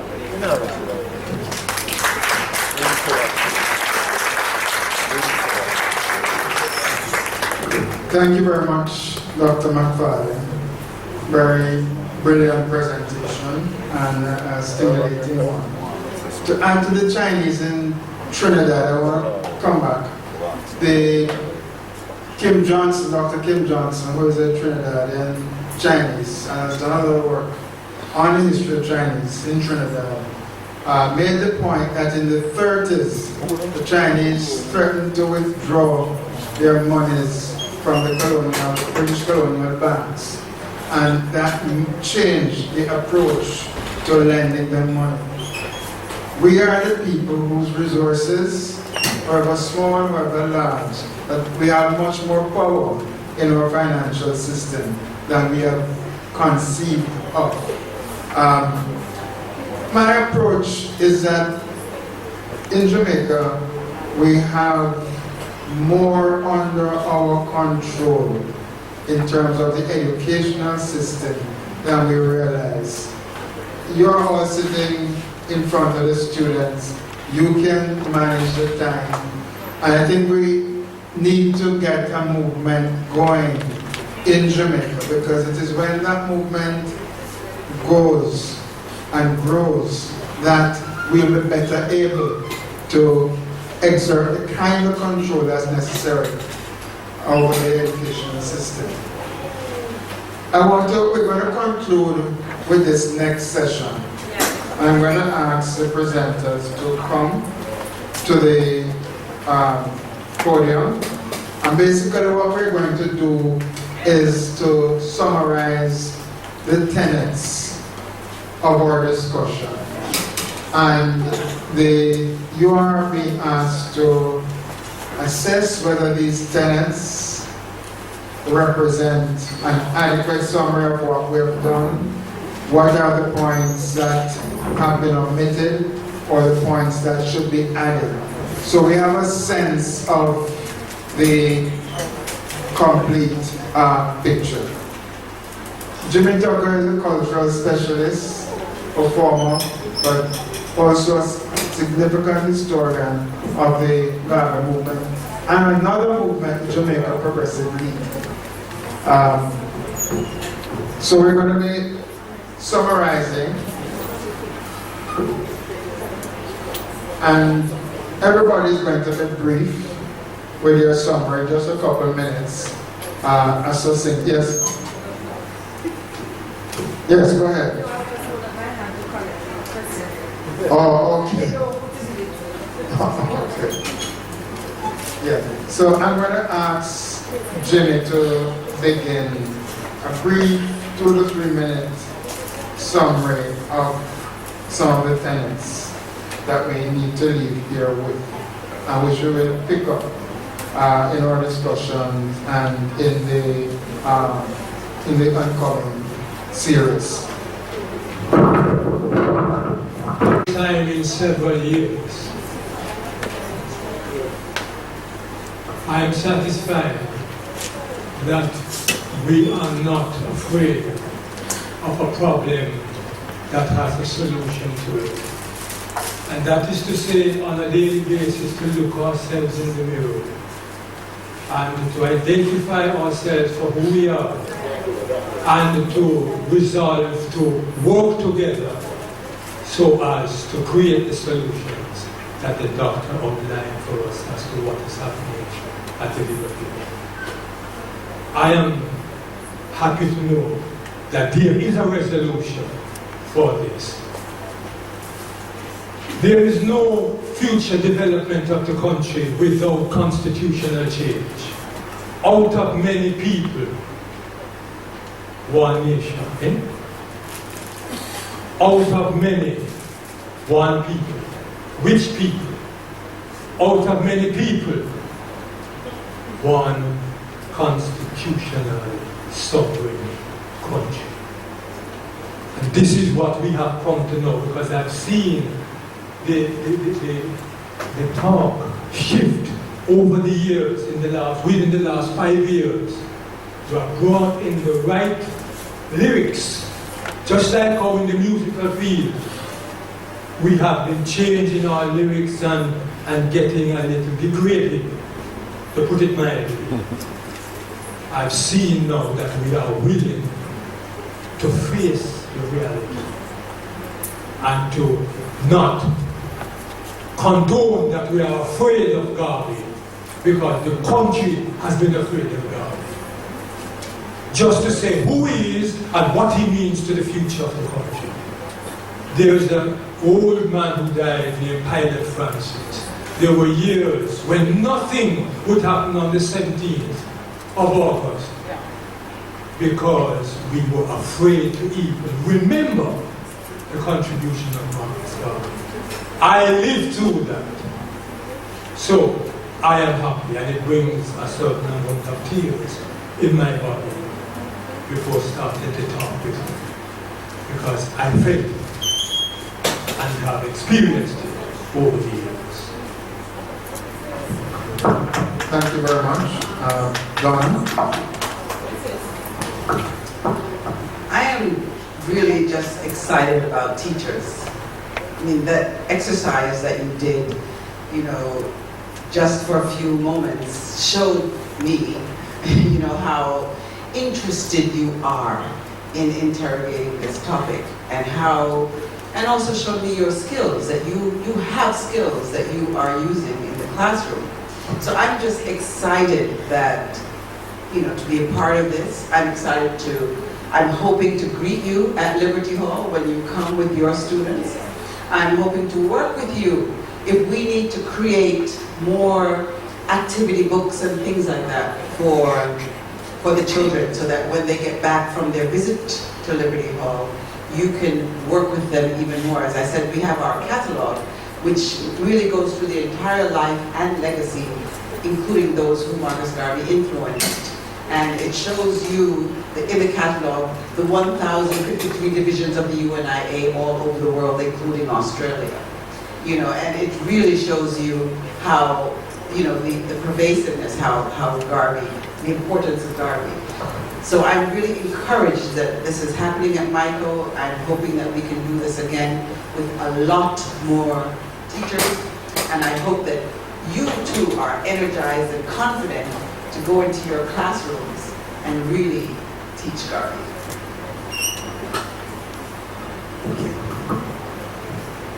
For me, it's tremendously stimulating and informative.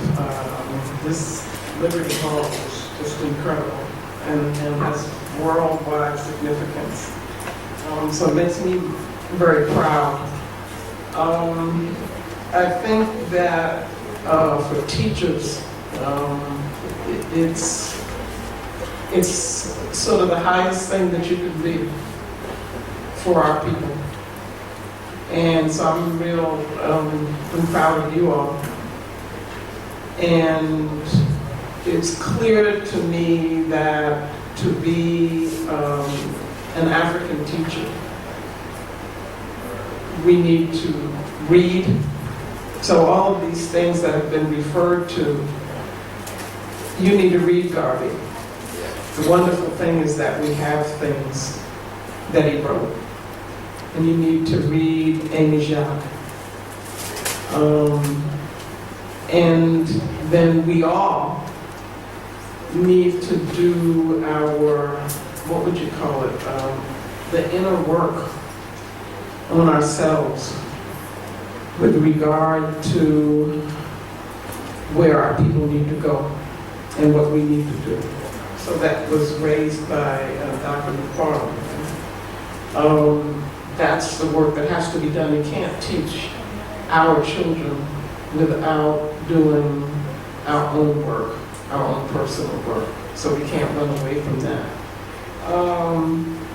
There needs to be a list of basic texts that everybody here would want to begin reading. So I think that we should come away with something like that. And then people that we need to know, like Dr. Frances Cress Welsing. We need to study racism. And by the way, she defined it.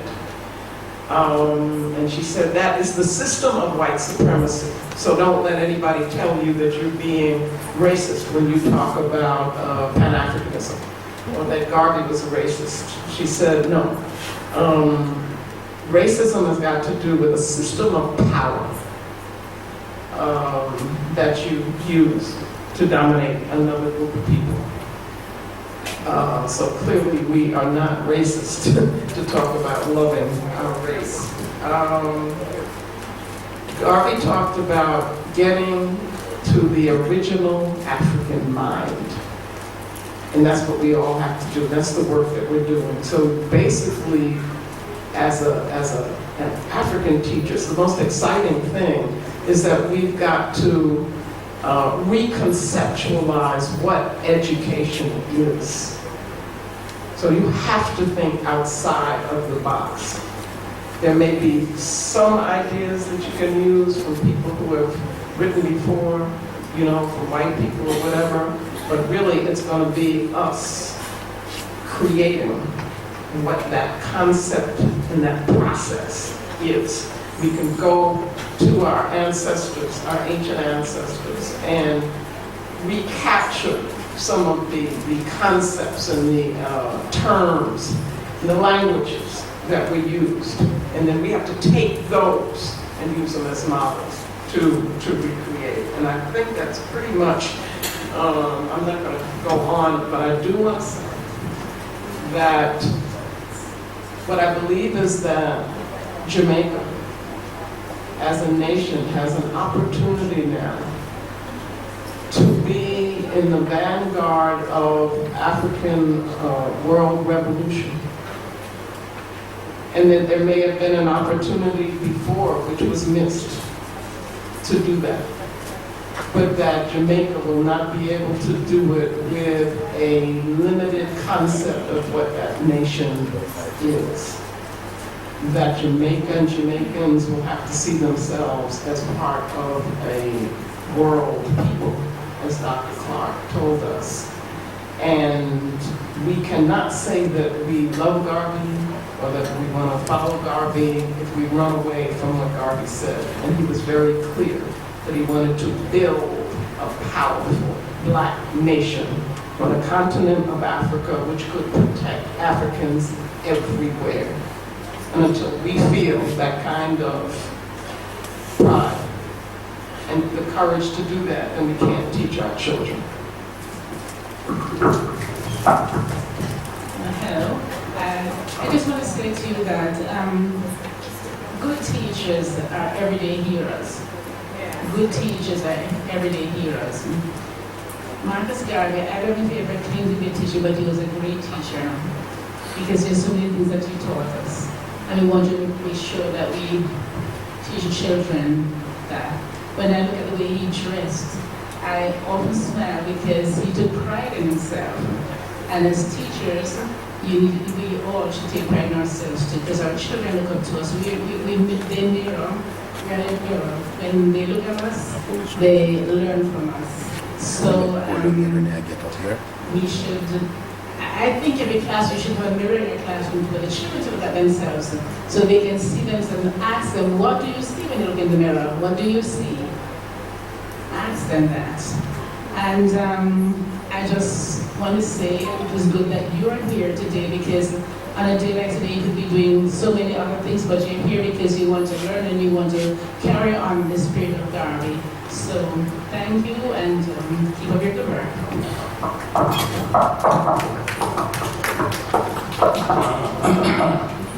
I think that as teachers, you have the most important work to do within the society. Because what you're doing is molding the young minds who are going to build the nation and going to deal with the future.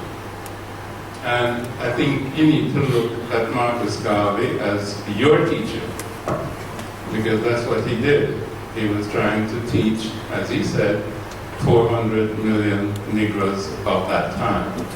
And he said if you could transform their minds instantaneously to understand the power that they had in them, they would revolutionize the world. Well, of course, as powerful as he was not able to do that instantaneously. So that legacy has passed on to you. And definitely, each and every one of you must read Marcus Garvey's message to the people, which is the basis of a Pan-Africanism that has not been well defined anywhere, I think, apart from by Marcus Garvey. And it's what he taught to his followers, beginning in 1937, which he was doing in Canada because he had been deported from the United States and was unable to return. Read that, you'll be able to carry out Marcus Garvey's teachings and become a student of Marcus Garvey. We all need to be a student of Marcus Garvey because, as has been mentioned, we have to read. Why? We have to deconstruct the system that has enslaved us and has colonized our minds. But we can't stop there. We have to reconstruct the system. And I consider Marcus Garvey a supreme teacher. And I call what he taught us and how he taught us, I call it a pedagogy of freedom. Now, in order to teach a pedagogy of freedom, as has been mentioned by Marimba, you have to do your own work, okay? Because you have to teach from that perspective of a free mind. As Marcus Garvey himself said, I have an original African mind. That's how he was able to have the vision that he had, which is a vision that was outside the box, which is a creative vision of what he saw was the potential and the possible future for black people. So he not only had the vision, but he had the courage and the confidence, as a young lady said, to carry forward that vision. And more than anything, as I admire in my dad, is not only the courage and the vision, but the commitment. You say, we need a commitment. And I remember growing up, my mother used to call it stick-to-itiveness. And that is what we need. When we take on something, we don't give up. Okay? We don't give up. Marcus Garvey never gave up, so we can't give up. We have to keep moving it forward, even if it's little bit by little bit. As I said, one cocoa full basket. So one teacher is going to transform the mind and the mentality of the Jamaican population. What I'd like to see, Rupert, is an engagement with the audience. Perhaps we'd ask the teachers to say something back to us in terms of what they saw today and maybe what they'd like to see in the future. And then Rupert, if you would sum up after that, where we're going with the whole thing. Okay, open for the floor for your responses to today.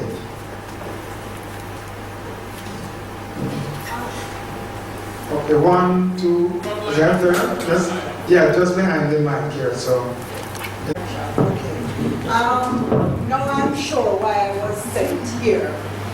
I heard Dr. mention growing up as children, as parents, sometimes we belittle our children because of color. I'm of 5 girls, I'm only dark skin. My mother is half white. And so when I was growing up, I was called black and ugly, or monkey, or something. Now, luckily for me, God probably knew why He gave me abundance of confidence. Because growing up like that, I can just imagine a child with low self-esteem. You know, growing up like that, here and every day, you have your sisters who are brown skin and they're considered to be pretty and so on. You know, but I didn't take that as anything. I really didn't even think about it then. But as I sat there while you were talking just now, it just dawned on me, you know, that, hey, that is me. You know, I was the black child. I wasn't the brightest. I was slow when I was going to school. But what I had over my sisters was confidence, determination, and I was very inquisitive. Right? And so I wanted to learn more. And so thank God today I am the one who have excelled over all the others, and for my mother I am the backbone of everything. I'm called on to do everything. They do nothing without my advice, and so on and so forth. And I'm very proud of that today. And I'm especially prouder when I heard you mention it just now. This workshop has taught me how to go back and speak to my son. Reason being, my son said to me some time ago, "Mommy, why you didn't talk to a white man so I could be half white?" It shocked me when he said that.